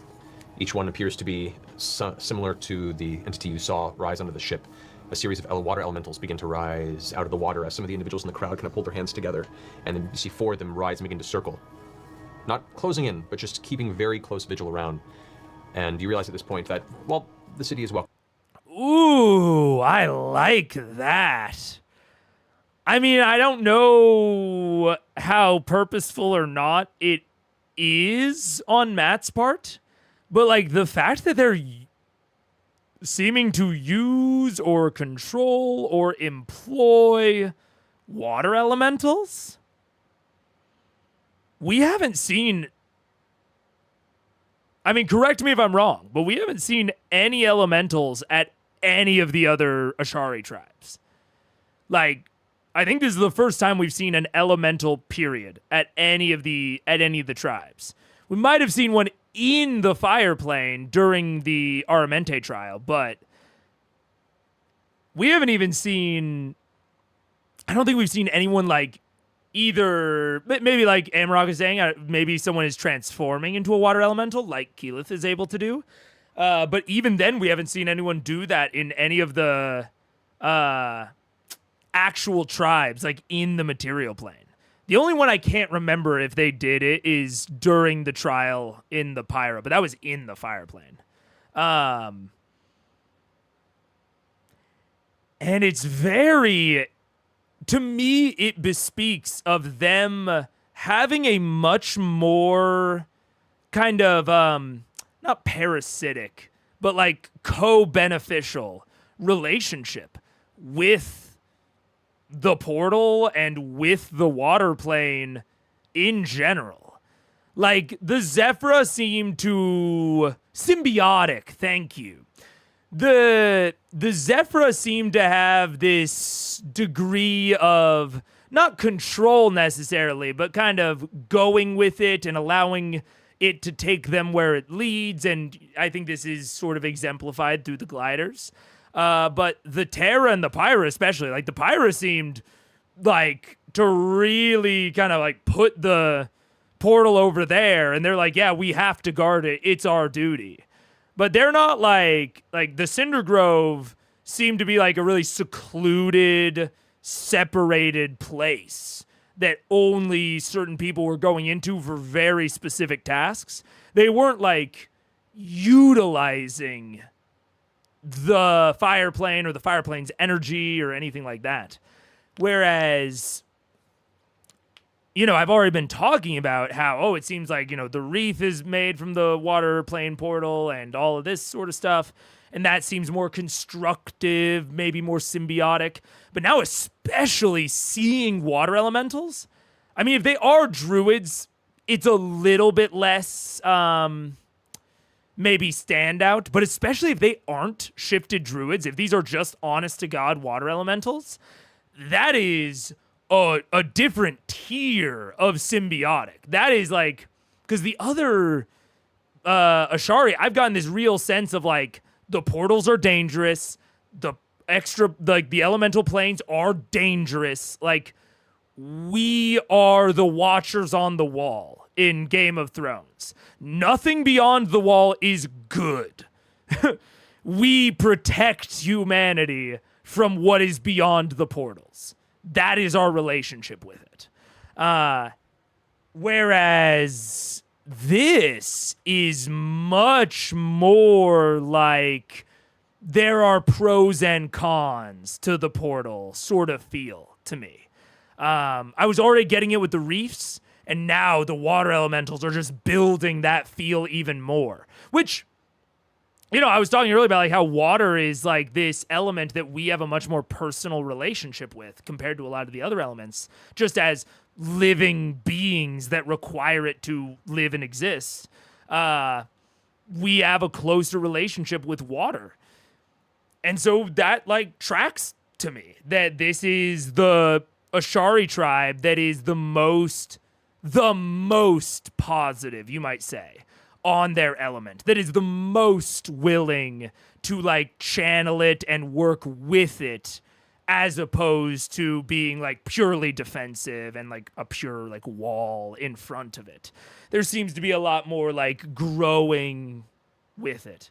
Super interesting. Really cool. Really cool. That's a huge plus to me about the storytelling in the environment here. Yeah. Fire elementals escaped the fire plane when the rift broke. Yeah, that's the closest we've gotten, really. Yeah. Between using the elements and being described as a city, they seem different from the other tribes. Super different. Super different in a super cool way. Yeah. Fire might be the most destructive element, or at least the most dangerous elemental plane. I agree. Like, now that I'm seeing it, I don't know how purposeful it was with the Terra, but maybe it was more purposeful and we just didn't spend enough time there to see it. And the Zephyra, I can see them having kind of a natural sort of barrier towards building anything too permanent, and you can kind of take maybe their overall mentality of the air as like, it's like they call in Avatar, they're the air nomads. A permanent structure isn't really their vibe, which has an effect on like the maximum population you can even have. But they all felt a little samey with just like these slight variations to me so far. This is the first one where like this Ashari tribe feels radically different in a way that I really love. I really, really love. And in a way that like I can make sense within my head. Like they don't just feel different because Matt wanted them to feel different. They feel different in a way that is sensical to me. Which is my favorite kind of environmental storytelling. I'll say it. This is approaching my favorite environment in Vox Machina so far. Over Whitestone, Westrun, Viscan. Even though Viscan had a real big rock, if they put a big ass rock in the Vestra, it's number one instantly, no debate.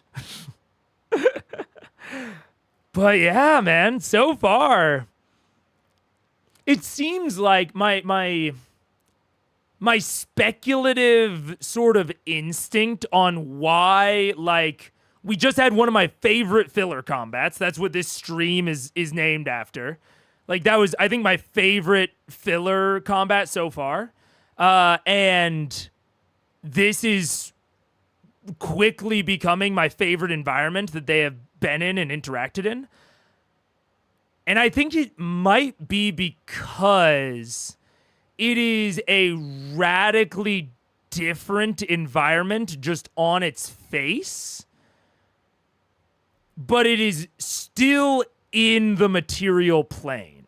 So, like, when Matt described the city of brass, it was almost so like the things that made it different and unique were like almost so homogenous. Like, Matt really leaned back on, like, it's a big city that's, like, all made of brass and, like, factory and industrialization. And it's like, okay, yeah. But, like, anything else? And, like, for an entire city like this, a huge city, you know, described as being bigger than any of the material plane cities, like, that's it? It's, like, just that homogenous? That's the only thing that's unique about it? That seems, like, frankly, kind of basic. But being in an almost equally unique environment and like alien environment of like the middle of the ocean, I think is getting Matt's gears turning on how this environment would be different and how the people that would live here would be different. It seems like it was alien enough without being so alien that it becomes not stagnant, but it becomes almost tropey in how alien it is, right? It's like the plane of fire and the city of brass were like, oh, this place is fundamentally different from the material plane and anything in the material plane in that there's big industry and it's evil. And those two things just took over the entire environment to a place of, I think, uninteresting simplification. But this is alien, but it's alien in some very like gradual and subtle ways that I think are promoting a much more interesting environment and storytelling from Matt. And that's all speculative. I could be totally off base there in my speculation, but that is maybe, I think, what's going on here. And no matter why it's going on, I love it. I fucking love it.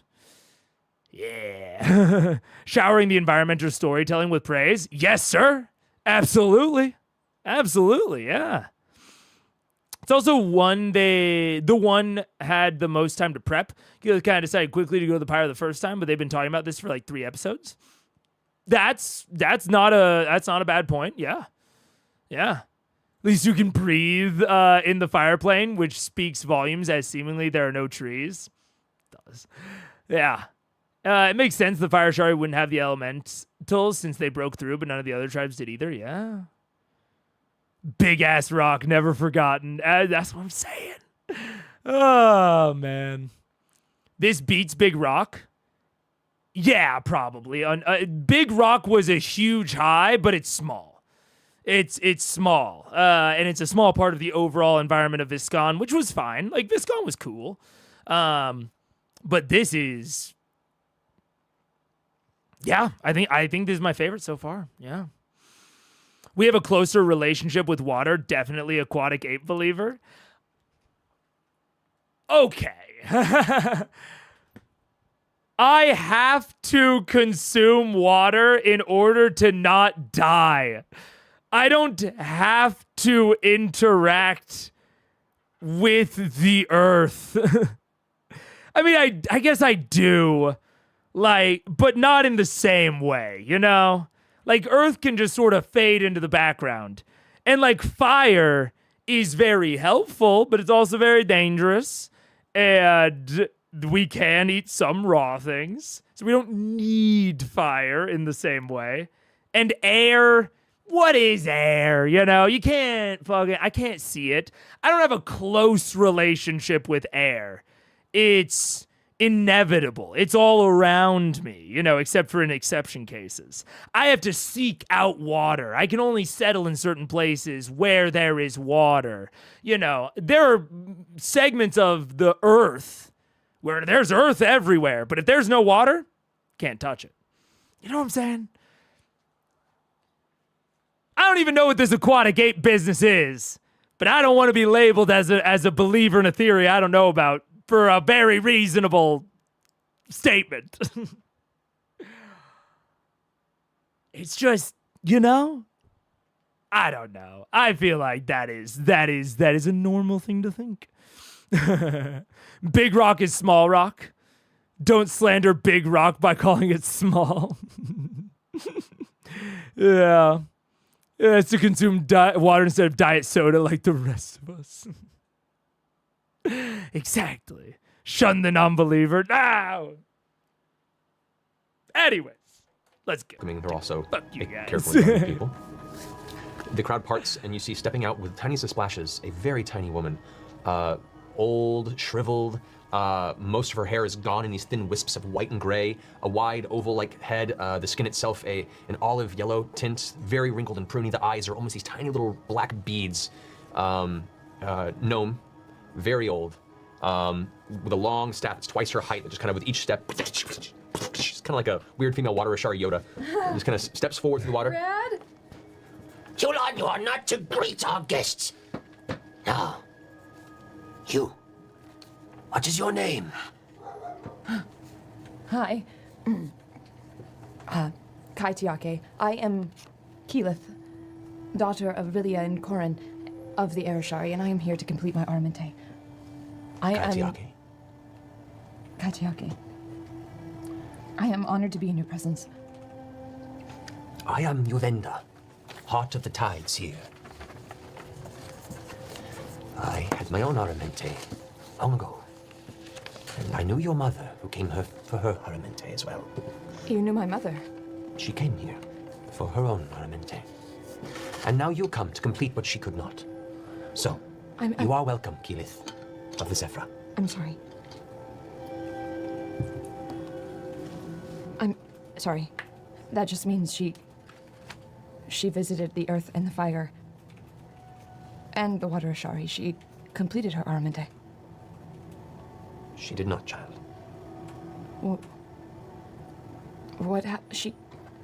Everywhere I've been, she's been. Why not? Come, we shall speak. There is much to discuss, and it is growing cold out here, and you could probably all use a warm, fire. So, see to our guests!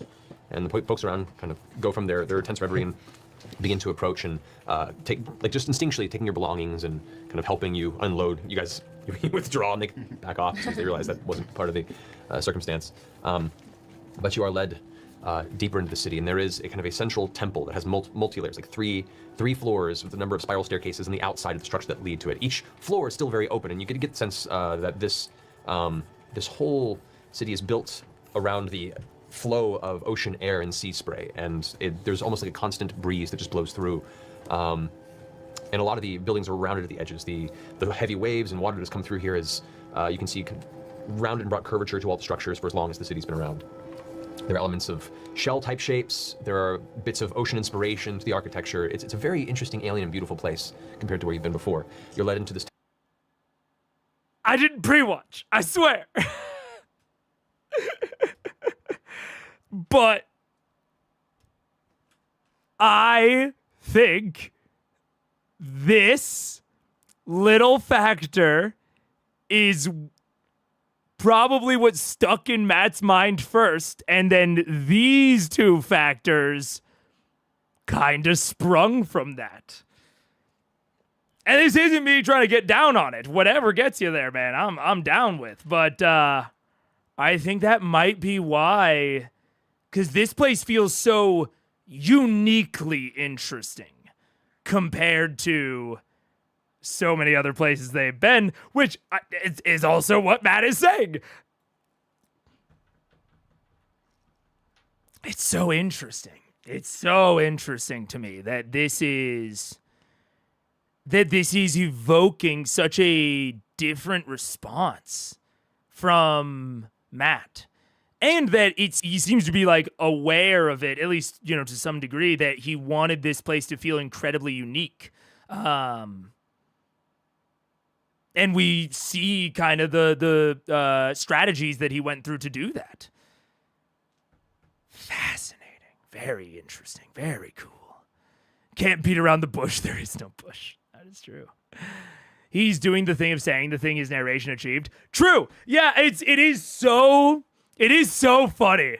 Like, with this in mind, that I had this whole layer of speculation about, I think that this place felt alien to Matt, and so he described it in these ways.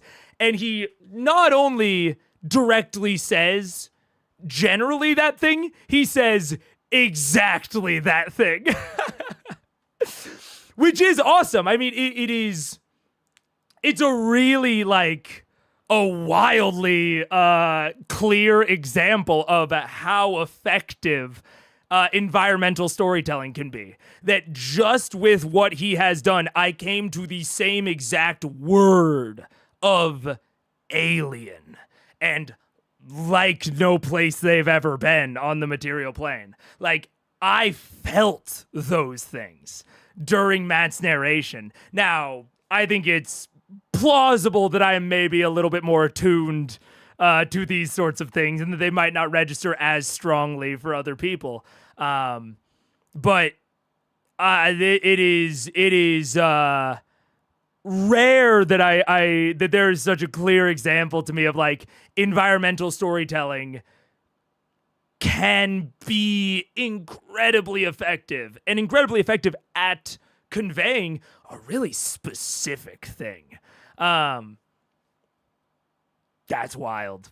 But yeah, and then you're right, Jonathan. It's like, I think to a degree, Matt is, like, not used to that. And I relate. Like, I said it last stream, I had, like, this really big character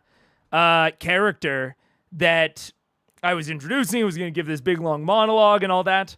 And I absolutely 100% know that I gave some, like, direct description that my narration established separately.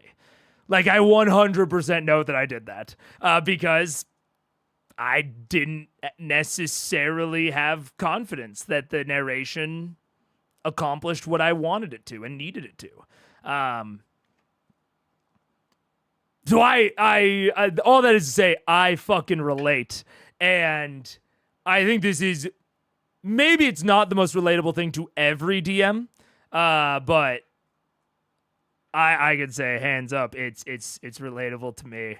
And I will tell Matt and I will tell myself, trust your narration.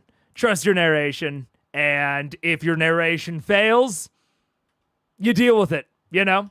You don't have the adversary change their strategy when they, you know, whether or not they know that there's a knife there. Trust your narration. If it doesn't communicate the things that you wanted it to or that you thought it would, deal with it. Like, deal with the failure. Hold yourself back. But it's hard. I'm saying this to you guys. I'm saying this to Matt. I'm saying this to me. I'm saying this to everyone. And it's hard to do. But it has this, I think, this really incredible effect if you can. Yeah. It's almost like he doesn't realize he has already conveyed the feeling because it was just what he pictured, so he's clarifying. Yeah. That is also possible, yeah. I want to give Matt a hug and tell him he did the thing and it was good. He did. He did the thing and it was fucking great. Anyways, that's enough of me relating to Matt for 10 minutes. Temple structure in the center of the city. You brought to a series of what look almost like tree stumps, but they're made of a bright bleached white, almost spongy material. Yeah. And as you sit on them, food is brought to you, fish, fresh cooked platters. You guys are now being treated like honored guests as you arrive. As you sit down, Keyleth, Uvenda has a servant bring a much taller sponge stool than the ones you guys have, and it's set in front of you. And she uses her staff and kind of pole vaults on top of it and sits, crosses her legs and sets the staff up to somebody and kind of leans down with her hands in front of her chin resting on them, her little beady gnomish eyes kind of looking down at you. So, Keyleth, Yaramente is not easy. I know. Do you know what this leg of your journey entails? I mean, I've made it this far. In my heart, I feel like I'm almost complete, but I feel like you're about to tell me something different. You are near the completion of the Yaramente. This is true. And through this, you will learn the strength of utilizing your own capabilities and those of your trusted allies. You will learn various ways of looking at the difficulties and challenges that are before you. And there are lessons as part of this. So listen carefully. For the final leg of your Yaramente. Okay, wait. I won't lie. I am a little skeptical.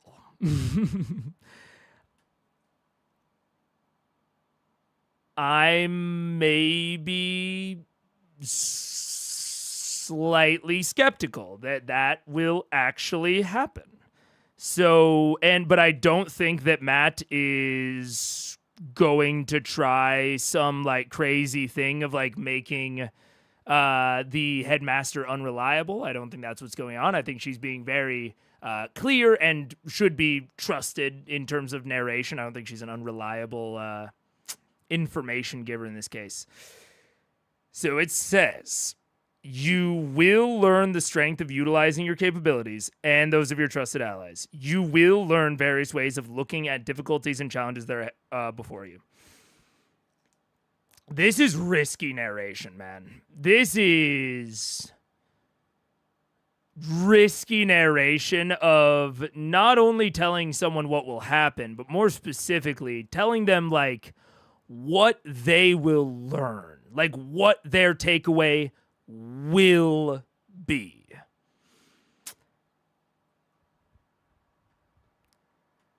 And these are vague. These are vague.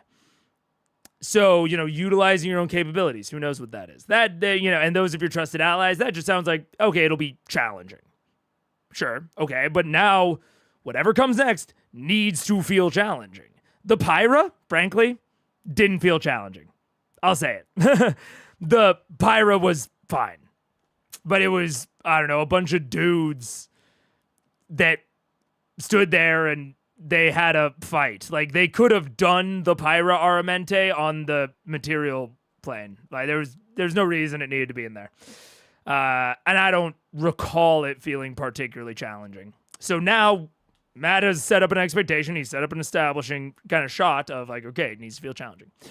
You will learn, and then you will learn various ways of looking at difficulties and challenges that are before you. Telling someone that they will need to change their perspective in order to succeed at a challenge that they have not even failed at yet. Like, this is a really common thing to say to someone when they have failed a challenge. Like, they failed a puzzle or a riddle or whatever, and they're like, I just can't get it. I can't figure it out. I don't understand this puzzle or what have you. And someone maybe gives them the advice of, you just need to change your perspective. And that is often this moment of self-realization for them. Also, we're going to skip ads because we're pretty close to done. That's this moment of realization for them, this moment of character growth. But Keyleth hasn't failed yet.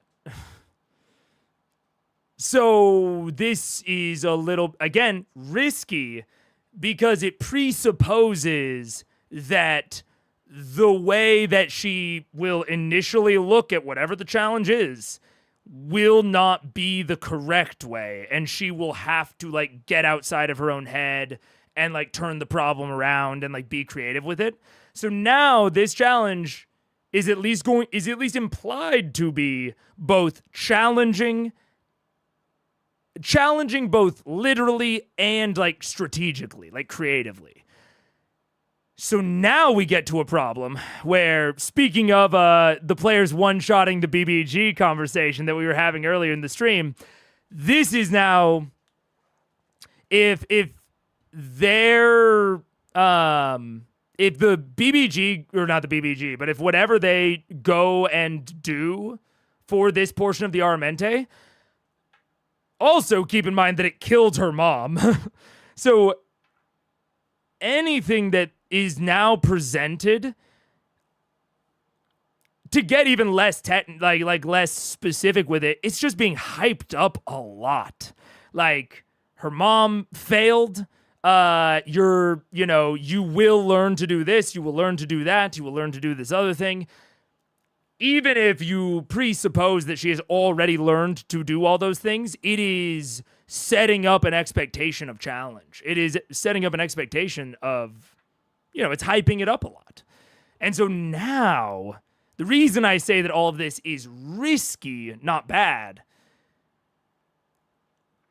is because a feeling of challenge is not the easiest and most consistent thing in the world to evoke. And so if they go into this Aramente and they clean it out, no problem, everything goes down like a chump, has some weird implications for Keyleth's mom and I don't know, the whole kit and caboodle.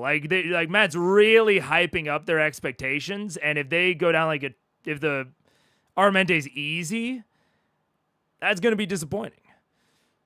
So I wouldn't do this, but not because it's bad, just because, I don't know, man. I see a lot of risk in it. I think it's Will from the perspective of starting the whole thing. Starting the whole what? You are near the completion of your Aramente, this is true, and through this being the completion, right? You will learn the strength and the capabilities and all those.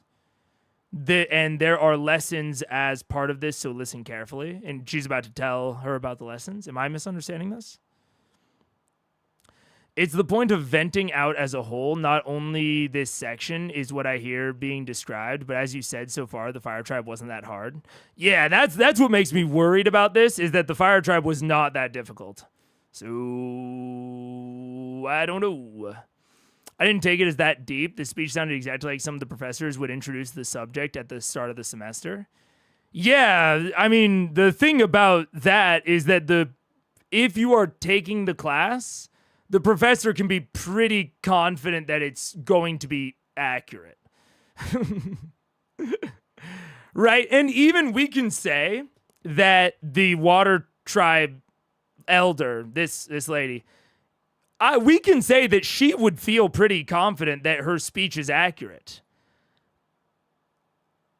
Because she, within the layer of the fiction, she could have seen multiple people go through the Aramente and this be the conclusion that is drawn. The reason it's risky from a D&D standpoint is that all of the things she's talking about are things that you have to feel within gameplay. And no DM is a perfect encounter designer, you know what I'm saying? So this isn't a critique on Matt. I wouldn't do this for myself. And I think it is very, very likely that Matt designs an encounter that does not evoke these emotions and thus feels dissonant within the fiction. Because yeah, it absolutely makes sense as something that someone would say that has actually experienced a thing in the real life. And we could assume that she's experienced it, but the thing she has to experience, or watch being experienced, I suppose, may not actually feel the way she is implying it to the players. Again, like the Pyra. The Pyra was, I don't know, it was so easy, it was boring to me. And if this feels like that, I think it'll have some troubling fictional implications, frankly, for Keyleth's mom. But we'll see. Like a chump. Hey, there we go. I agree. I think it is more specific than I first heard, possibly. And even, beyond that, it's again, it's all just this risk. I try not to tell my players what they will feel. I often try not to tell them what they are feeling.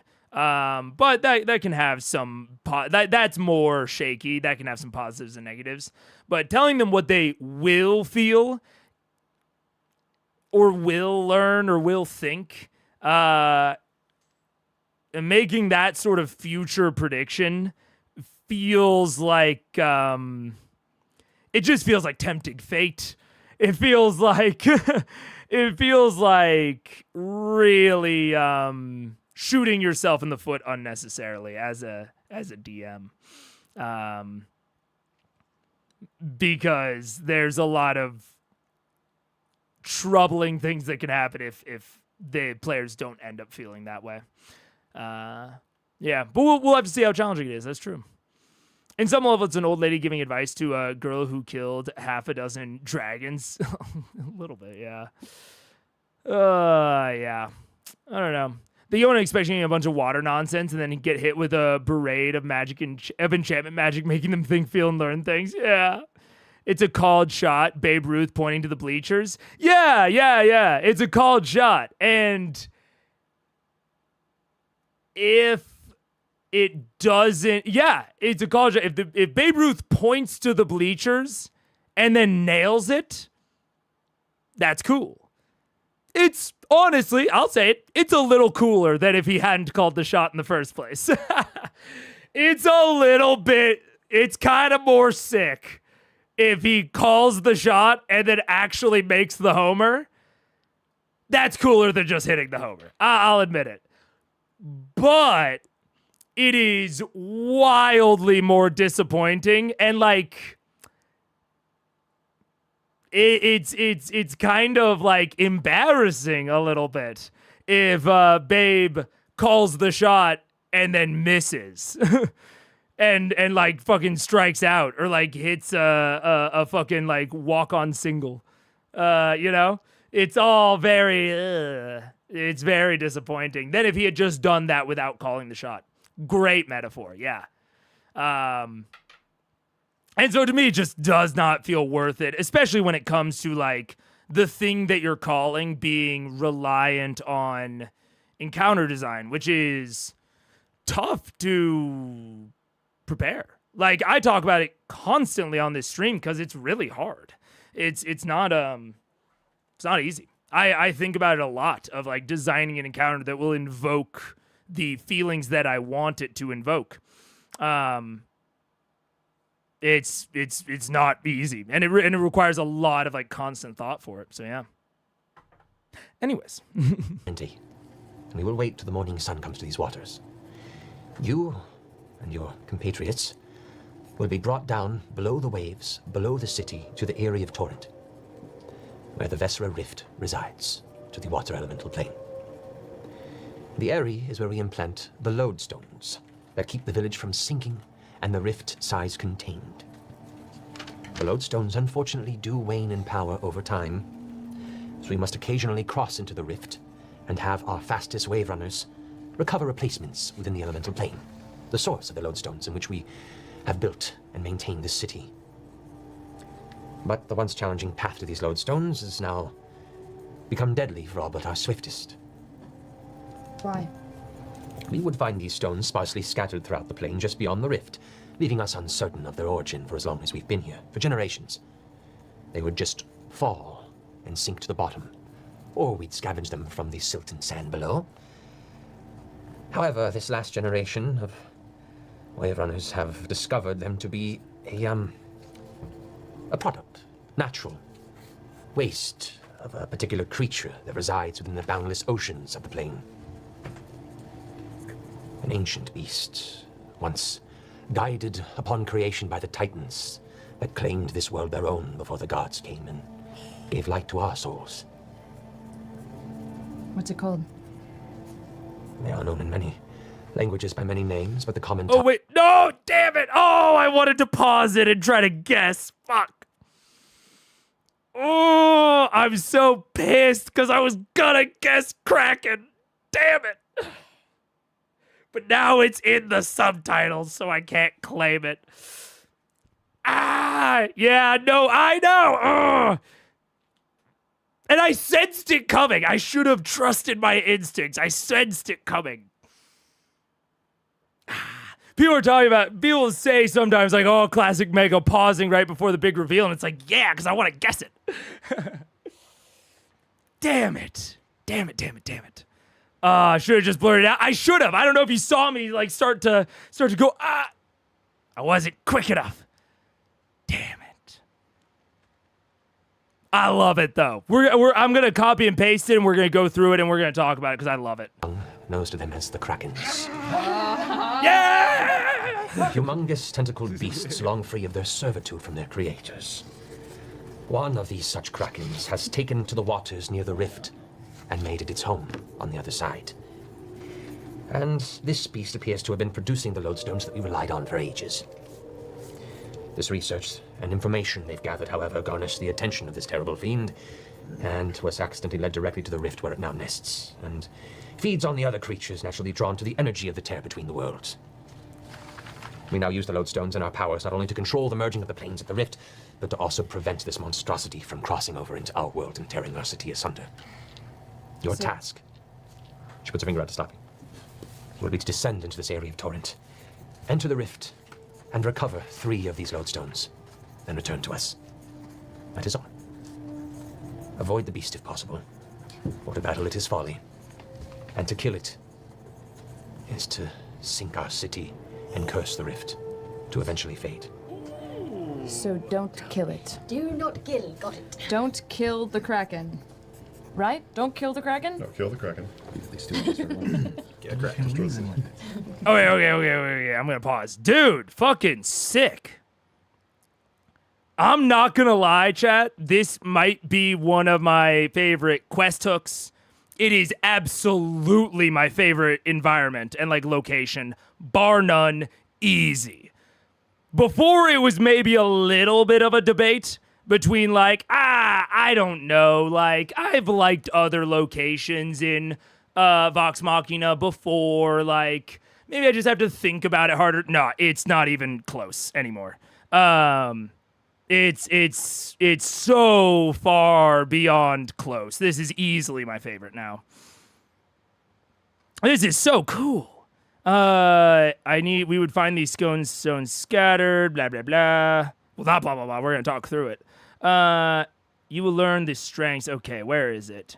You will go down to the torrent. The Airy, there we go. Aquatic ape, shut up! Now I need to, like, look at the theory. Now I need to look at the theory to, like, know if I am an aquatic ape enjoyer. I don't know. Aquatic ape theory. Let me see the fucking summary. Our ancestors once spent a significant part of their life in the water. Presumably early apes were plant and fruit eaters and tropical. Early hominids ate aquatic food first. Oh, man, I mean, maybe. I don't know. I look at aquatic ape theory and like just at least the one paragraph summary that I just saw, and I was like, I don't fucking know. I don't know enough about our ancestral history to know if that's plausible or not. So maybe, I don't know, maybe I'd have to look into it more.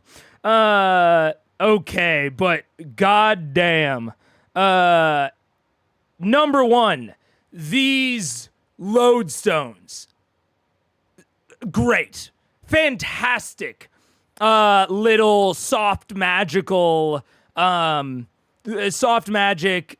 little piece of world building that gives even more of this symbiotic nature. I mean, it felt symbiotic before, and like, you know, we had the water elementals. Now it's explicitly symbiotic because the lodestones that the Krakens drop, like as a waste product, is helping the Vestra maintain a stable rift. And the Krakens, in turn, are feeding off of the energy and the things that are attracted to the energy of a stable rift.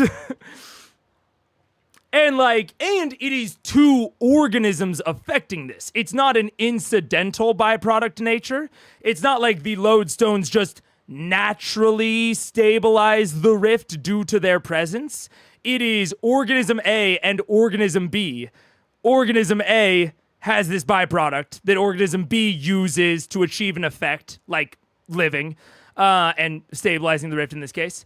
And then their actions and the byproducts of their actions feed entity A. It's a stable symbiotic ecosystem. It's delightful. Delightful. I love it. Oh my gosh, great. And really, a good acknowledgement of what the Ashari are doing. Beyond being the watchers at the wall, they kind of seem at all of the others, all of the others just kind of seem like they're hanging out in case something happens. And then, you want to know, kind of a fucked up implication of the events of the story? The Pyra were there to make sure that nothing bad came out of the planar rift and or happened to the planar rift. And then it seems like the first time that something happened / came out of the planar rift, they got kind of massacred. It's it doesn't paint them in the best of lights, really, So, I love this explanation. I think this is a more fat cops. Honestly, a little. Yeah, it seems like they got a little too used to the gig. But this is a much, I think, cooler and more interesting role for the Ashari to have. It is not that they are just these eternal guardians or whatever. They have to do active management. That's sick. That is a very explicit reason that they need to exist. And I don't know, man. That's a. I also think it gives you a lot more flexibility as a storyteller. If you eventually do want something in the Vestra to fail, it also has this built-in thing to it of it keeps the village from sinking and the rift size contained. So not only is it their primal duty, but they are now also using it to advance themselves as as a byproduct. And a question you might be able to ask the Water Ashari, and I'd be very interested in their answer. This is the sort of shit I do if I'm playing at your table. I'm sorry to any of my DMs. But one of the first questions that came to mind is, wait, if the lodestones run out of charge, so you're saying that this temple, this is extra weight that doesn't need to be here, right? The other Ashari villages get by with a very low population and very few permanent structures. This seems pretty grand. Honestly, seems a little ostentatious. Maybe a little unnecessary. If gathering the lodestones is so dangerous, if gathering the lodestones killed my mother, how can you justify having all of these other things draining the lodestone energy? Yeah, if you need the lodestones to stabilize the rift, absolutely. But why are you building all of these other things that need to be kept afloat, that are draining the energy faster, are putting more people at risk? That's not to say that Keela's mom wouldn't have died, but it seems like there is unnecessary bullshit that the Water Ashari are doing that is increasing the risk factor. And that is so cool. Oh, that's so neat. There's so much like moral and ethical implication there. Love it. And they might say, hey, fuck off. Maybe it doesn't do that. They might say something to the effect of like, oh no, the process of the lodestones stabilizing the rift itself has this natural byproduct, and that byproduct is the thing that we use to keep it afloat. So the more things that we build, that does not necessarily drain the lodestone energy faster. That might be the case. But it regardless of what the answer is, the fact that that sort of interesting ethical question can even be asked, I think speaks of good environmental development and storytelling. Regardless, again, of what the answer actually is. Yeah. Oh, man. If they work that hard, they gotta play hard. I mean, they might say that. That would also be a fun answer. Yeah. Oh, man.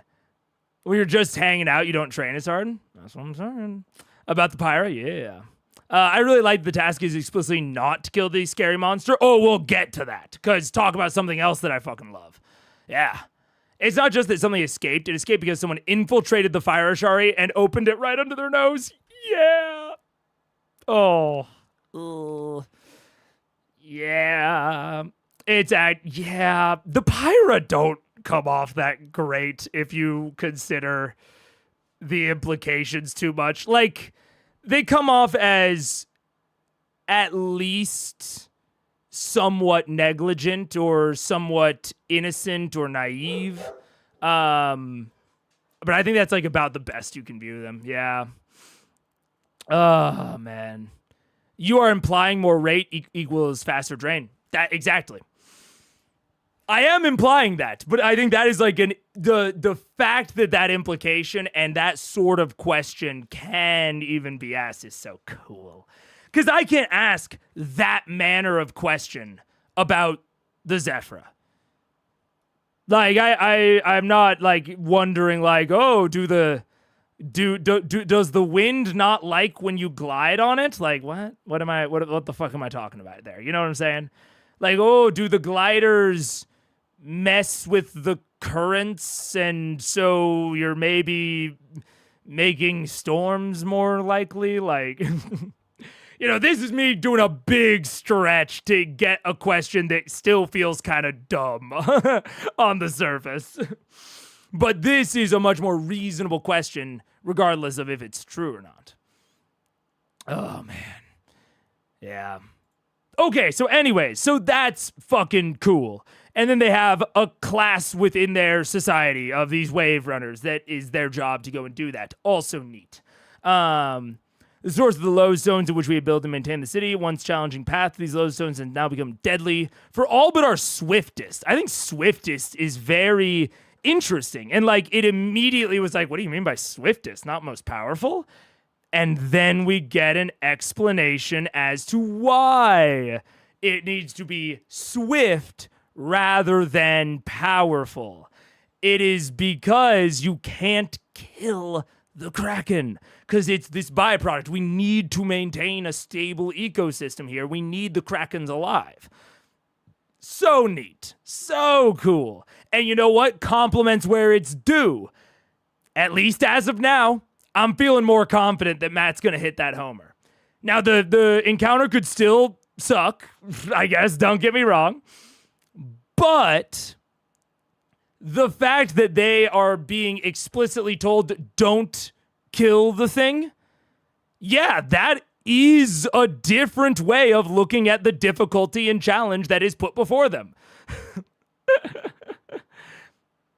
That's different. Like, credit where it's due. That is like pretty guaranteed to fulfill the prophecy, to fulfill the called shot that this lady put out. because this is intensely different from the normal types of challenges that Vox Machina engages in. So credit, I thought it was risky. I'll still say that it was risky, but Matt, he put the work in to instantly make it feel different before we've even gotten there.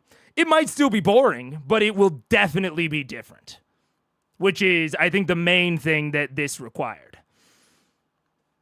The main thing. You know, I still think it'll be a little disappointing if it's not challenging in any way, but I think the different was more important. Oh, man. Ecosystem balance is where druids should absolutely live. Absolutely. So when it was a baby kraken, it wasn't as dangerous as it is now that the beast has grown up. The implication here, or sorry, not the implication, but they said that the kraken was not originally near the rift, and that the activity of the Ashari is what drew the kraken to nest near the rift, which is what made the entire situation more dangerous. But again, interesting question. We find these stones sparsely scattered throughout the plain, just beyond the rift, leaving us uncertain of their origin for generations. They would just fall and sink to the bottom, or we'd scavenge them. However, this last generation of wave runners, so very recently, discovered them to be a product, natural waste of a particular creature that resides within the boundless oceans, an ancient beast once guided upon creation by the Titans that claimed this world as their own. Also, I thought that the kind of moral licensing, or maybe that's not the right word, but the removal of kind of culpability, or at least an amount of culpability, like the Krakens are characterized by her as like servants at most and like unthinking pack beasts at best. She removes a lot of the, like, these things were involved with the Titans, but they were guided by there. And since then are not like that anymore. Or at least, you know, aren't doing those exact things anymore. They're known by many languages. They are the Kraken. Hooray!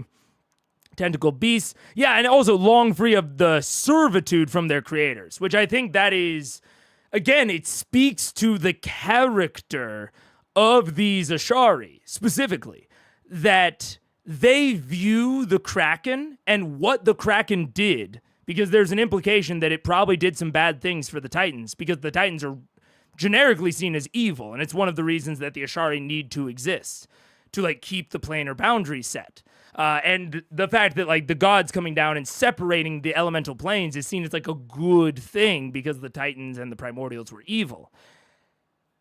And so characterizing the Krakens as servants of the Titans makes there be a separation between the Krakens and the evil. Now, who knows if that is deserved, right? Who knows if the Krakens deserve that level of separation? Maybe they weren't servants. Maybe they were collaborators. We don't know. But I think it's very telling that that is how the water Ashari think of them, right? These are just beasts like any other beast that we would have on the material plane. They are not inherently evil like we might think with the Titans. It's this very, like, incredibly sympathetic sort of overriding viewpoint of the water plane. And this real willingness to work with it, and to be like, and to enter into like a mutually beneficial arrangement with it, in a way that the other Ashari do not seem willing to do. So I thought that was incredibly interesting as well. It's taking the wires on the other side of the rift and has made its home on the other side. As this beast appears to have produced the lodestone we relied on for ages, this research and the information they've gathered, however, garnished the attention of this terrible fiend and was accidentally led directly to the rift where it now nests and feeds on the other creatures. etc., etc. We now use the lodestones and our powers not only to control the merging of the planes, but also prevent this monstrosity from crossing over into our world and tearing our city asunder. Your task would be to descend the Erie, enter the rift, and recover 3 of the lodestones and return to us. That is all. Avoid killing the beasts. So now let's talk about the encounter, because I was like, credit where it's due. I think that this encounter has a substantially higher chance of being interesting than a typical encounter. And I'll read chat for a second, right? That brings up the possible solution that if the Kraken dies, baby Kraken, although how long would it take for a Kraken to produce lodestone strong enough? I mean, this is a little gross. It's a little TMI, but like, most animals do not produce eggs as a byproduct until a certain period into adulthood. Humans included. So I think there's and if we consider Krakens in a similar vein and consider lodestones to be similar as a byproduct that is, potentially has a biological function, I don't think it's a crazy metaphor to make. Now, we don't know the longevity of Krakens, how quickly they mature. We have no idea. But it could be that Krakens do not produce lodestones, we might say, until a certain point into their maturity. And so that could be a potential issue here. Also, if it's like a waste byproduct, then even like if it's like shit, then there's still like babies have really tiny shits, we can still kind of get in that vein. But I think it's honestly a little bit more interesting in my alternative, even if it's a little bit TMI.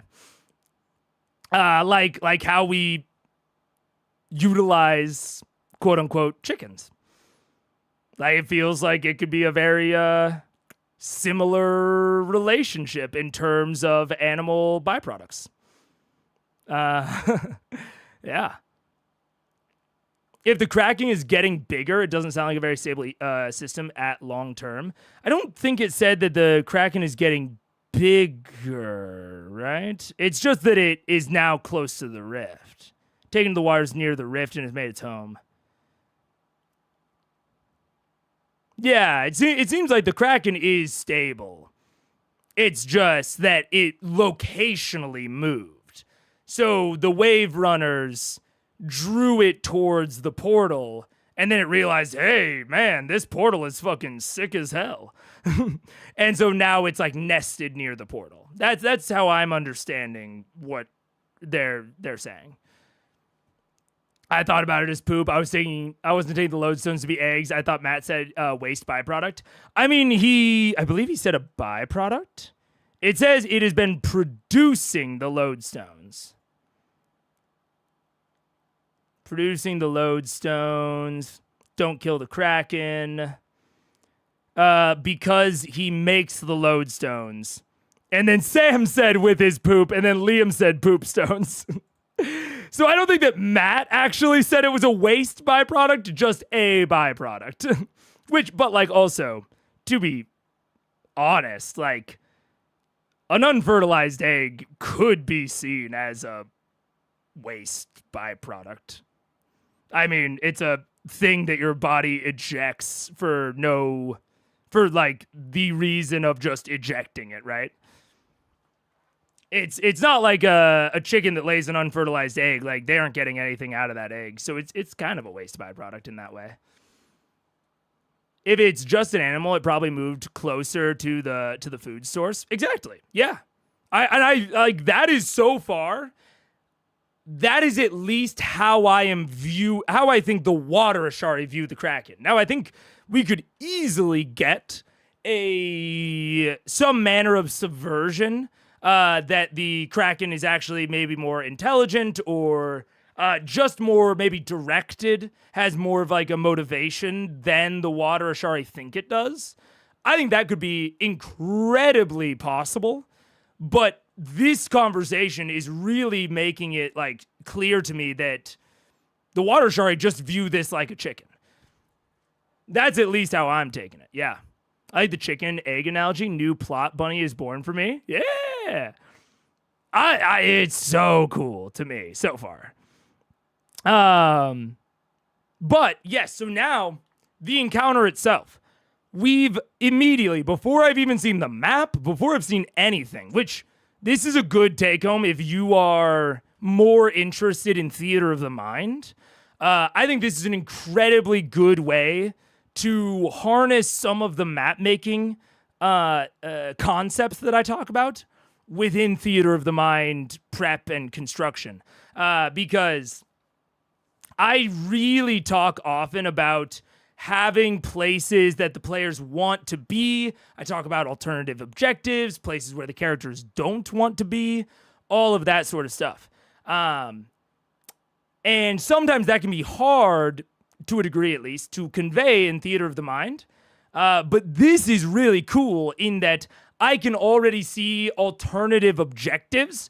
I can already imply places that the characters want to be, just from the plot hook. Like these 3 different lodestones, right? It's not just one. There are 3 different lodestones. Great. It means that there will be several different areas that the players need to go to. Now, whether that's on the same, kind of localized battle map, that is yet to be seen. But there's at least this implication that they will need to move quite a bit to gather all 3 of these. And now, given that they can't kill the Kraken has now created these spaces where the players will really not want to be. Or maybe some players will really want to be. It's now not quite as simple as just optimizing your placement to do the most damage. It is now optimizing your placement for some people to take the most damage and for some people to take the least damage. That's always a factor in D&D. But one of the big reasons that it isn't more often a factor within a traditional combat is because you can have these ideas of like a flanker, right? Someone that is really fast and will like go at the healers or the what do you call it? The ranged combatants, those sorts of people. And those are the types of adversaries or enemies that most often people will like focus down really fast. They'll try to kill them or incapacitate them super, super quickly because they present a huge threat to the ranged combatants and the healers. But if you're not allowed to kill it, suddenly those flanker type adversaries become substantially more threatening. And that's not to say that the Kraken will be a flanker, but it removes the most often used method of dealing with things that go after the weak members of the party. It's just, kill them, because that's hugely incentivized by the action economy. Right, the action economy really incentivizes you to just take combatants off the field. You shouldn't waste time running away or trying to displace them or whatever. You shouldn't waste any time doing that. You need to kill them anyways. So just focus on them first, since they're this really mobile threat. If you can't do that, suddenly there are these little walking zones of places the players don't want to be. And moving away from those things has suddenly become a much more pertinent thing that they have to think about. Is like, not just, how can I kill it before it can get to me? Or how can I kill it if it's on me? Can I kill it faster than it can kill me? They now have to think about, how can I get away from it?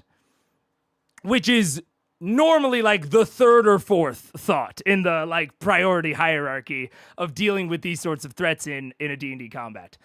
So wildly interesting just on its face to me. And couple that with the fact that they have these zones where they need to be, where they want to be, to get these lodestones to, complete the optional objective. Or not optional objective, just objective.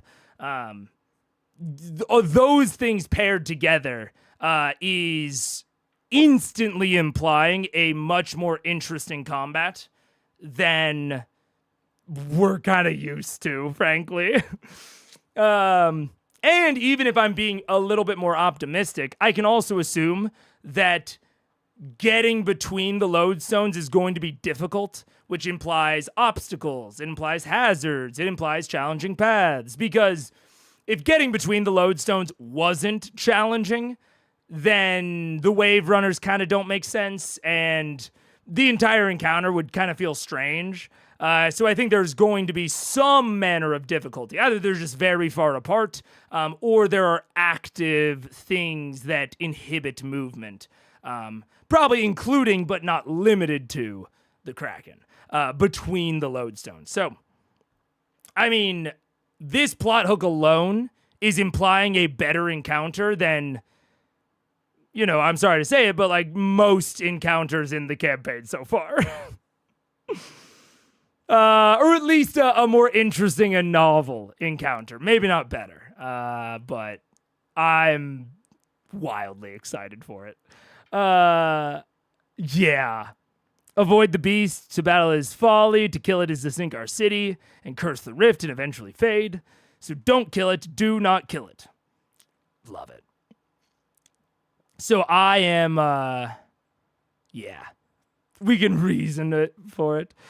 Don't kill him because he's responsible for you guys not sinking into the ocean. Yeah, wow. I am, yeah.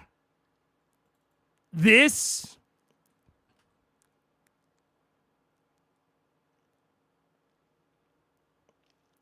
I'm not going to say it yet, but this so far is shaping up to be, like, from the point of them leaving him on until now, this is approaching the sequence of events that I like the most on average.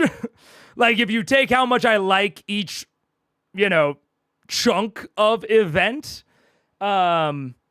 and you just, like, take the average amount that I like it, this is approaching being the highest average of possibly any sequence yet. But hey, Matt's calling the shot even more. If it doesn't deliver on all this, my expectations are absolutely being built up. Okay. Get 3 lodestones, bring it back. Don't kill him because he's responsible for you guys not sinking into the ocean. He makes the lodestones. He makes the lodestones with Basically, his he droppings. Yeah, he poops. Essentially, yes. All right. To use such base terms. All right. So he drops these lodestones at the base of the... Okay, and she did say essentially it is poop. Although, again, I'd just say it. Eggs could be viewed similarly if they're non-fertilized, so possibly. Water plane. Yes, often found within the vicinity of the rift, but such is the beast. Be quick. Be careful. Be stealthy. And return as soon as you have them. Do you have an example of these lodestones so that we know what we're looking for? We will show you at the Airy tomorrow in the morning. All right. So this starts in the morning, which is exactly what you said. You totally said that, didn't you? Yes. Yes, I have. All right. Is there something that helps those of us who don't breathe underwater breathe underwater? Yes? I can handle that. Oh, thank goodness. I was about to say, Matt, don't give them anything.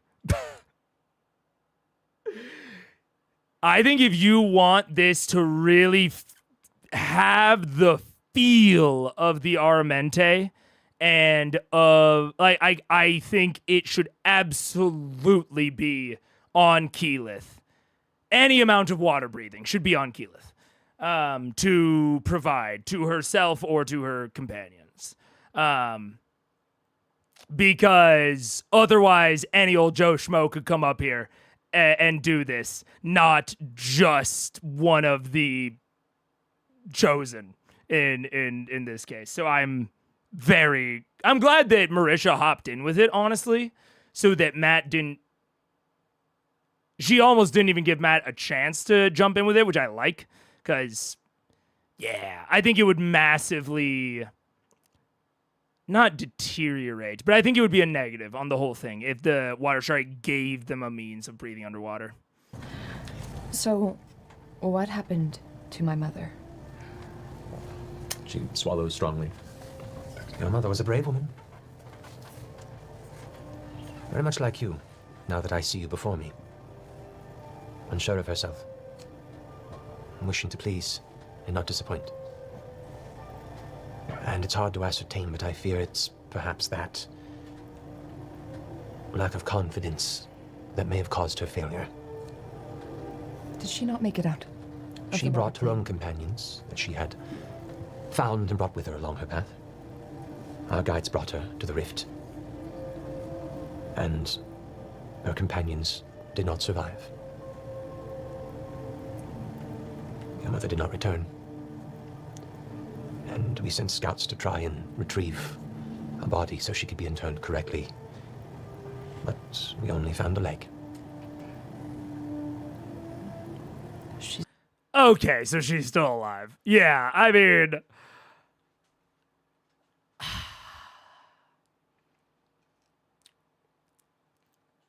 It's tough. Oh, man. It's like...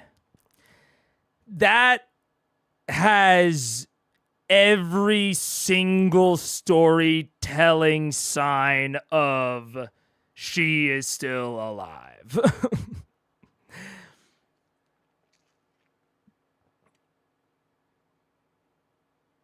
And speaking of risky narration and speaking of risky choices,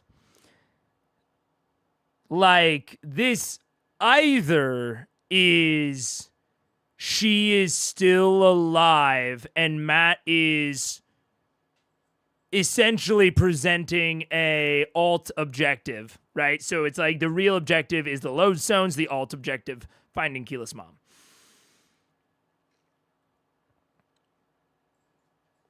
That would have to be handled incredibly delicately in order to really hit home, even remotely. Or if she's not actually alive, then Matt has given all of the storytelling tropes and indications that she is.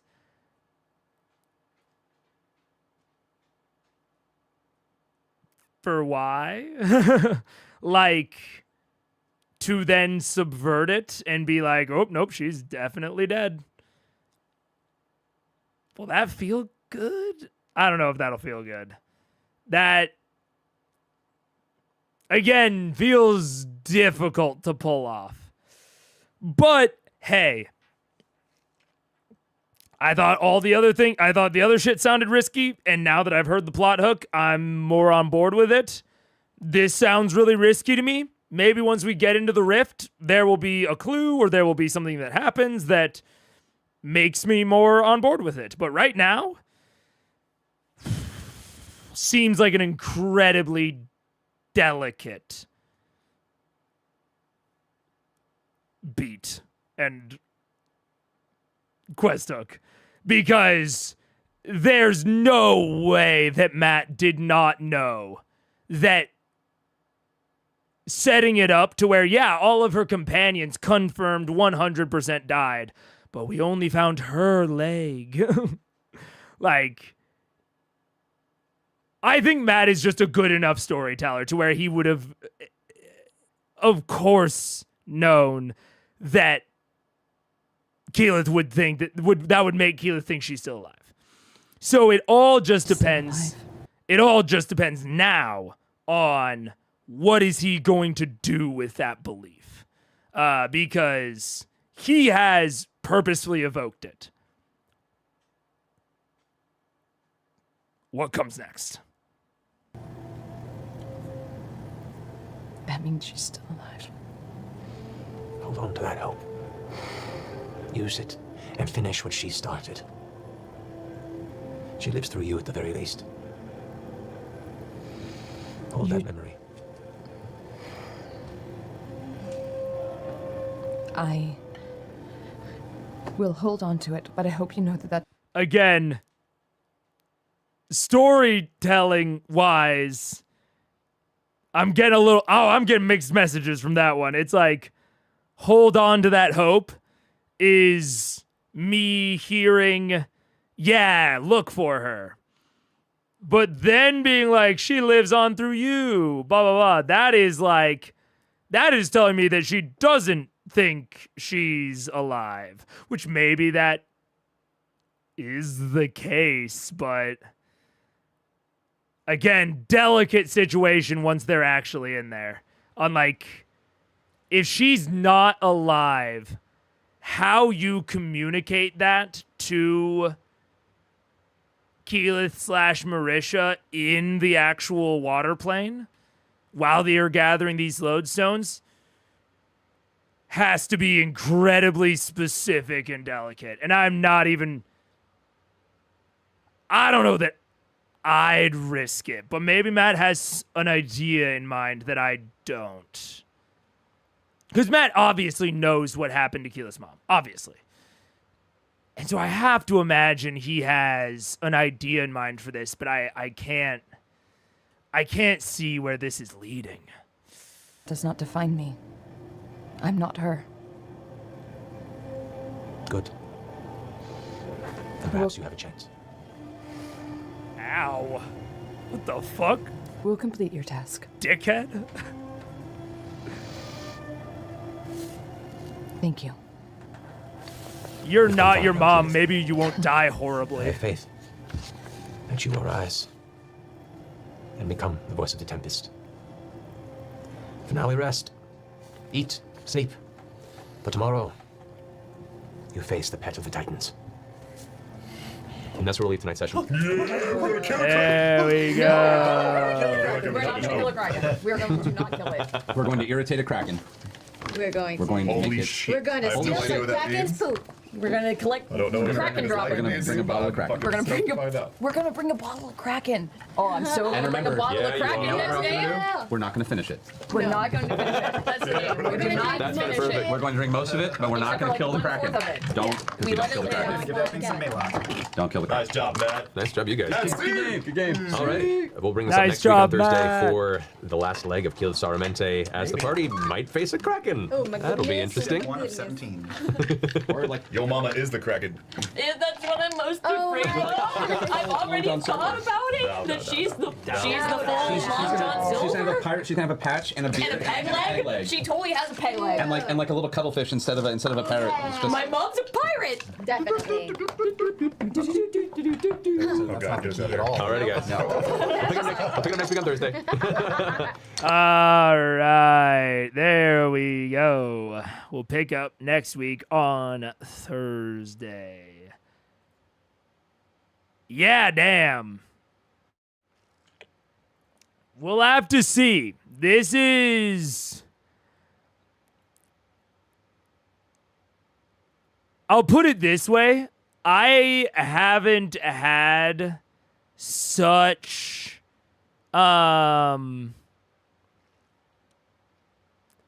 like really positive expectations. I can't remember the last time. Maybe the Ziggurat is the last time I had this positive of expectations. And the Ziggurat was like it was kind of a mixed bag, which I'm sure, this will be too. I'm trying not to get my hopes too high up. But even that, I don't think had nearly as good of a build-up. Or a build-up that I liked nearly as much. Oh, I'm excited. I am excited. You might want to peep the time lengths of the next episode. It might make you want to stream earlier. Uh-oh. Uh-oh. What are the lengths like? Let's see. I appreciate the warning. Depending. We'll finish that. 88. View report. Old version edit. Bring, bing, bing. All right. Hour 23 first half. Ah!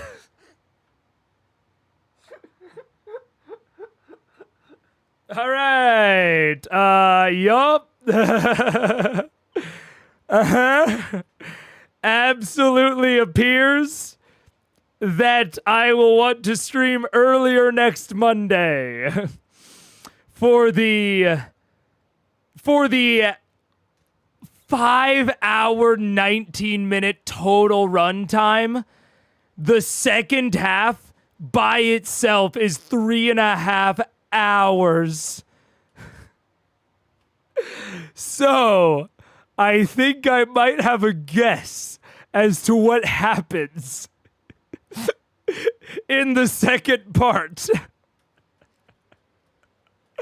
And I don't know whether that length bespeaks an interesting encounter or a horrifically a horrifically tedious encounter. And I think it's going to be incredible. I think there's no way to know, there's obviously no way to know. It could also be like a social encounter with Keela's mom in there that they want to do with the entire Kraken encounter. I don't know. Oh, man. And they still will yell about continuing at the end of it. Oh, of course. Of course. Oh, boy. Oh, boy. All right. I will consider. Because especially with how excited I am, I definitely want to be able to give, like, my all to it. You know what I'm saying? So I appreciate the warning. I'll have to think about that. Yeah, either starting earlier or potentially breaking it into 3 parts. Like maybe doing part of it like on Sunday, potentially. So doing it like Friday, Sunday, Monday. So that it's all still really close so that my memory is really fresh. But I give a little bit of mental break to it. I don't know. I'll think through it. But exciting. exciting. We'll have to see, but we'll know when we get there. Maybe this like 2-episode sequence, I guess, is going to be one of my favorite 2-episode sequences, period. It's absolutely my favorite environment. No questions asked. It's in a different league than the other Ashari tribes by leaps and bounds. Oh, man. I'm psyched. Thank you all for joining. We are going... I'm like 80% confident that we will have a Wednesday Age of Umbra stream. I super duper want to, but based on how the sleep has been the last 2 or so nights, I may or may not be able to. We'll see. I'd probably treat it similar to how people were talking in the Discord today.